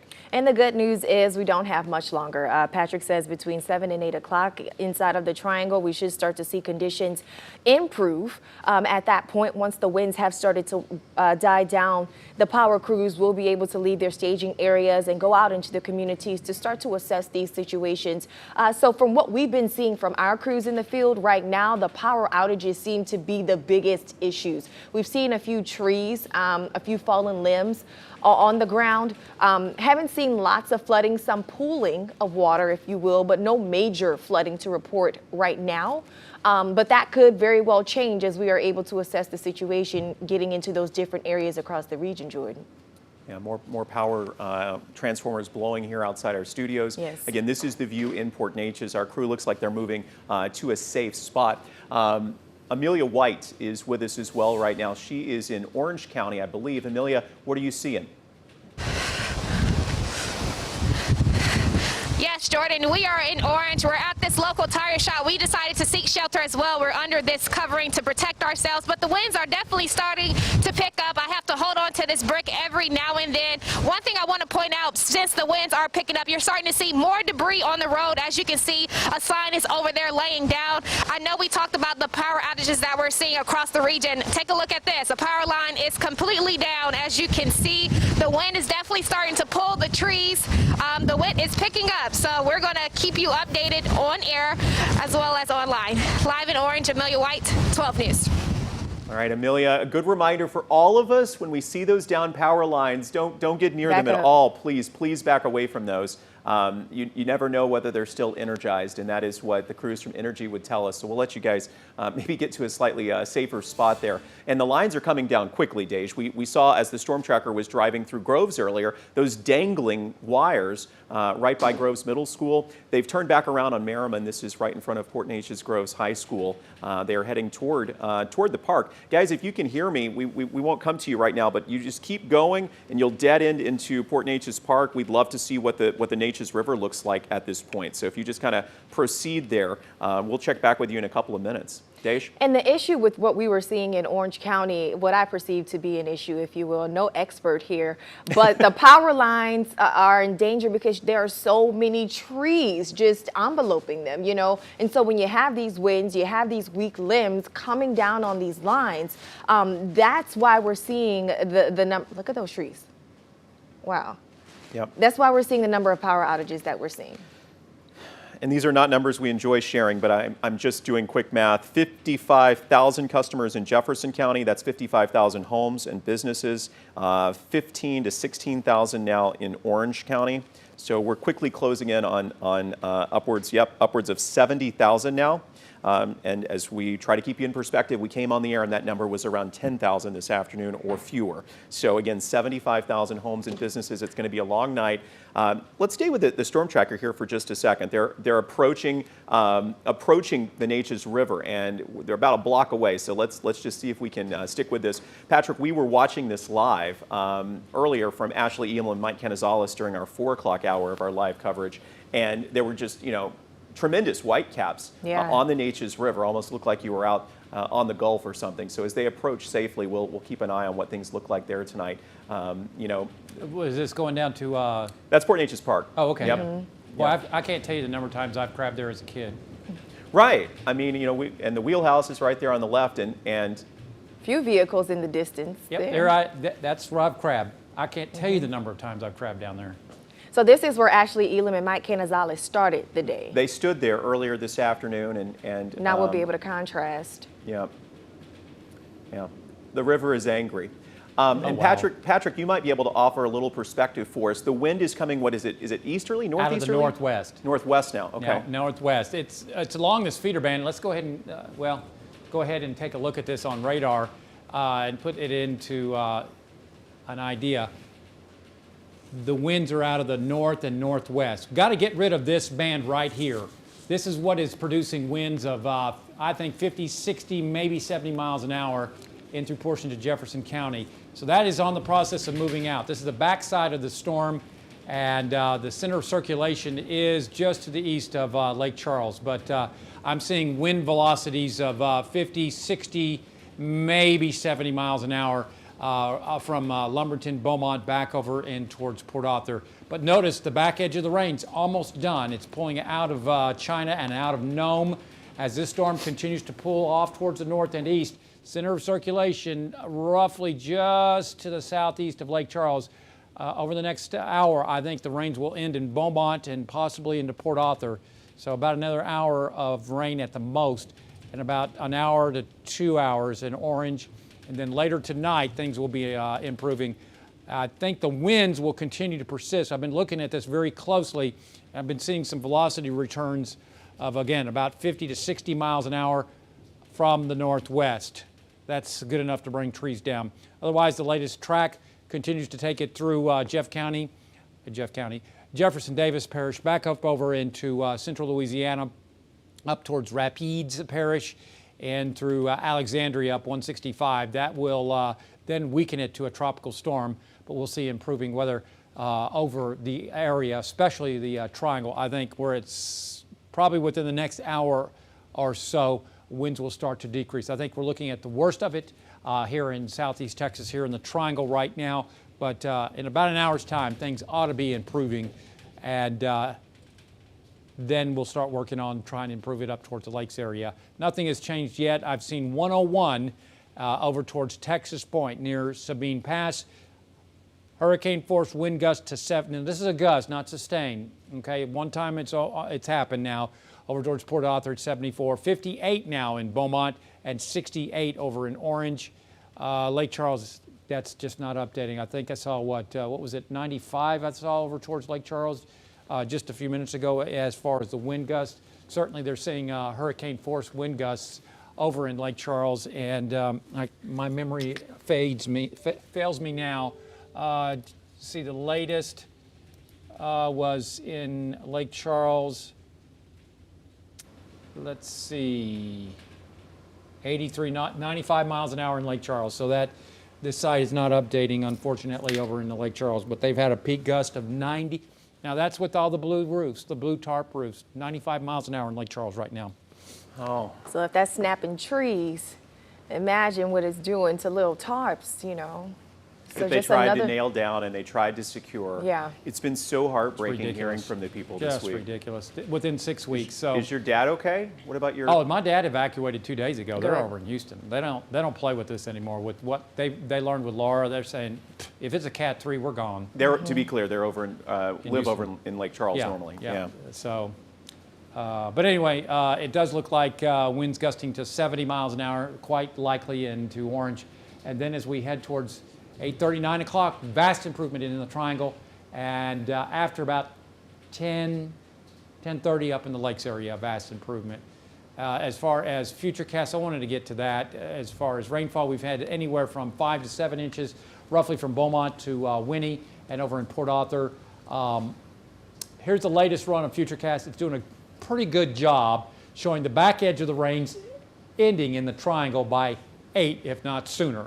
And I think that's going to be the case here in Beaumont, and then by later tonight up in towards Burkeville and northern Newton County by midnight. So that's where we're at right now. If you're just joining us, we've had some wind gusts, some damaging winds in through southeast Texas, anywhere from 58, 68, and 74 here in the Triangle, with a gust of 101 near Sabine Pass. Incredible. Patrick, tracking it for us, doing a great job as always. We thank you for sharing the latest data. We'll let you regroup. And Dejanique, I know you've been monitoring some of the things that people have been posting, not just our crews, but so many of our viewers sharing photos and videos with us. All across the region, all across the nation, people are really watching the Gulf because they have the same sentiment as us. You know, gosh, didn't this just happen a couple of weeks ago? So that storm fatigue, along with the firsthand accounts of folks, is what we've been trying to keep a close eye on. So Lauren tweeted this saying, check it out in Beaumont, damage done to a billboard and a tree dangerously close to an SUV. And you can take a look there as the camera starts to just zoom into those images. Mike Canizales in Mid-County for us this afternoon says that things are starting to get a little crazy on the Neches River at Port Neches Park, and that's where our storm trackers were just heading. We saw the white caps in the water, and we saw those winds start to pick up, so much so that the fellas had to go and seek shelter. So that's his perspective there. And Jason has some serious damage to his pier on the harbor side of Galveston, and you can see those boards just popped out. This wind is just really doing a number across the coast, whether it's to homes or businesses. You see, nothing is exempt when Mother Nature decides to roll through. A longer video here of some of the violent winds coming through Lake Arthur. Hurricane Delta's eye wall, very close to this area. This footage was taken not too long ago, and currently in Groves. Nikki's telling us my house is shaking. And Nikki, we know how you feel because this building has just been rattling, Jordan, for the past hour or so. Yeah, in a way, yeah, it really started, I would say, around 5:30, getting close to 6 o'clock. But for the first time, it seems that we are finally getting a bit of a calm in the winds here in Beaumont along Interstate 10. This is the view in orange. Looks like a church there that they had put the tarps over. And now the tarps have been blown off. So we're thinking of everybody. We know it's going to be a long weekend as we try to assess the damage and as those power crews get out and try to do the work. And look at that water. I mean, just whipping. This wind has been relentless. We're definitely bearing some of the brunt of what we've experienced for the duration of the day, if you will, within this last hour. And we know a lot of you are feeling the same. So guys, just hang in there. There is a light at the end of this tunnel. In about an hour and a half, Patrick says the conditions should be improving. You know, one of my phrases I'm not the biggest fan of is pack to punch, but yeah. this is what, you know, really comes to mind. This back end, this last outer band, if you will, on the back edge of the storm really had some gusts for us. We've got some video taken within the last couple of minutes here in Beaumont, I believe, that we can share, and you can see the intensity. The trees that made it through the earlier stuff, you know, if you had limbs that were not in good shape, maybe some dead wood in your tree, I hope it made it, because this is what we've been seeing in the last hours. Those gusts really intensified, and you can see the rain just getting whipped around. Quite the scene, Dej. Quite the scene. Absolutely, absolutely. And this is something that Patrick had been forecasting for the last couple of days. We knew it would be a wind event. And that's why it was really important ahead of this to make proper preparations, getting those loose things out of the yards and securing what you needed to, because once that wind started rolling through, you didn't have much time to do anything. Power outages are significant at this point. I was just, I wish you guys could see my math. Adding up numbers here, old school. Yeah, 77,000 is the official count at this point as of about 3 minutes ago from Energy. So again, that's homes, that's businesses. We know that impacts, you know, upwards of 140, 150,000 of you likely. So it's going to be a long road. We just hope it's not as long as it was after Hurricane Laura, when those Energy crews worked so long. This is one of our only sky cams that we have at this point because of all the power outages and the internet outages. This is the sky cam at Education First. We see the dangling billboard there along East Tex. This is our sky cam right outside our studios. Really shaking just a bit. And of course, there's still people on the interstate. We now have new information from Patrick. An 81-mile-an-hour wind gust at Jack Brooks Regional Airport in the past couple of minutes. I just heard from a buddy of mine in Port Arthur, and he said, man, the winds are really intensifying, and that would verify 81-mile-an-hour wind gust here in Port Arthur. All right, and taking a look at that power outage map, we were referencing Laura and hoping that the outages didn't last as long as it did just a couple of weeks ago. And from what Entergy officials are telling us, that should not be the case. They put infrastructure in place, they've made adjustments, they've made upgrades, and they're hoping that once the winds start to die down, their crews can leave the staging areas and go ahead to these highly impacted areas and get your lights back on as soon as possible. During Laura, we were also dealing with those forced outages, if you will. That was my first time ever even hearing that phrase. And, you know, the crews were just trying to alleviate some of the pressure off of the grids as they were trying to work to get everyone back up and running. Hopefully, we're not dealing with that this time around. They said they've made improvements within these last couple of weeks, and they don't expect those prolonged outages.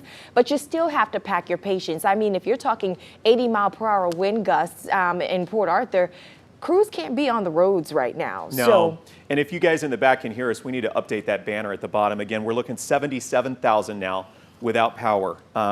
This number is shooting up rapidly. You know, as quickly as we can put it out there and share it. Again, I'm refreshing the Entergy grid right now, and yeah, I think we've now topped 80,000. So wow, this is going to be a significant event, and we know. Something just hit us. What is going on? Hit the building. I think we're fine. My goodness. Excuse us, folks. Just reacting to the elements. We're fine. We are not exempt. But just like you guys, you know, when something hits the house or the car, you kind of look up and say, oh, okay. Okay, by the way, we can make a point of that. It looks as though the outages, they did this during Laura, the outages are so widespread at times they may not even show up on the grid. They'll just turn everything red. Yeah. So you see the idea there. That's what Entergy is going to be up against and counting. Just in Jefferson County, 61,000 homes and businesses. Orange County, about 16,000. We're starting to see more outages now, Hardin County and Chambers County, and that would be right in line with what Patrick was saying, that the back edge of the storm and the line of winds that extended now into places like Lumberton. So we are thanking those crews in advance for all of the hard work that they'll have ahead of them within the next couple of days, trying to get the lights back on across the region, not just in Southeast Texas, but obviously they'll have their work cut out for them in Southwest Louisiana as well. That's the Storm Tracker live video on the left. That's our weather unit that is out on the roads, keeping tabs on things. James, Christiana, what are you seeing?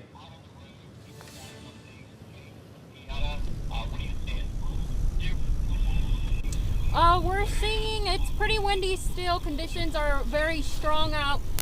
We see people in their backyard waving at us. I don't really know if what's going on there, but lots of people are just taking shelter right now in their homes or in their cars. It's a good idea because lots of power lines are down and that can get dangerous. We're looking at the power lines that you guys are crossing under. Again, keep moving. Do not get out of the Storm Tracker because it's so dangerous where these down power lines may be. I think we're hearing ourselves again, but you know, bear with us, folks. We are broadcasting using all the technology we have, but with all the power outages, you can see that the signal is a bit shaky there. They just turned onto Port Neches Avenue. Look at those poles just bending.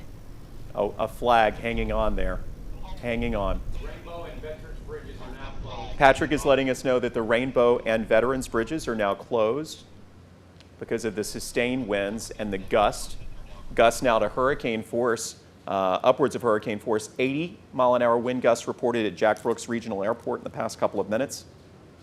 Those types of winds are not anything to play with, folks. So if you have people who are out on the roads, as Christiana just told us, they still saw folks driving.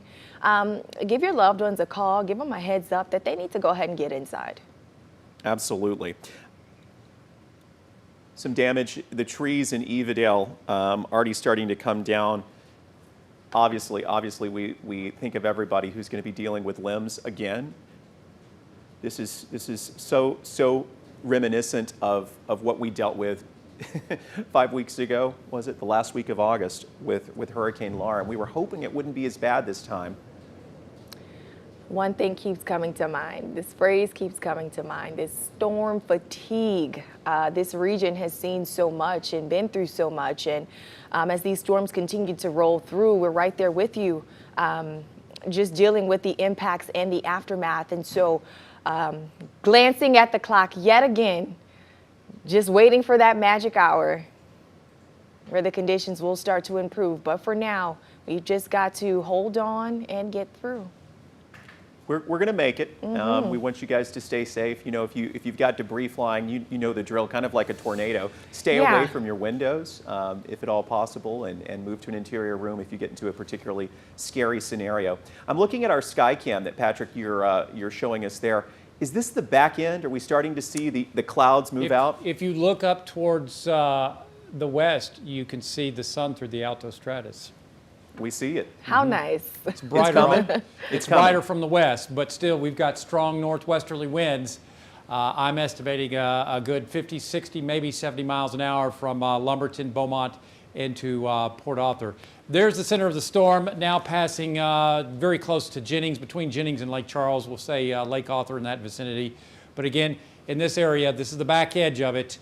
As this pulls away, our winds are going to go down here in the triangle. And that's in the process of happening over the next 20, 30, 45 minutes. Things will be rapidly improving, I think, in Beaumont and in through Port Arthur. Then we got to work on Orange County and getting this to move away. That rain is dragging the winds, the stronger winds, down to the ground. So we've been watching this, and as far as wind speeds, now this is at this may be around 7,000 feet. So you can see that that's why those winds are so high, so much higher. But I can certainly believe 50, 60, maybe 70 miles an hour, roughly from Hardin County, Jefferson, and on into Port Arthur. These winds are blowing towards the radar site, so out of the northwest. So here's the track, continues to take it on off towards the north. Notice this is by 8 p.m. Tropical storm force winds really out of here by 9:30 here in the triangle, if not sooner. And by midnight or about, you can see the last bit of tropical storm force winds moving out of northern sections of Hardin County by midnight or so as the storm weakens to a tropical storm in towards Rapides Parish. 68 the top speed recorded in Orange, 58 in Beaumont, 81 into Port Arthur, and over towards Texas Point, 101 recorded as of now. So again, 50, 60, 70 mile per hour winds, unfortunately. Again, why is this happening? Well, yesterday we were thinking that the storm was going to turn quicker towards the north and east. It did not, and so it took a lazy turn. So that western edge, a little bit closer, and that's why we're seeing the western eye wall just off towards our east and through Cameron Parish, and consequently stronger winds than anticipated yesterday. Again, it's all about timing, and it's all about time ahead of the storm. In other words, forecast time. The lower the forecast time, the better you do usually. That's what we're looking at now as far as wind gusts for the next couple of hours here in the triangle. Nothing has changed as any of the flash flood watches or warnings. I can show you real quick on radar as far as rainfall totals. That's a good 6 to 7 inches in and around southwestern Jefferson County and around Hampshire and around Winnie. Beaumont, north end of Beaumont, northeast end of Beaumont, 6 inches over towards Orange, right around 4 inches. Port Arthur, Port Acres, you get the idea, 4 to 6 inches. So again, as we put things into motion, we're at 646, doing a pretty good job. Look at this, 6 to 8, most of the rain moving out of Beaumont, Silsbee, Port Arthur, Hardin County, and Woodville. So it's the back edge will be moving off towards the north and east. So gradually, slowly, by 9:30, just some leftovers up towards Burkeville. So that's what we're looking at right now as far as the timing of the rainfall. And by tomorrow morning, I do not expect any rain in southeast Texas at daybreak as this weakens and moves off towards the west. We'll see generally westerly winds coming up by tomorrow morning. If you're just joining us, obviously destructive winds across portions of our area, not so much in the lakes area, but mainly into the triangle. Number of power outages across southeast Texas as we continue to watch. Probably wind gusts of 40, 50, maybe closer to 60 in some spots and through southeast Texas. Otherwise, this back edge of this last feeder band should put to bed or end the strongest winds, let's just put it that way, in through Beaumont and Hardin. Once this back edge moves away, what's happening is that the winds are stronger up in the atmosphere, and so when you have rains coming down, that drags that air that is moving faster aloft down to the ground. So we think that as this passes us and moves off towards the north and east, that we'll see improving weather in Port Arthur, Beaumont, Lumberton, Kuntz within the next 30 minutes to an hour, and then we'll start seeing an improvement across Orange County and into sections of Jasper and Newton counties. So that's what we're looking at right now as far as the timing of things improving. I think within the hour here in Beaumont, we ought to start seeing by 7:30, 8 o'clock. I think things will start on the up and up across the area. And that is what we want to hear. Within this last hour, boy, we have been taking a beating here at the station, and I'm sure that mirrors what a lot of folks out in the community are feeling and seeing in their neighborhoods. As you said, that last band is starting to circle through. Yeah, and you know, it's until we get this out of the area, that's the back edge of the storm, basically, and that's where the destructive winds are. And as we get that out of here, I think within 30 minutes to an hour here in Beaumont and Mid-County and also towards Groves and Port Arthur, things will start improving. Any unique elements about this storm that you want to discuss? I know, like I've been saying, we always talk about the rain. We always talk about the water. In the last couple of years, we've had some rain. We've had 6-7 inches, no doubt. But this seems to be more of a wind event, if you will. You know, every one of them has a different character or personality, just like people, as we said earlier. This one, you know, I'm a little disappointed in the wind speeds in my forecast, but again, you can only do so much. And it looks like it took a more lazy turn to the north and east. So if it had turned when we expected it to do during the wee hours this morning, it was still going north at 2 o'clock this morning. I think that we would have been in better shape as far as the winds. You know, yesterday I had 50 to 60, and we've gotten 60 and 70, and unfortunately 81. So, you know, we'll learn from this and get better next time and give us maybe a little bit wider span as far as the winds in the forecast. Instead of going 50, 60, we may go 50 to 70 or 50 to 80, something like that, you know, because of the uncertainty. Well, you can only do the best of what you've got, you know. That's what we're seeing right now, but we do expect improvement within the hour here in the Triangle. All right, we want to take a live look at Orange County. This is an area we wanted to keep a very close eye on. We know that during Laura, they got hit really hard. We were there just a couple of days ago where folks were saying, gosh, we haven't even finished cleaning up. We haven't even finished making repairs. Right. And now we have to get ready for yet another storm. So if we have those images coming out of Orange County, this is where 12 News reporters Jordan James and Amelia White are stationed there. As you can see, they had to take cover. Looks like they may be at a bank. Guys, can you hear me? Okay, we don't have any audio from them, but we're getting some live. There's Jordan. I guess he heard me, jumped in front of that camera there. Jordan, what's happening? Where are you guys, and what's happening with the conditions? Yeah, so we're here in Orange at Wells Fargo underneath the drive-through covering, but the wind is really starting to pick up and the rain. We've seen a handful of people out on the roads. There still are some businesses that are open. People are out, you know, trying to get food, pack up on some of those essential items. We've seen several trees that have been uprooted. I want to show you some of the conditions over here. As you can see, the wind is really starting to pick up. We've seen debris flying all over the place. We know that one of the biggest concerns from this storm was the wind, and you know, a lot of people out here in Orange County are still recovering from Laura. So we have been seeing some of that debris out here, and at times this wind does pick up and we have to hold on to whether it's, the wall because of the wind being so strong out here. About an hour ago, we saw Entergy crews at Baptist Hospital ready to go out into the community once it's safe for them to do so. But this is what it's been like for the last several hours out here in Orange County. The wind picking up, the rain picking up. It's going pretty much, that's what it's really been like. Reporting here from Orange County, Jordan James, 12 News. Okay, so Jordan, talk to me a little bit about you guys' day, just your drive in. Were you seeing a lot of people on the roads? Was it tough to drive? Was the wind starting to pick up and make it tough to maneuver? And by the time you got to Orange County, had the conditions already deteriorating? Look at that. Are you okay? Yes. Yeah, we just caught a big gust of that wind here in Orange County. We started in Vidor. It was not raining that hard, but as the day has progressed, the wind has really picked up, as you can see here in Orange County. I want to show you some of this debris, like I just mentioned. Tarps flying off people's houses are all in the street, and there still are a lot of people out on the roads at this time. If you don't have to be out here, I'd advise you not to be out here. It doesn't take much rain for your car to hydroplane, but as you just saw, this is what it's been like out here in Orange County. You get that huge gust of wind and you have to hold on to something because it can take you. And then a little earlier this week, you were in Orange County. You were talking to folks who were getting prepared. You said they were just tired. They hadn't even finished making repairs from Hurricane Laura.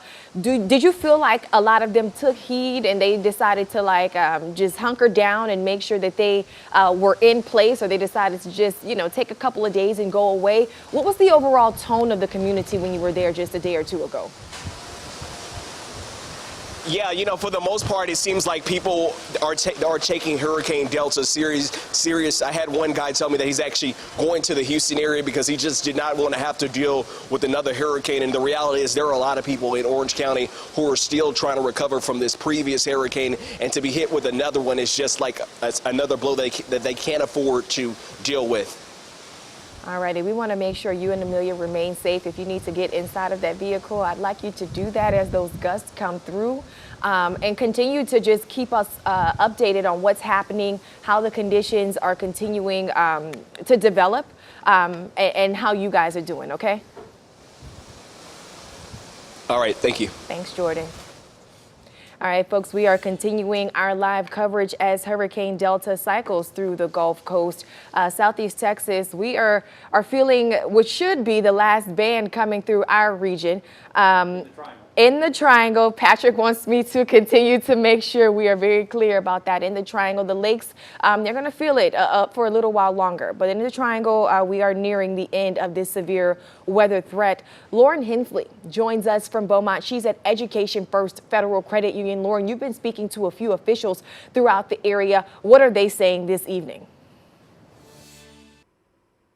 Yeah, Dejanique, I want to talk a little bit about the Orange County Judge, John Gauthier. He just got off the phone with me, and he's reporting an optimistic message. So according to Judge Gauthier, he had been driving around taking a look at the debris piles from Laura. He says most recently those debris piles remained unmoved by those strong winds. So that is some good news for folks in Orange County.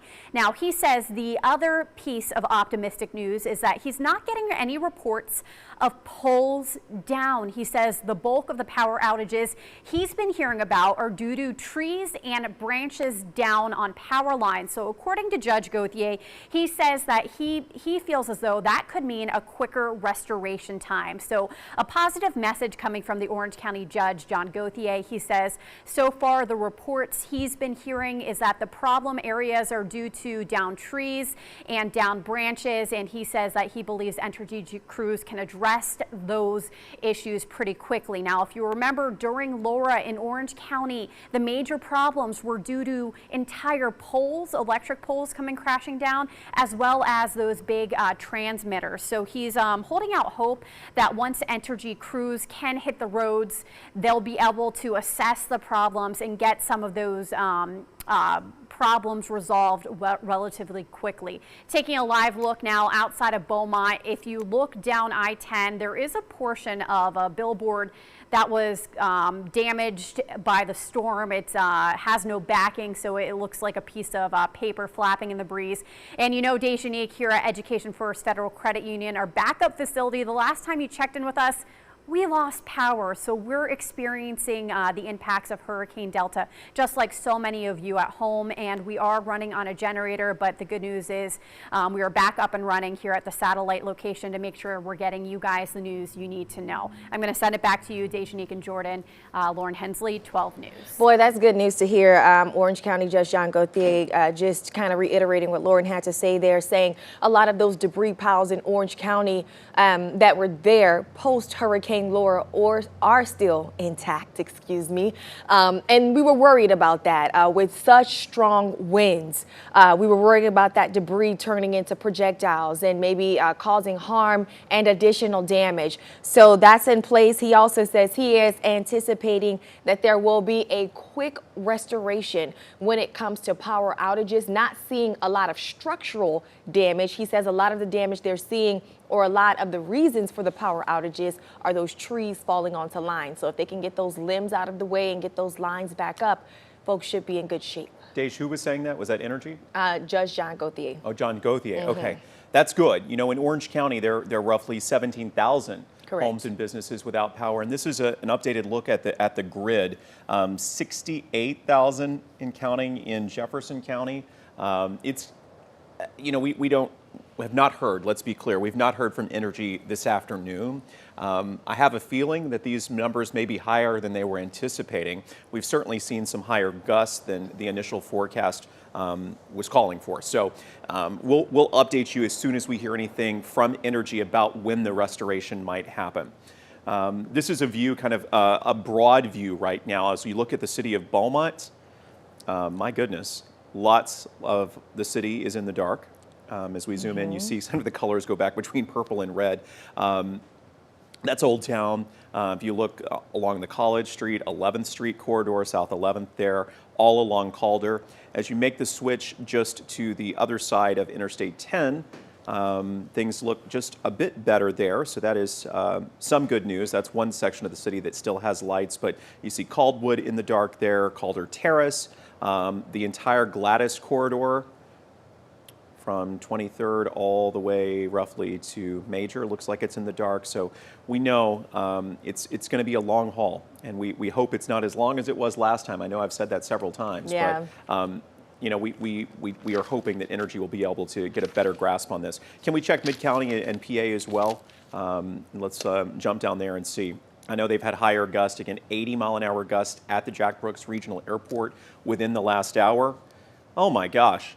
Look at that. All of Port Neches minus one little chunk by the high school that still has power.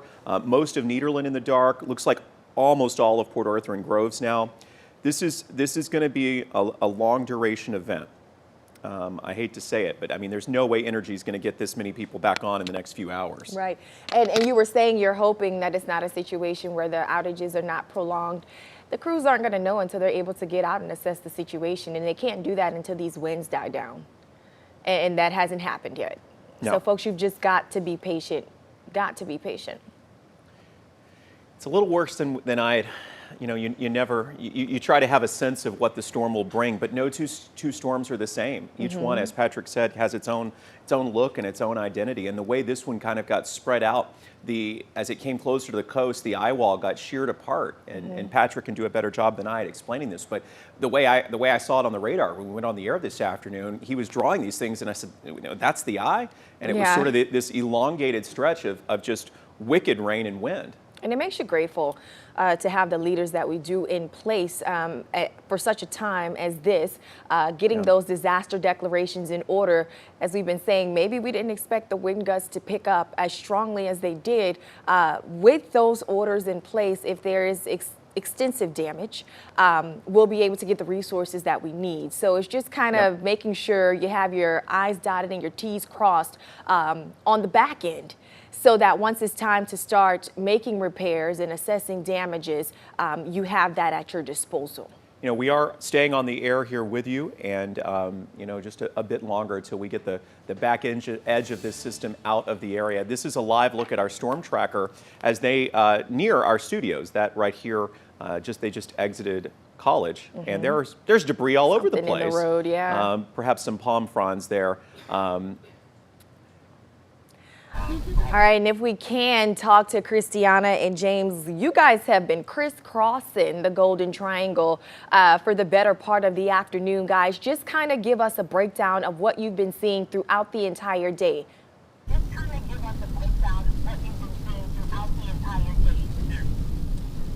Oh man, Dej, we have seen so much here in the storm tracker. Conditions are steady right now, but we've seen power lines down. We saw neighborhood roads flooded, debris in the roads. We saw some roofing panels in the roads as well. Port Neches, the utility poles were actually snapped in half, along with a lot of trees uprooted as well. And what were some of the harder hit areas, Christiana, as you guys are now passing the 12 News studio?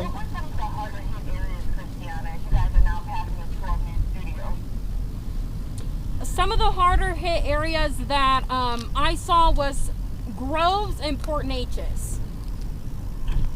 Well, we're glad you guys are safe, and I know keeping tabs on things around Beaumont at this point, so we'll let you guys continue to do that as they make their way towards South 11th Street. The energy grid, if we stay with these live pictures, the energy grid would tell them that this entire area is still in the dark. So this is a section of Beaumont where the lights are off, and you know, Dej, we heard the transformers blowing outside our studios within the past hour, so that would make sense. But they're going to be approaching 11th Street there and keeping an eye on things. We have to state the obvious. We can no longer hear the howling that our building was you know, sort of shaking for the last hour or so. So we're in a much better place, and folks, I'd be anxious to hear from you on Facebook or Twitter as well. What's happening in your neck of the woods, so to speak? Are we finally getting that break that we've been hoping for, the end in sight? And the power outages, that's part of the big reason you guys should stay off of the roads if you don't need to be out, because you have to treat those things as four-way stops whenever the lights are out. And so those types of situations do not make for the best driving conditions. So if you can just sit still and chill for a bit, that's the best thing to do. Got to keep driving home the generator safety tips. With so many power outages, we know you guys are pulling out those generators.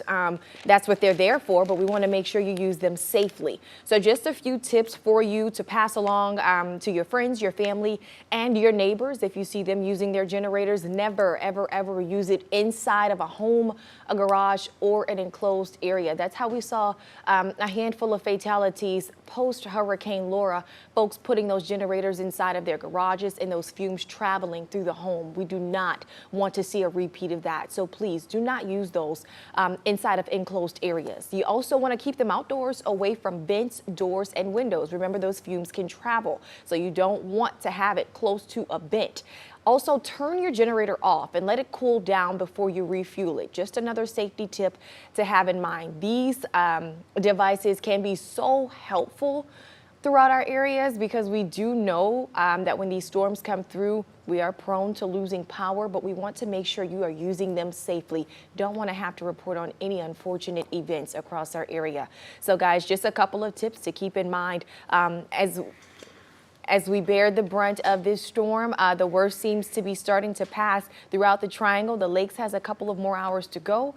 And by tomorrow, Patrick says we'll be saying, what storm? What rain?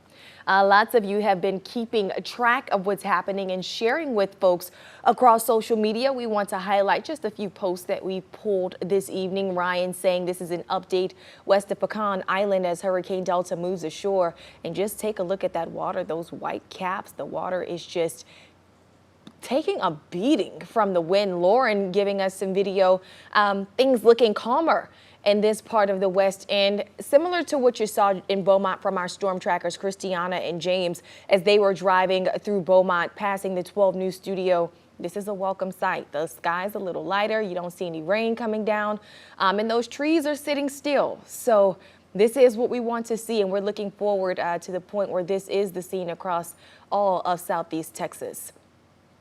Ashley, more video from Port Neches. Boy, oh boy, him and Mike Canizales have been troopers for us today in Mid-County. The wind was just howling and bearing down on the both of them as they were trying to give us an update on the current conditions. So much so that those fellows had to go and seek shelter. You're looking at the Neches River Wheelhouse. Lots of folks familiar with that pretty cool eatery around town. And he was just saying the conditions were definitely getting worse there. The camera stopped working for a bit, so he had to grab his cell phone and started recording what was happening. And I think this is around that time, maybe 30 minutes to an hour ago, where the wind was really starting to pick up, and it was howling so much we could barely hear what he was saying, could barely communicate back and forth. So again, Ashley Elam and Mike Canizales have been some troopers, normally covering sports, but they are out chasing storms this afternoon to keep you and your families abreast of the current conditions across our region. Deja, as we flip through these, you can see this was the scene in Lake Charles, where conditions have been, unfortunately, it would appear, at least when you look at the wind gusts, worse than we have seen here. And so that is not good. This was the view along Broad Street. Again, we're flipping through some of the other images from around Southeast Texas and Southwest Louisiana. Another perspective from Lake Charles. This particular person letting us know that one more inch of water and they may begin flooding. You can see how close the water was coming to that particular business's door. An earlier view around Lake Arthur, Louisiana. This was right before the main part of the eye wall came ashore there in Southwest Louisiana with the wind gusts well over 100 miles an hour. This is our boss here at Channel 12 News, Paul, talking about the wind really doing a number on our flag. That's Old Glory is going to be replaced, no doubt, very soon here at 12 News because of the gusty winds that we've seen here. This is a live shot from Baton Rouge. You can see remarkably calm compared to what we have endured over the past 2 hours in Southeast Texas. They, of course, on the other side of the storm, they got hit really hard with flooding rains last night, 5-6 inches that came down quite quickly. So we'll be watching what happens throughout the I-10 corridor. But there's the view tonight as the sun sets on Baton Rouge. It appears the power largely still on in that city. We wish it were the same in Southeast Texas. It's going to be a long, potentially dark, hot night without air conditioning for 91,000 homes and businesses. A reminder, folks, that you can send us your storm photos and videos. I've been seeing a lot of you mentioning how eerie the sky looked as we've seen the clouds really start to clear out, and we've kind of had an orange amber glow in the sky. If you've got photos of that, you can send them to us from our 12 News Now app. If you have the app on your phone, just tap Near Me, and it'll allow you to share your photos and videos with us, and we'll be able to share them on TV much, much more efficiently. Our sky cam in Beaumont right now, if we take a look at that from our studio, it's gotten a little bit darker already, but within the last 15-20 minutes, we saw that very odd orange appearance to the sky. Patrick is with us now. So hurricane sunsets due to the thickness of the clouds. Altostratus clouds were on the backside of the storm.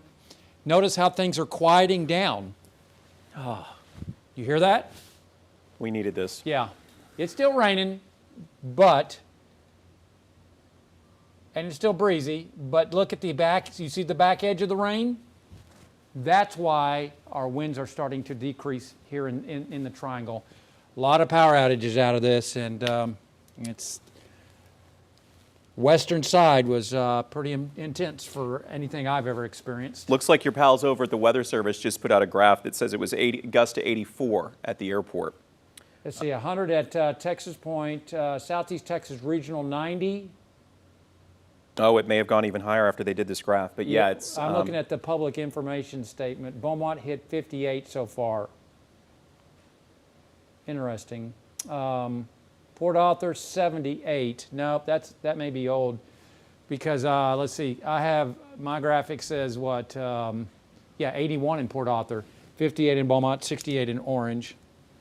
And Anyway. 100 down at the coast by Sabine Pass. 100 at Sabine Pass, just south of Sabine Pass, and that's at Texas Point. But again, you can see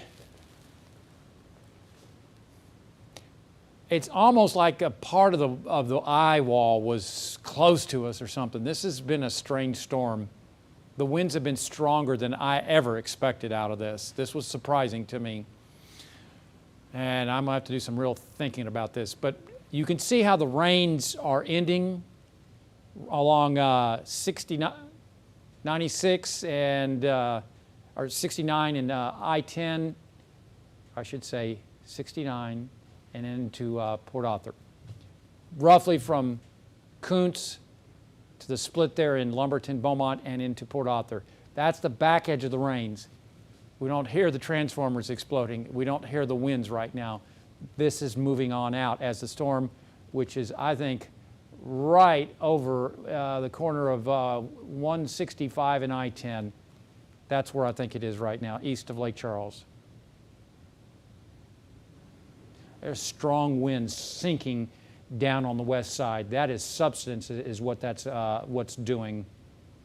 Rising on the right side, sinking air on the left side, and that's why a lot of the wind is coming down and causing such strong winds in through Beaumont, and probably now into Orange. Some really intense winds now moving through Orange.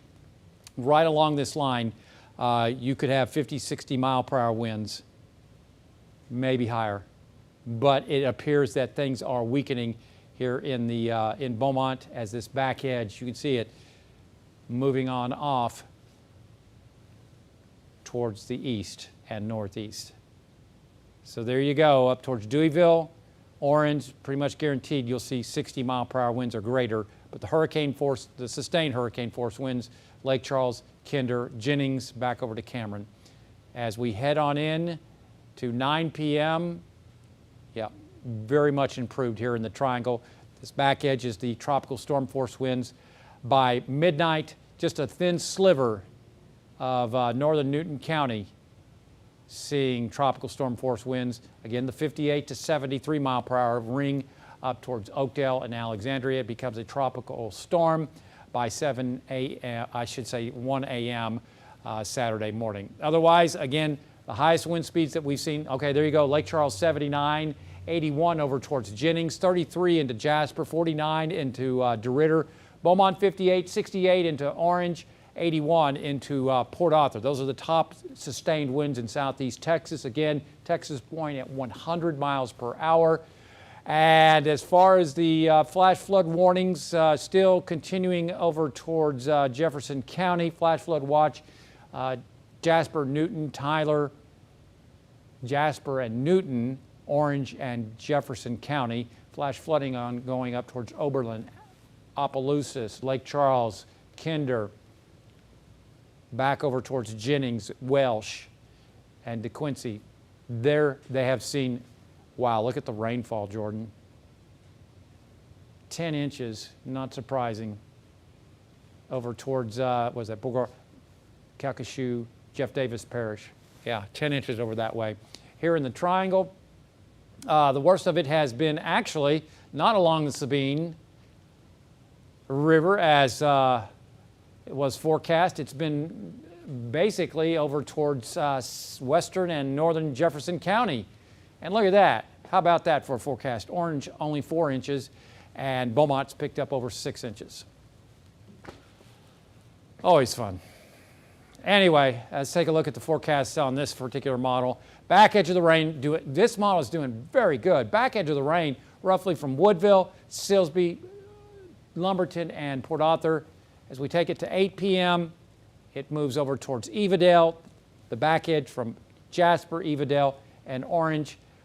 We're done as far as any tropical storm force winds, I think, by 9 o'clock in through Beaumont, Port Arthur. It's going to be a dark night, though. And then as we head on in to midnight, I think we're pretty much done with all rain across southeast Texas. That's what we're looking at this point. Jordan? You know, that's a good synopsis. And as we see the sun setting here in Beaumont and quickly getting dark, at least the interstate lights are on. That one particular power grid is still working, but well, you know, that lights my front yard. At least I'll have some light Because my house is toast as far as rain or as far as light. And see, I'm not far away from you here in Beaumont either, and I think mine is back on at this point from the notifications I'm getting from Energy. But we know it's going to be one of those. I get to sleep without air conditioning tonight. Yours might come back on. And I don't know about that. well, I'll hold my breath. We know that you have 91,156 friends. Yeah, that's true. Whose homes are also likely Look, in the it's a dark little tonight. darker. Look at that, the skyline, a little darker in Beaumont. Can we pull that up? Education First, can we pull that up full? Yeah, it is a little darker. Some Well, it lights is. out. Noticeable. Noticeable power outages. I may swing it around and take a look at the north end, towards the north direction of Beaumont. You want me to do that real quick? Sure. Let's take a look at that. We'll spin the camera. This is one of the ones that is now back online because of all the power outages and internet outages that the fiber lines that the cameras come back on. We don't have everything back up at this Okay, point. let me stop this. So while Patrick spins the camera, 7:17, I will give you a quick update. Guys, you want to go over to the energy page for just a second? We can do that while Patrick adjusts the cameras and let you know the worst of the outages really appear to be around Mid-County and also in Port Arthur. So much red there. There's a few scattered sections of Mid-County that still have power. So if you do and you're watching us tonight, you are among the lucky ones. And even Beaumont, roughly half of the city, just judging by the color of the lines on the streets here. Green is good, meaning the energy lines are still up in those neighborhoods. But there's a lot of red out there. So those are neighborhoods where now that the winds have finally subsided, those are the areas where we expect energy crews to start really trying to move in and get make some progress. South end of Vida right now in the dark, and we'll swing over and show you other areas of Orange County hit hard. And remember, we know for you the winds may still be howling at this point as the back edge of Hurricane Delta swings out. It does that. It kind of refreshed the grid there, absolutely. And you can see a good section of orange. Looks like West Orange is among the lucky areas that still has power. Power outages continue along the airport and back towards Bread City tonight. So you can see many of your neighbors also going to be in the dark if you don't have a generator. We keep talking generator safety, but that's because we're trying to keep everybody safe. If you have, say, a loved one who maybe just got a generator, or you've got one of these portable ones and you've never used it before, please reach out to those who are going to be using them. If you've got loved ones who've not used a generator before at your house or not used one regularly, please reach out to them and remind them about the safety and the fact you must have this outdoors, not in your garage, not really on your patio, not near a door, a well-ventilated spot away from the entrances to your house. So just please heed our warning and heed the warning that we've heard from so many elected officials, Jefferson County Judge Jeff Brannick and Orange County Judge Gauthier, passing along that crucial information tonight. The power outage breakdown, by the way, it's roughly 68,000 in Jefferson County, almost 18,000 homes and businesses in Orange County, 1,500 in Chambers, and now 3,300 and change in Hardin County. So those are just some round numbers I wanted to pass along. We have 12 News reporter Amelia White, who has been in Orange County with Jordan James. We're going to be touching base with them in just a couple of minutes. We understand we're getting their live shot pulled up here in just a second. And we're going to see what things are like there in Orange. Again, the back edge of this wrapping around. This is the view, a dark view from our storm tracker tonight as it makes its way. Our crew makes its way down Calder. They're headed west on Calder, and you can see sort of the hint of the last sunset, that evening light, peeking through these hurricane clouds, quite eerie as we look out. And again, this is an area where you can see where the lights are on and where they're not. They're approaching 11th Street. Rayo's Bakery coming up on the right, if you're familiar with this particular corridor. It's almost like we're behind the wheel right now with them.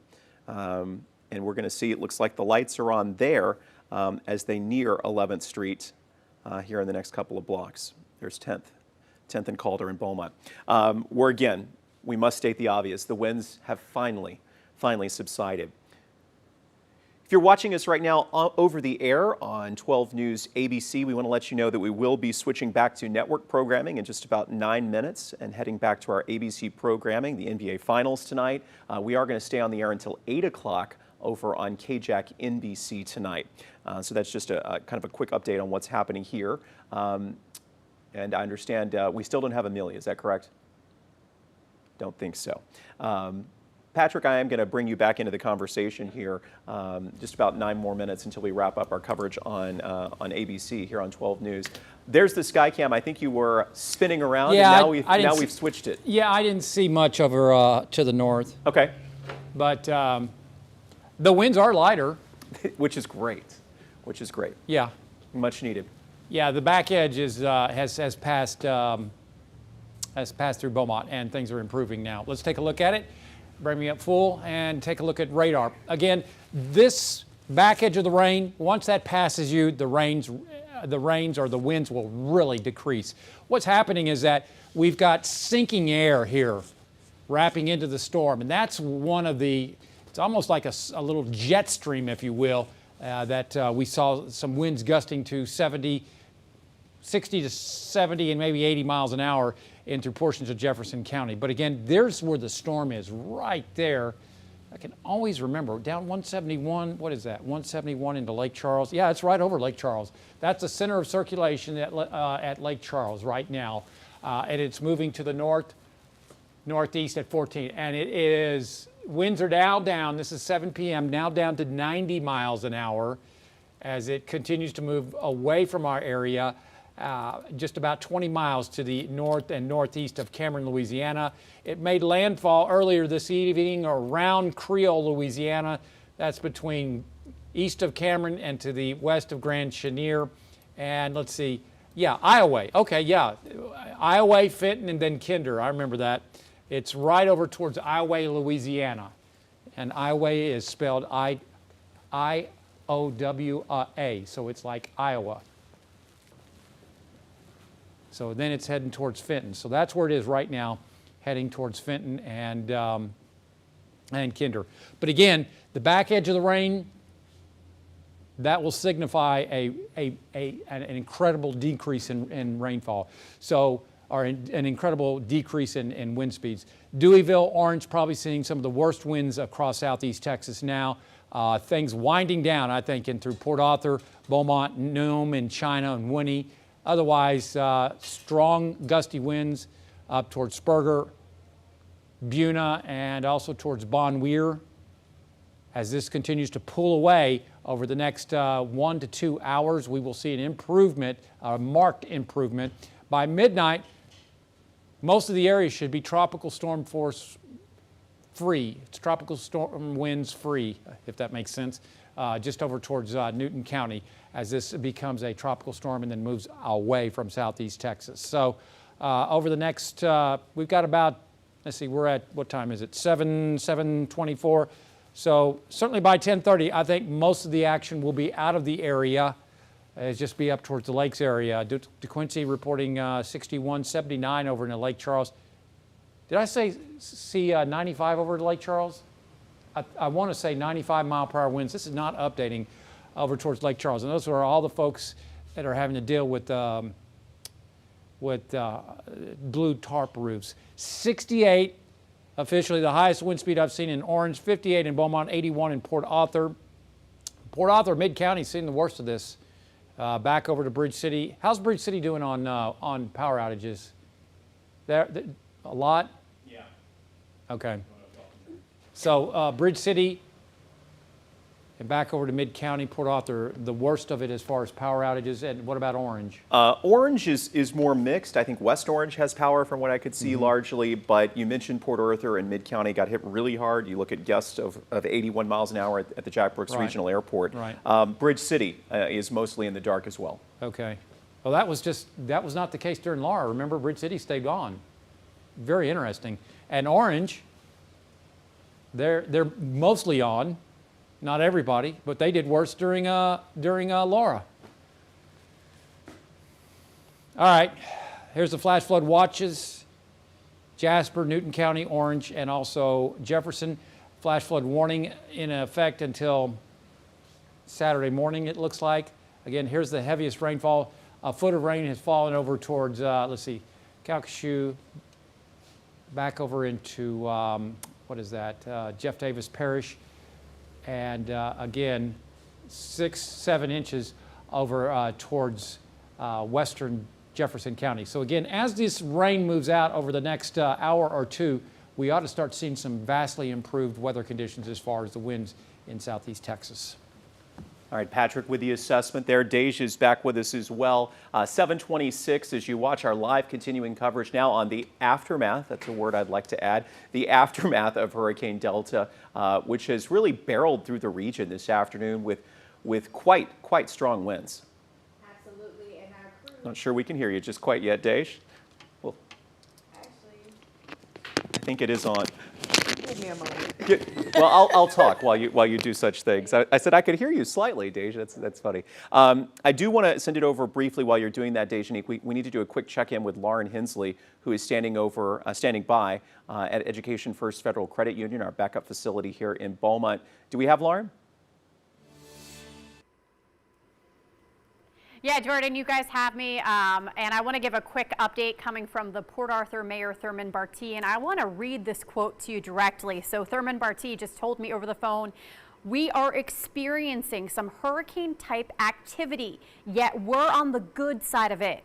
My heart and soul goes out to those in Lake Charles, Louisiana." So guys, I know you're experiencing power outages, many of you, and I know how uncomfortable that is, but our hearts really do go out to our friends over towards the east of us, particularly the Lake Charles, the Sulphur area. Those guys can't seem to catch a break. Want to get to some more information coming from the Port Arthur Mayor Thurman Bartee. He's currently in his office and he says he's sitting in the dark like most of the Port Arthur area. He says as far as the eye can see from his office, he sees no lights, maybe a few lights in the distance that are powered by generators. So again, Port Arthur, one of the harder hit areas, the bulk of Mid-County without power tonight. So according to the mayor of Port Arthur, he says that at 10 o'clock tomorrow morning, city crews are going to meet and then begin assessing the damage. He does not believe Port Arthur city crews can get out tonight, so there are plans to get them out tomorrow to take a look at the damage. Now, according to Thurman Bartee, he says he's getting preliminary reports from folks in the town. They're reporting fences down, trampolines that have went flying, and also major trees and limbs down. He thinks that could be the cause of the majority of these power outages. But again, it's going to take a great investigation by Entergy to determine the causes of that widespread power outage. And hopefully Entergy representatives can give us an update as to when they think things will be restored. So again, coming from the mayor of Port Arthur, Thurman Bartee, he says Port Arthur experienced hurricane activity, even though we were technically on the good side of Delta, really putting things into perspective at what our neighbors are dealing with in Mid-County. Going to send it back to you, Jordan and Dejanique. All right, Lauren, and we're going to be wrapping up our coverage here, Dejanique, on 12 News ABC. A quick note from TxDOT, Highway 82, the intersection of 82 and 73, completely closed because of a crash right now. So this is not going to be an easy night to get around with all of the downed power lines, if you know anybody who is trying to get somewhere tonight. Looks like Patrick's trying to. I was talking about the veterans. The bridges are closed right now. Last we heard, the bridges were both still closed. Those were closed because of the wind event. Yeah. Absolutely, and we will continue to keep you updated. We will wrap in just a bit on ABC. We know a lot of you would like to take a look at the NBA Finals and see if the Lakers are going to close out the series. I'm crossing my fingers, but we will flip over to KJAC NBC where we'll continue to give you the latest information regarding this weather event. Again, Dejanique, before we sign off on ABC, 91,000 and change. I'm sorry, this is a new number, 98,000. Homes and businesses in the dark. That's Jefferson, Orange, Hardin, and Chambers counties added together. So a long night, but we will leave you with these pictures as we take a look at our 12 News Storm Tracker, our radar right now. The Hurricane Delta is rapidly moving off to the north and northeast. The back edge, if you're watching us from Orange, if you're in Newton or Jasper counties, give it another 30 minutes to an hour, hour and a half, and hopefully you will be in the clear as well. Dejanique, we are going to be wrapping here on ABC, but again, continuing coverage over on KJAC NBC for just a bit longer.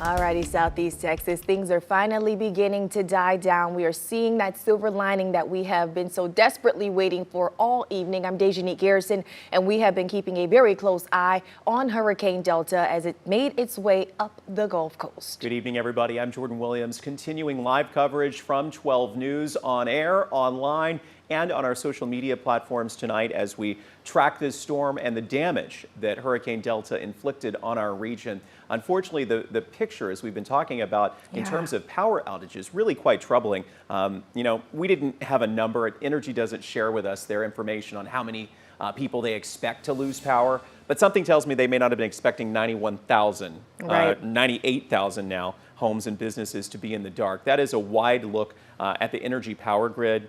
You get the idea. It's not the Christmas tree we want. Red and green all over the place, particularly in Port Arthur, Port Neches, Groves, Nederland, chunks of Beaumont. And as we swing over to Orange County, you can see this looks like quite a bit more of Orange County has lost power since we've been monitoring that. A good section now of the city of Orange. Pinehurst looks like it's in the dark. As we zoom up just a bit, you can see there's Interstate 10 right there in the center of your screen. A pretty good section of Orange County, suffice it to say. 17, 18, now 23,000 homes and businesses in Orange County in the dark. So we have no estimate on how quickly the lights will come back on, Dej, but we've seen crews, you and I both, with our own eyes, and in our 12 News Storm Trackers, it's been making the way around the triangle tonight. The crews are here. They've been staging. They are ready to begin the recovery. You know, in the days leading up to this storm, not only were they staging, but they were pretty optimistic. They were letting us know that there were some repairs that had been made post-Laura. They updated the infrastructure, and they didn't think that we would be in the dark for as long of a period of time as we were just a couple of weeks ago. But as you mentioned, I don't think they were expecting this many outages. So we're already thanking them in advance for all of the hard work that those crews are going to be doing once the conditions mellow out and they're able to get into the neighborhoods and assess the damages. Let's get an idea of what's happening in Orange County tonight. We've got Amelia White and Jordan James who've been keeping tabs on things there for us. I understand one of them is with us live. Amelia, I think it's you. What are you seeing? Yes. Hi guys, we are now off Highway 90 right off West Park Road.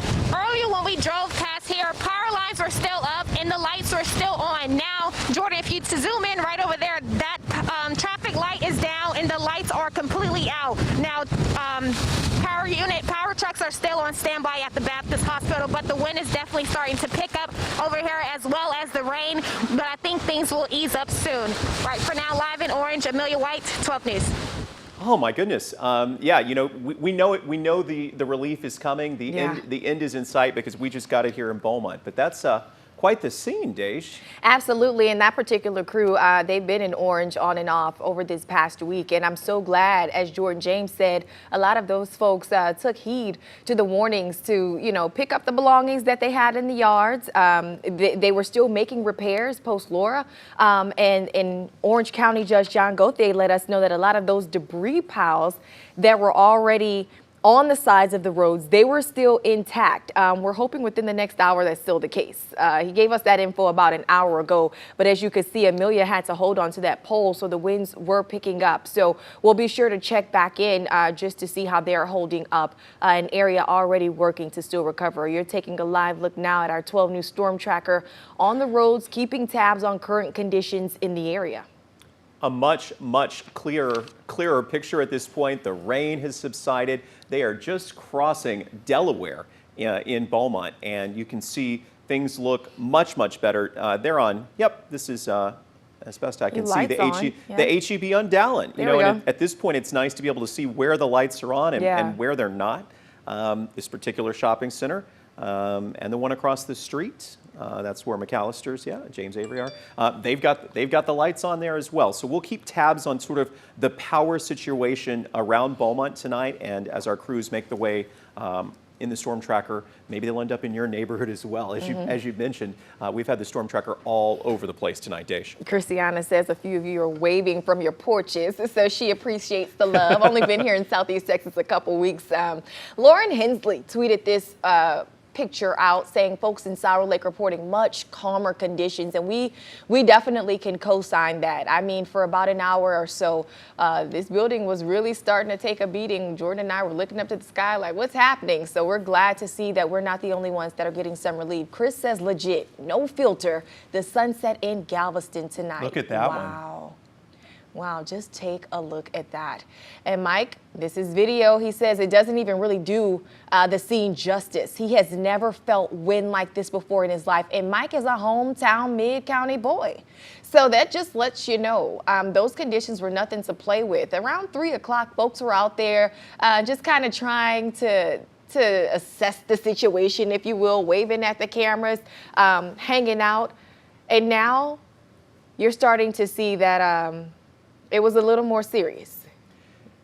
You know, and Patrick was with us earlier, and I think he may still be as he checks some of the winds around the area. You know, they were a bit stronger, and as he was explaining, there are a number of reasons, and he's and the other forecasters at the National Weather Service, the Hurricane Center, will no doubt go back and look at this and say, this was one of the stronger west side, quote, good side of the storms that we'd had. And, you know, it was only a Cat 2. But yet we were this far away getting wind gusts, you know, 100 miles an hour at Sabine Pass, 81, 84 at the Jack Brooks Regional Airport, 58 in Beaumont. I mean, you see why we've got power outages. I was just going to say, and all of those numbers that you're giving, those equate to people and homes and businesses that are now in the dark. And we don't have an idea of exactly when you'll see some relief. I was just checking to see if they had, just checking to see if Energy had put out an official statement, and there is none at this point. Nothing yet? No. I think Christiana is in the storm tracker again. A bit of a delay as we send it over to her, but Christiana, tell us what's happening.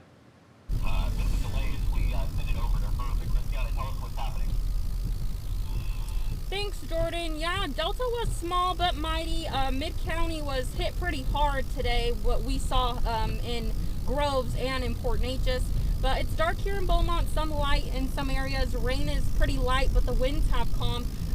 Just a little update, College Street and then near Phelan as well. There are some utility poles blocking the road. So if you don't have to be on the roads, try not to be, especially as emergency vehicles are assessing the damage tonight into tomorrow.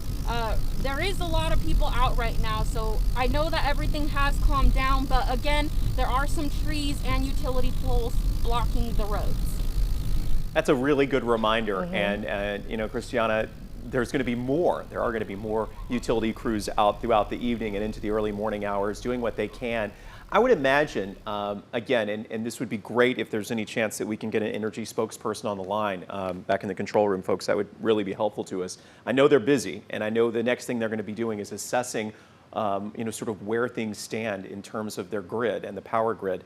But when you send these linemen out into the neighborhoods at night, Dejanique, I'm curious how much they'll be able to tackle in the dark of night. You know, oftentimes we'll see them working through the night, but oftentimes they've already made a prior assessment. You know, they sort of know what they're dealing with, where the lines are, what's down, et cetera. So, you know, we look at these live pictures along Dallin, the lights are on along the Parkdale Mall corridor, which is great news. You know, you start thinking ahead.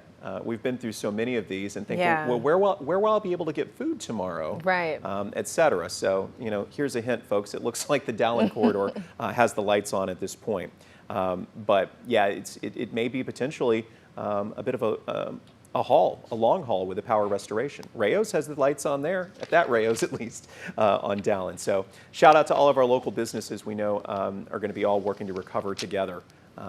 You know, we are 409 strong, and we've been through so many of these, but they're all so different. And, you know, the contrast even between Laura weeks ago and what we've seen with this storm are significant. You know, during Laura, I'm just thinking about that. We were talking about Cajun Navy and water rescues and things of that nature. And while we did get a pretty heavy soaking today, it's been the wind that's been the star of the show. for the majority of the day. So a different beast to deal with. It feels like we are starting to get to that silver lining, but make no mistake, there will be damage for us to assess when the sun finally rises, and neighbors helping neighbors will be what gets us through this. So Patrick, just want to tag you back into the conversation. As the sun has finally set, the wind has calmed down Here in the triangle. In Beaumont. In Beaumont. Well, we saw the live Yeah. pictures, right, from Orange. Amelia just a Orange few is- minutes ago. Orange is getting a beating right now. Yeah. We got to talk about Orange. Okay. All right, we'll let's let get you do to it. that. I'll talk more about this. Not so much a surprise. It's just I'm impressed about the western side of this storm. That line in the sky right there is going to tell you when that passes by you and you stop seeing rain. That's going to tell you you're not going to see destructive winds. The potential for destructive winds is over with, and that's happened in Beaumont, China, Nome, Fannett, Hampshire. However, Orange County is really getting hit very hard as far as wind speeds, especially over towards West Orange, Pinehurst, over in Mauriceville right now, in Deweyville. It's almost like what we call a sting jet, a very small localized jet. What's happening is that, let me back out. What's happening is, okay, you got the center of the storm. It looks like it's right over towards Fenton right now. And so what's happening is that the winds, the air is sinking down, and because it's sinking down, it's causing this real strong, I don't know a lot about this. I'm going to do some research and learning on this, but it's like a sting jet where the air is sinking and causing quite a bit of stronger winds than what is seen to the north and to the east of it right now. And that's happening over into Orange. That's why Port Arthur and Mid-County saw those strong winds, and now Orange is finally getting it. That is moving over into Orange County. We'll get to that in just a second. I'm not seeing the kind of winds up towards the lakes area, but let's see if I can get this. Now this is at 8,000 feet. It's showing 98 miles per hour. This is at 8,000 feet. So I would not be surprised if you're getting 60 to 70 mile per hour winds over towards Orange, and same thing over towards Bridge City. Yeah, I'm going to say 55, 60, maybe 70 mile per hour winds. You got probably an hour of this, 30 minutes to an hour, as this moves off towards your east. Again, the air, from what I can tell, is sinking as it rotates on in around that leftover hurricane, that hurricane over in towards Fenton, Louisiana, and that's why I think we're seeing some of the stronger winds. That's my best estimate right now. Otherwise, tropical storm force winds moving out of Beaumont by 9 p.m. We're looking at what, 7:43 now, and out of Sabine Pass in Port Arthur around that time as the storm continues to pull past Kinder, Oakdale, and then weakens over towards Rapides Parish into central Louisiana by midnight. We just have a small sliver of tropical storm force winds over towards northern Newton County, and then it's a thing of the past coming up by tomorrow morning. So yeah, Orange at 68 is the highest that we've seen, 58 in Beaumont, 81 into Port Arthur, and Lake Charles has seen a gust that the highest that I've seen is 95 miles an hour over towards Lake Charles. Now, we didn't say that we weren't going to see strong winds in southeast Texas. The thing is that I'm a little surprised by the west side of the storm. Yesterday I had 50 to 60 mile per hour winds, and I had to update it a little bit to include 60 to 70 mile per hour winds. So I did decently. It was a little stronger than I expected over in towards Orange, Bridge City, Nederland, Port Arthur, but I was on par. I don't think I did too terribly. Still doing good up towards the lakes area. All right, there's the flash flood watches and warnings across southeast Texas. Rainfall, look at this. That's right over towards Iowa and Fenton. They've seen almost a foot that way. Otherwise, let's see, in through northeast Beaumont, Vidor. Let's see. Let me back this up. That's underestimating the rainfall. I've got to put the time on correctly to where instead of 6 hours, it's more like 12 hours instead of 6 hours worth of data, because let's do this. Let's see, edit. Please stay with me. you'll see a big change, I think. So we will make this, let's see, 12 hours. And we are going to change that. And there we go, 12 hours. Let's see how this looks. 12 hours. Okay. 12 hours. It shows what? That black is right around 10.4 inches. Okay, so Northeast Beaumont, Winnie, Hampshire Fannett, Port Arthur, Vidor, Orange, Bridge City, Buna, Evadale, Lumberton. That's your rainfall totals.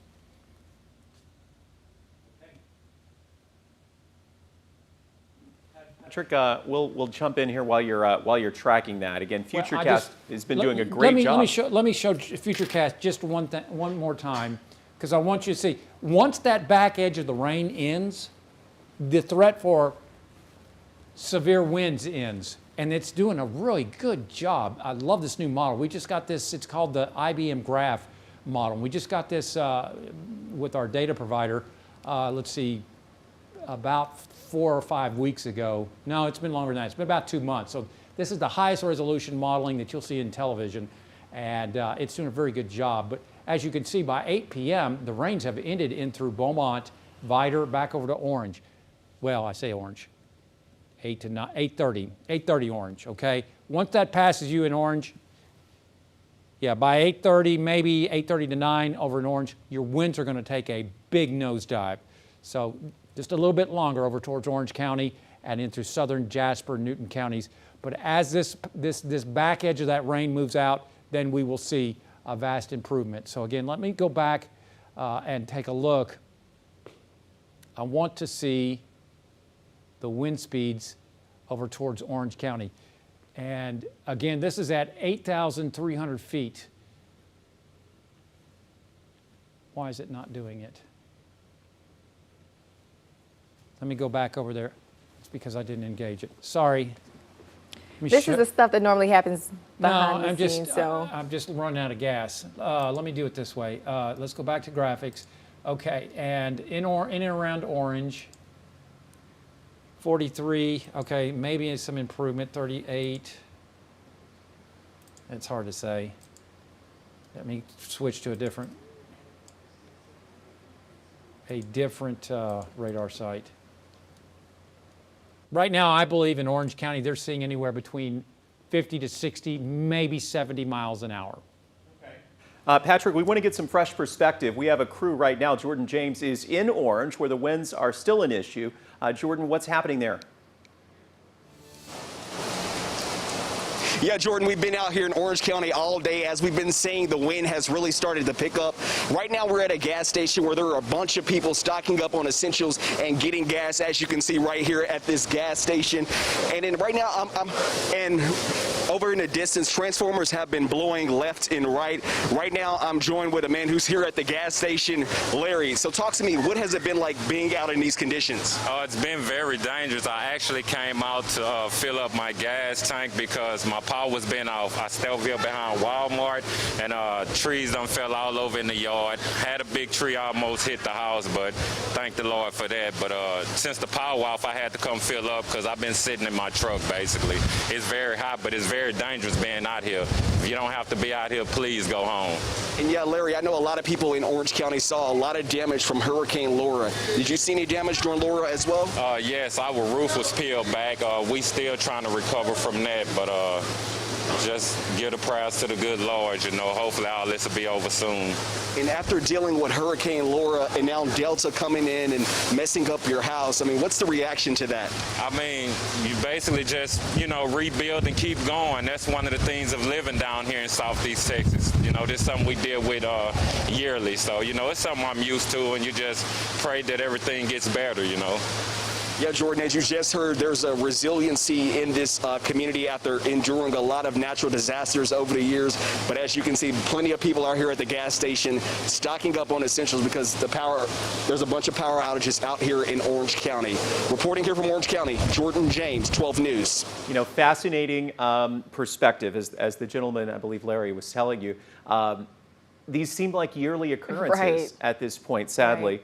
Everyone different, but every storm certainly creating havoc in our region. So we're thinking of everybody tonight without power, Dejanique.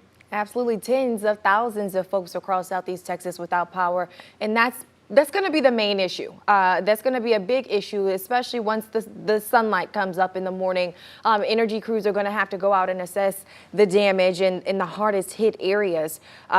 They were hopeful. They were optimistic, but you're starting to see numbers 80, 90,000 folks in the dark. So all of us are going to have to pack our patience when it comes to this restoration effort. These crews are going to work as hard as they can, but we just want to keep things in perspective. And when you have so many outages, when the outages are so widespread, they can't get to everyone at the same time. Deja, I'm doing quick math. We have upwards of 100,000 now. Wow. And that is, you know, just where we are. I'm going to do a quick addition. Seeing that DPS has reopened the Rainbow and Veterans Bridges now that the improved conditions are starting to cycle through the triangle. We're getting this information from their social media pages. Motorists are still urged to use caution while traveling on these bridges. But again, Rainbow Bridge and the Veterans Bridge both reopened this evening. The official count, 7:50 tonight, 104,342 homes, and that is Jefferson, Orange, Hardin, and Chambers County, the energy service area. We're not looking at some of the other co-op providers yet, no data yet for, say, Jasper Newton Co-op. So yeah, this is going to be potentially rough when it comes to the restoration efforts. We did get a brief statement within the last hour and a half from Entergy, and I'm going to pull that up and read just a bit as you look at the graph here. Again, 104,000 homes and businesses. As we pan across, perhaps you can see your neighborhood. The red is not good. Again, those are areas where the power grid is down. Entergy really was underscoring that they have to wait. Crews may not be able to get into the impacted areas to assess the damage until later tonight. They're going to do it as soon as it's safe for them to do that. They mentioned that they had to wait, obviously, as we knew, for the winds to subside. So no estimate yet on when the lights will be back on, say, in your neighborhood. Dej, you've mentioned it before. Entergy does have the really cool thing where you can sign up for text alerts, and they'll tell you when the power goes out, and they'll give you an attempted restoration. But 104,342 homes and the businesses in the dark now, and no doubt you may be looking for loved ones or friends who have power tonight.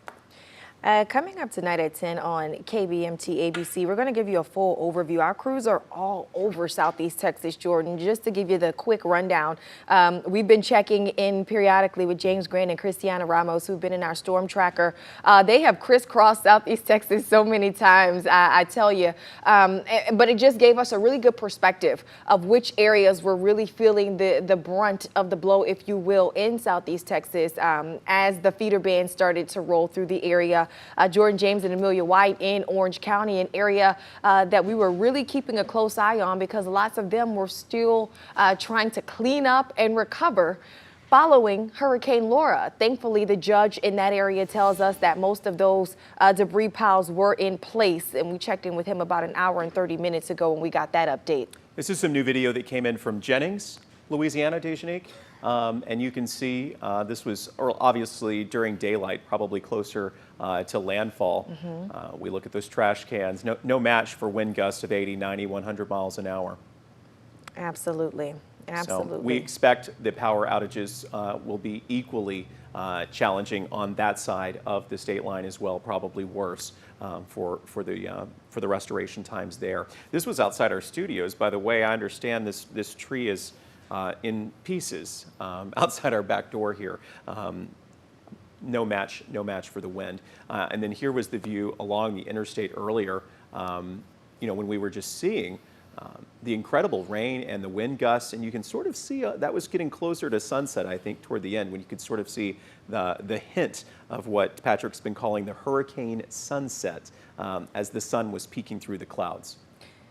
Before we go to this image out of Louisiana, storm tracker Christiana Ramos is telling us that she has seen 4 Entergy crews already starting to make their way through the neighborhoods across Southeast Texas. She's counted 4 so far, one of them at 105 in Sour Lake. So as promised, now that the conditions have started to calm down, those crews are being dispatched into the neighborhoods, and hopefully you'll get some relief and you'll get some light before the end of the night.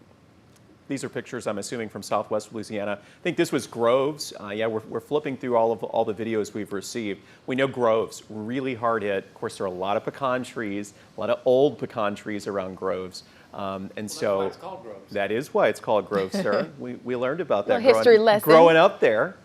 I had one in my backyard on Willow Oak that just made a mess every storm. And you don't see that then planting. The old timers used to plant just groves of pecan trees. You don't do that anymore. I think Amelia Farm and Market's got some out there, off 10. Not 105. Major. Yeah. So anyway, the moral of the story is pecan trees don't necessarily hold up particularly well in high wind events. So we're watching that. Looks like some damage to sheds and some of the outbuildings in Nederland. This was earlier when the winds were really, really strong, Dejanique. And these are scenes we've been seeing all across the area, not just in Southeast Texas, Southwest Louisiana, both kind of just hunkering down as this fast-moving storm makes its way through.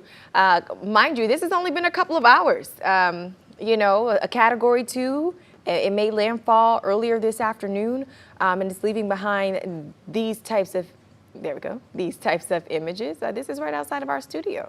And look at the trees. After things were calming down. There's the tree you saw earlier. If you look right there at the back, you can sort of see it came down. So we're glad that everybody's safe. Looks like this may be some Ring or doorbell type camera video from Lake Charles that someone has shared with us as well. A reminder that you can easily share any of the photos and videos that you took during the storm. Right now, you can just go to our 12 News Now app. Click Near Me, right, as I recall, and it's a really simple process, and that'll allow us to get your photos and videos on the air perhaps this evening. And in just a few minutes, we'll be departing to prepare for the rest of the evening. But we want to remind you that we will continue to send alerts as we get developments and updates. So make sure you have that 12 News Now app handy and have your alerts turned on so that you can stay abreast of what's happening throughout the rest of the evening. Until we come back to you at 10 o'clock on KBMT ABC. As Jordan was saying, here's how you can share your images and your photos and your videos with us. Just download the app, tap Near Me. It's so easy. We made it relatively easy for you to be able to do that. And now that things are calming down within the Beaumont area and the Triangle, now may be a good time to just peek your head out of the door and assess what's happening. And again, remember, be careful with the generators. We cannot underscore this enough. We know hundreds, thousands of you are going to be probably relying on generators tonight until the electricity comes back on. A quick programming note, as Dej was mentioning, we will be on the air for 12 News on ABC tonight, but unfortunately that will be after the NBA Finals. So that will likely be, if I had to guess, sometime after 10:30. So if you're trying to plan that, as we are thinking, what time will we be on? Yeah, it's after the NBA Finals on ABC 12 News. So we will see you later tonight, Dej. And Patrick giving us a heads up now. Looks like the storm has weakened to a Category 1 hurricane as it makes its way north. Yeah, it looks like, east of Lake Charles, between Lake Charles and Jennings over towards Iowa and Fenton, Louisiana. Heading up 165. All right, folks, we thank you for being with us. We hope you and your family were able to stay safe. Thanks for counting on 12 News.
Southeast Texas battered and bruised once again. Hurricane Delta whipping parts of the Golden Triangle with wind gusts close to 100 miles per hour. The winds howling from mid-afternoon until sunset tonight. This is just some of the video coming in from around the area. Well, while we're dusting ourselves off, our hearts are really going out to Southwest Louisiana.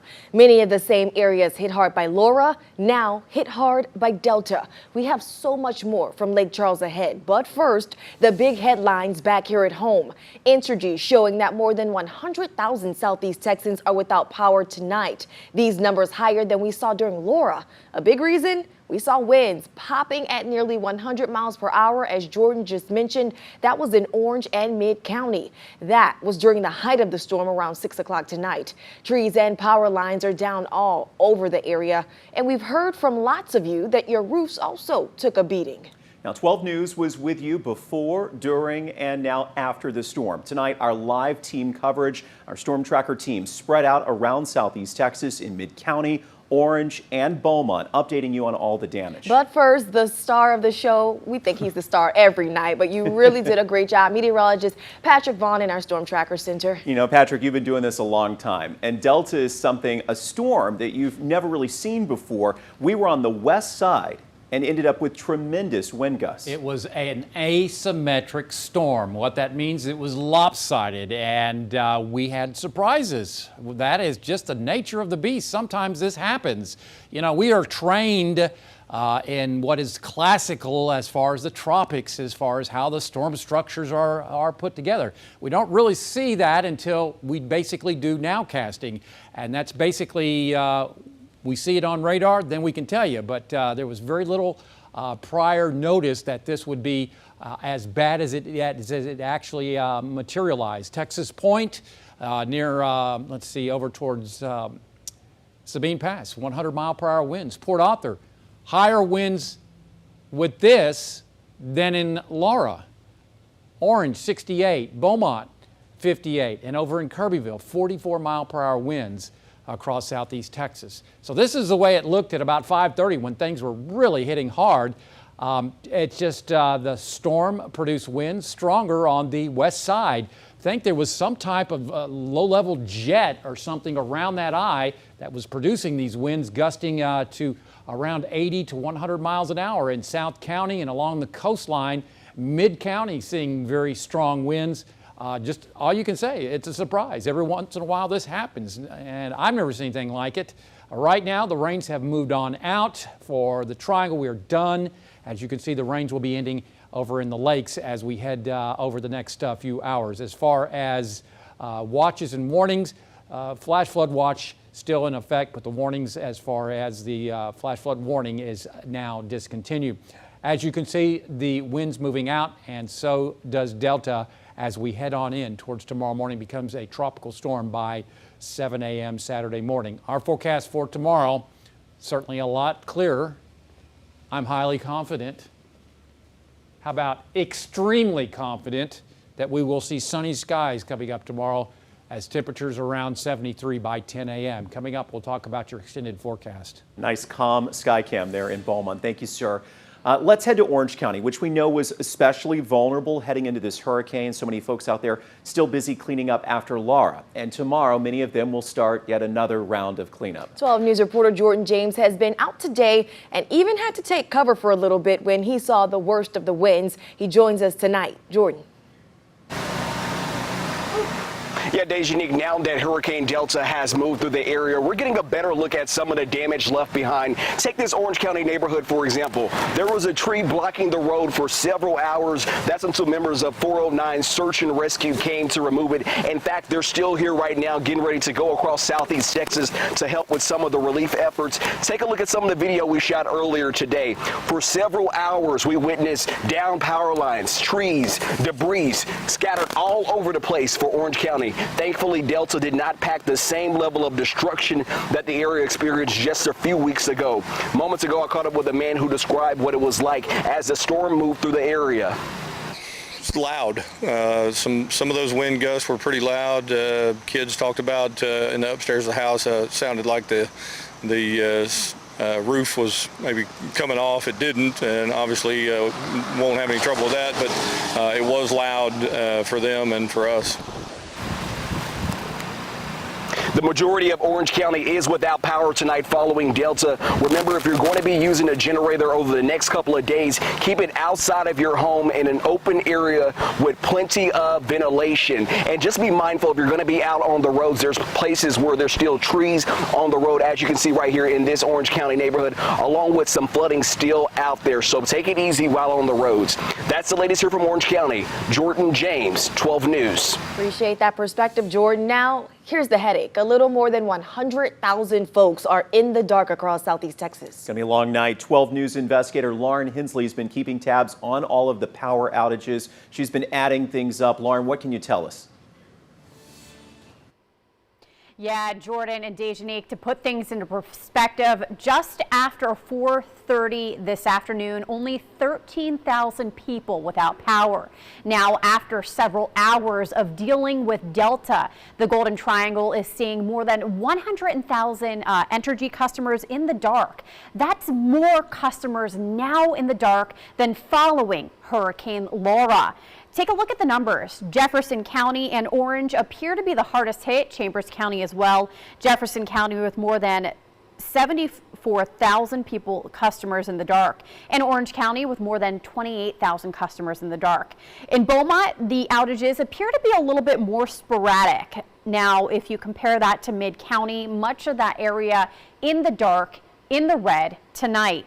Mayor of Port Arthur, Thurman Barty, saying we're experiencing hurricane activity, yet we're supposed to be on what's considered the good side of the storm.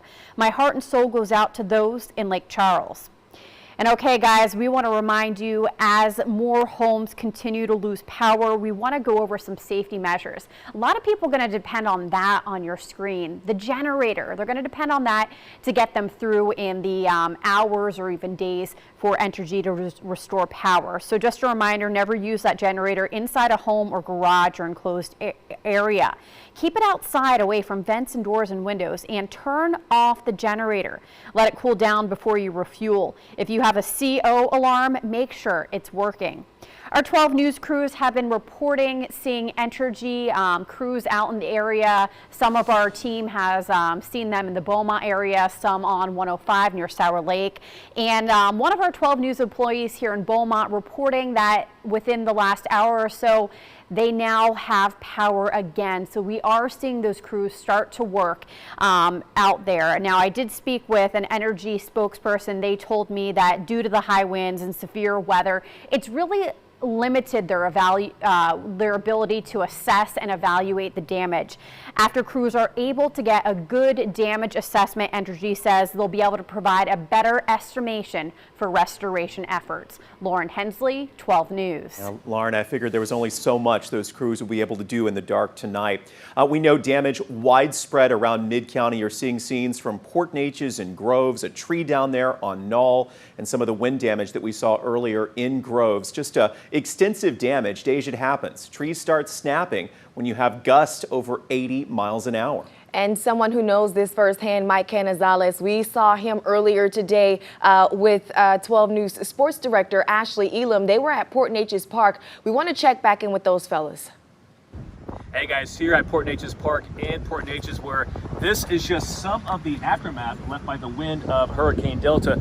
Now I can tell you that Ashley Elam and I were with the Port Neches Police Department earlier, and this was the second tree that we witnessed snap, which the wind gust was some of the worst wind gusts I've ever been a part of. But this tree, as you can see, is very big. So as you know that the wind gust, from what we keep hearing, was at least over 90 miles per hour. And you can tell, I mean, and there's a lot of big trees around here, but this, by God, one of the biggest. But I will say this, that it was some of the most craziest times that Ashley Elam and I have ever been a part of. Now, behind me, there's not much electricity whatsoever. Most of Mid-County is still out without power, but we are very blessed that we did not feel the real effects of what happened over there in Louisiana. But for now, in Port Neches, I'm Mike Canizales, 12 News. Absolutely right. We are blessed, Mike. Now, Hurricane Delta made landfall in Creole, Louisiana earlier this evening, hitting some of the very same spots Laura did. Just take a look. Here's video from Lake Charles and Jennings. This was the sixth time this season that folks in Louisiana have had to brace for a hurricane. Now here's Governor John Bel Edwards. He was just telling folks in his state that, again, they needed to brace for this direct hit by another major storm, Jordan. And Dejanique, tomorrow the governor expected to be out surveying the damage across southwestern Louisiana. ABC's Elwin Lopez is in Lafayette. Hurricane Delta made a record-breaking landfall in southwest Louisiana, packing 100-mile-per-hour winds, sparking power outages in Lake Charles. That area already hard hit by Hurricane Laura just 6 weeks ago. I drive around and see all this debris, and it's pretty rough. After tonight, tomorrow, that stuff's gonna be blown all over the place again. Thousands of homes there still damaged, covered in tarps. Now Delta pummeling Welsh, Louisiana with heavy rain. And in Crystal Beach, Texas, strong wind gusts peeling off this protective metal shed. The fast-moving storm is bringing flash flooding far inland. Millions of people from Texas to Mississippi keeping an eye on what it will do next. It is very clear that southwest Louisiana is going to get more of a punch from this than we would like to see. Tonight, Louisiana, Mississippi, and Alabama all under a state of emergency. You just hope for the best and prepare for the worst. There's going to be some worry no matter what, but we've been through it before. We just take it one thing at a time. In parts of Louisiana, we could see up to 11 feet of life-threatening storm surge before this storm moves out of here and into the northeast. Elwin Lopez, ABC News, Lafayette, Louisiana. Again, some areas of southeast Texas saw stronger winds on the west side of a hurricane than they did with Laura, which was almost a Cat 5. More next on 12 News. And folks, this is what it looked like earlier in Beaumont outside our 12 News studios. The ferocious wind gust. Our special continuing coverage back in 2 minutes. Share your pics and video with 12 News. Just go to the Near Me tab inside the 12 News Now app and click Share with Us.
Well, we have had teams all over southeast Texas keeping you updated on conditions throughout this storm. One crew spent the afternoon and the evening in Orange County. Tonight, we're getting more firsthand looks at the damage to some businesses there. Here's 12 News reporter Amelia White. I'm currently at the Walmart here located in Orange County. As you can see, you can take a look in the parking lot. Shoppers are still out here getting those last minute essentials to stock up and prepare for the aftermath of Hurricane Delta. Take a look at this. Walmart has one side of its store boarded up to prevent any damages from Hurricane Delta. We're going to walk around this way, around the side of the Walmart. You can see a lot of the debris is on the ground. This gives you a look at how strong these winds are really blowing right now. This looks like a covering, looks like a shed covering, completely blown over. Chairs are all on the ground, trash cans, tables. I'm pretty sure you guys can hear how strong that wind is blowing right now. Also, too, I want to point out alarm sirens are starting to go off. Now, we have seen the presence of first responders in the area. Earlier when I was over at West Park Road, we saw a firefighter driving into one of the local neighborhoods. So we sure do hope that those people are safe and sound. But for now, I am reporting in Orange County. Amelia White, 12 News. And of course, that was earlier this evening when things were really bearing down over into Orange County. Things are much quieter than they were just within the last 2 to 3 hours. As you can see, it is awfully dark in Beaumont, Texas. Wow, look at that. Okay, a little more lights over towards the north end of Beaumont. We've got 2 cameras up over towards our station over at the corner of Education First Credit Union at the corner of East Tex and Highway 105. Currently, the rains continue to move out of the area. This outlined brick red area, polygon, if you will, is where the flash flood warnings persist. Those have all expired across southeast Texas as the rains continue to move out of the area as Delta pulls on into central Louisiana. Currently, as you can see, the flash flood watch still remains in effect for Jefferson, Orange, Jasper, and Newton counties. And rainfall amounts, the heaviest over the last 18 hours now remember, we were expecting it to be right along Sabine River. Didn't happen, did it? It was over towards Fournette, over towards Winnie, down towards High Island, and back over towards near Pine Forest and Beaumont, seeing some of the heaviest rainfall. Let's see, over towards Orange, they saw roughly around 4.6 inches. Over towards Port Arthur, roughly around 5.10 inches of rainfall. We'll go for the split up in Lumberton at 4.8, and over towards Buna, roughly around 5.3 inches of rainfall this round. Otherwise, not too much up towards Jasper, or back over towards Burkeville, Cominil, Fredensburger, back over towards Kuntz, Saratoga. As you can see, anywhere from 1 to 3 inches of rainfall. However, where the center moved through central Louisiana from around Iowa, back over towards Fenton, Oberlin, and up towards, let's see, Oakdale, roughly around 9 to almost 11 inches along that route of where the eye moved through central Louisiana. Current wind speeds are out of the, 12 to 18 miles an hour out of the northwest. Wind gusts here in southeast Texas around 20 to 30 miles an hour. Certainly a vast improvement from what we were seeing just a few hours ago. Current temperatures near 70 to the lower 70s, and across the state temperatures mainly into the 60s and 70s. 79 in New Orleans, 70 over towards Tyler, 72 into Austin. And as you can see, quiet weather over central and north Texas. But again, we continue to watch Delta Cat 1 hurricane pulling north through central Louisiana with winds of 75 miles an hour. Now it is moving even faster at 15 miles an hour. Quite an impressive wind rain shield ahead of the storm as it heads towards Monroe, Louisiana. It will be there coming up by daybreak tomorrow as it continues to weaken. Futurecast going to show, or I should say this continues to show this storm heading on over towards Monroe. Barely a tropical storm by 7 a.m. Saturday, and good riddance, obviously. Futurecast doing a fantastic job of taking the rains out of here, and that is it for Delta as far as rainfall. Expecting skies to gradually clear overnight. By tomorrow morning, we will see the sun rise with a westerly wind, west to northwest winds tomorrow, as high temperatures rise into the lower and middle 80s across southeast Texas. On the Gulf of Mexico tomorrow, we'll see choppy seas around 2 to 4 feet with a west wind at 10 to 15 knots, water temperature at 74 degrees.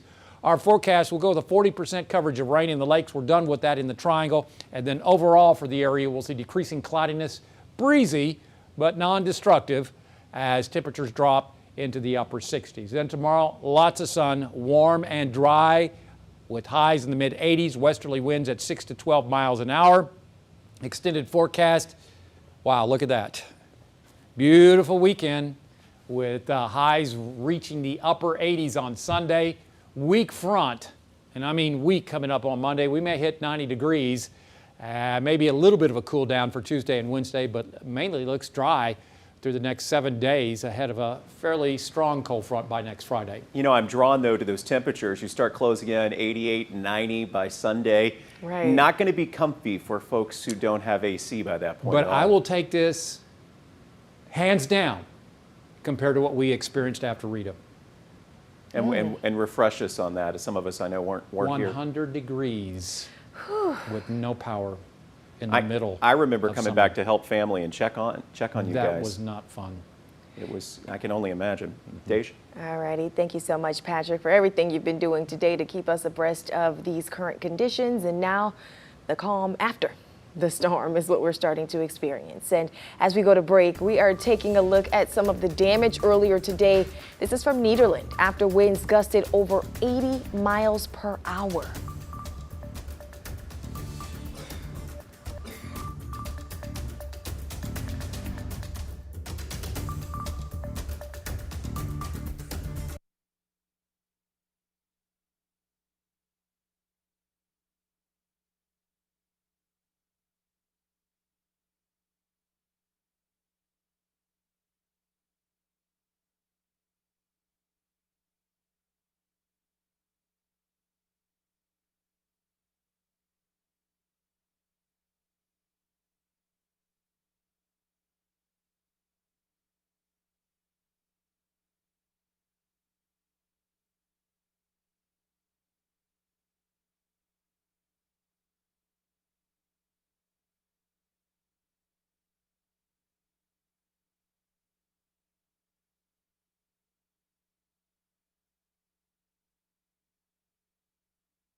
All right, welcome back. Some new information as you stay on the air with us late, since we were on because of the NBA Finals.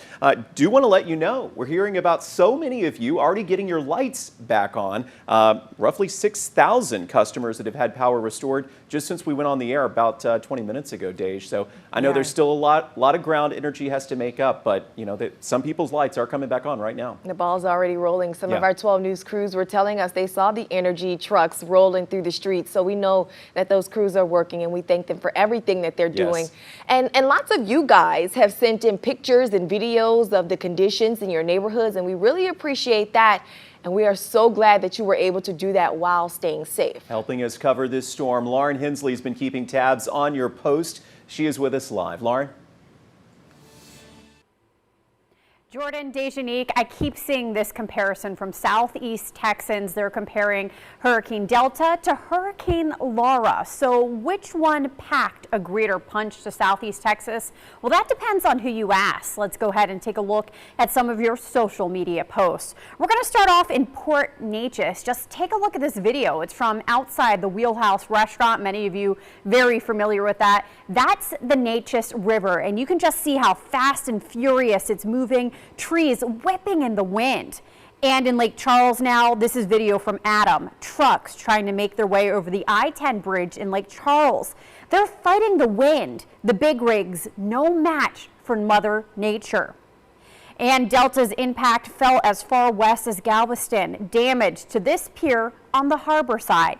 And finally, the calm after the storm. Many of you reporting either a yellow or purple skyline like this one from Sour Lake. Mother Nature can be very dangerous, but also very beautiful. Now, as you start to clean up, maybe tonight, but certainly tomorrow, we're going to ask if you're safe. Send us your photos and videos to the 12 News Now app. Tap Near Me and share what you're seeing with one click of a button. Guys, keep those pictures coming in. We'll continue to monitor them, and some of them could end up on air or online. Thank you so much for staying up late with us. Lauren Hensley, 12 News. And thank you for that breakdown, Lauren. Some new video tonight from Newton County, some damage there as well. We'll be right back.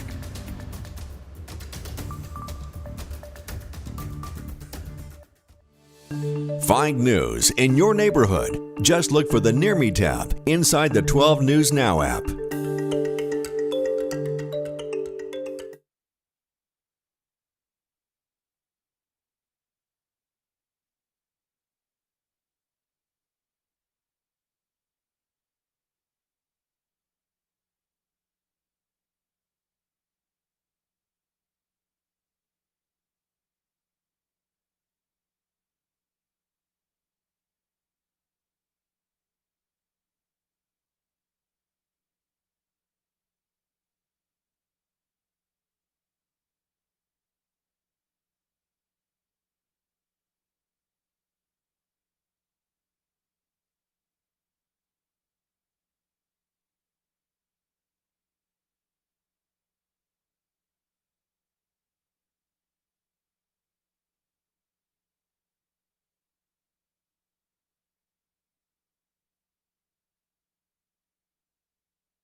You know, Jordan, Lauren just made such a beautiful point that Mother Nature can be so picturesque, but it can also be so dangerous.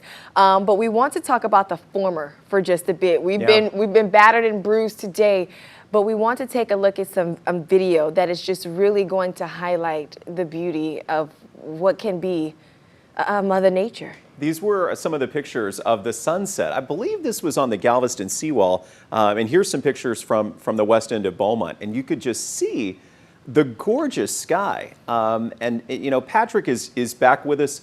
Patrick is back with us as well right now. You know, it's interesting. I stepped out of the studios, I think it was 6:45 tonight, you know, Look at so that. 15 minutes before, 20 minutes before sunset. And there was just this orange glow. You know, some people described it as seeing purple at their houses. Here it was kind of orangish. So what created this? I know it was the back of the storm, but Right. We call it the hurricane sunset, and it's notorious in the meteorological community. But Yeah? I believe it's because of the thickness and the altitude of the clouds that helps create the beautiful colors that you see at sunset. They were quite nice. As storms come in and as they go out. We're on the backside of the storm, but I've seen it to where storms coming in have produced just very vivid colors because of the altitude and the thickness of those clouds help to accentuate those colors. see, you have all kind of info about these sunsets. Oh, yeah. What about the weekend? You want to talk about that? Let's do this. Oh, okay. All right, don't throw anything at me. What? You gotta be kidding. You literally got to be kidding me. What? Hurricane season does not end until the end of November. Where is my shoe? 20% probability that we will have another storm heading towards the Eastern Caribbean. That's a low chance, but something to keep on the back burner. Otherwise, a beautiful day tomorrow expected across southeast Texas, as you can Patrick see. seems to delight in sharing these tropical troubles. We need with like us. I'm just saying it ain't over yet. Okay. We're hoping it's over for us, but Right. for the Gulf at least, still not ready to do that quite yet. But it looks like a beautiful day tomorrow. It's going to be warm and humid, and temperatures actually go up as we head on into Sunday and Monday. Ahead of a weak front, could be rather unpleasant as far as humidity and temperatures if you don't have power. Behind that front, not much of a cool down, maybe a little drier air mass, stronger front coming in next Friday. Right now, I elected to not go with any rainfall. Could be some isolated showers with that second front by next Thursday and Friday. And there we go. Well, sir, good job today. As my former French teacher put on Facebook tonight, stop beating yourself up. You did well with that forecast tonight. Best we could do. Thank you for being with us, everyone. Good night.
look at this.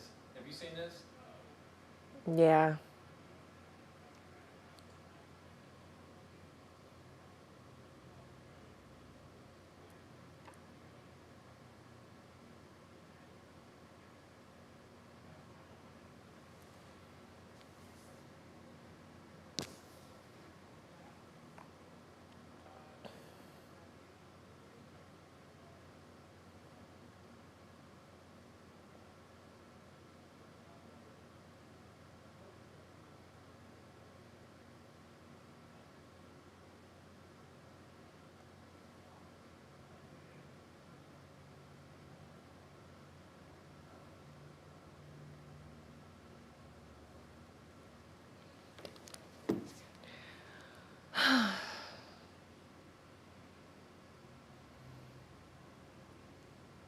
I haven't like done anything on social today. Besides saying I'm sick of hurricanes. Ooh la la.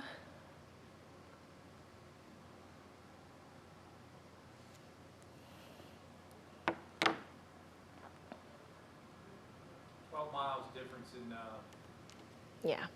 you see that? But when we tape it, can somebody roll for me so I can use my hands? Okay.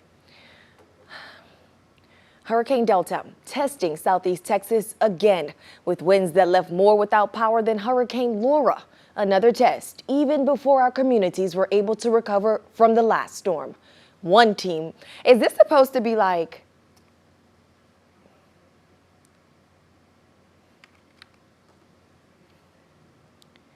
So am I?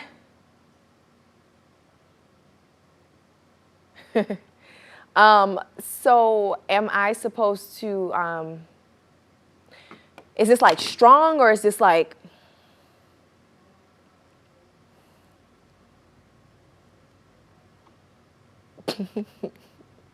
Me.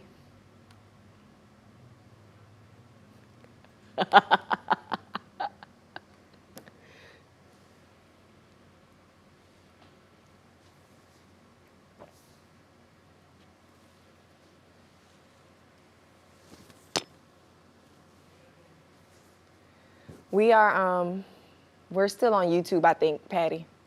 FYI. Say that again? I think we're still on YouTube. I think so. Jordan James just texted me. Cool. Hi. Hey, y'all. Your girl is tired.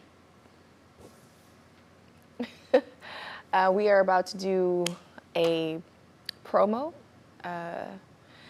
to talk about all of the crews that have been out all day long during Hurricane Delta. They did such an amazing job. I know you guys have been seeing so many new faces come across the screen over the last couple of weeks. So for lots of them, this was their very first time covering severe weather. And I'm so proud of them. I think they held their own, and they're still learning the area and learning how to be a part of this type of coverage, and I think they did a phenomenal job. So we are just doing a promo highlighting all of the hard work, not only the crews in the field, but also our rock star chief meteorologist, Patrick Vaughn. Hey, Kevin. Hey. So you want me to roll for? Yeah.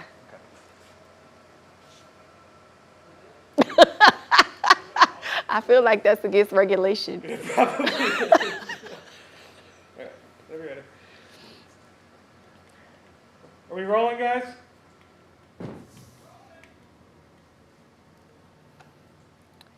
Three, two. Hurricane Delta testing southeast Texas again. This time winds that left more damage than Hurricane Laura. Good. 3, 2. Another test even before our communities were able to recover from the last storm.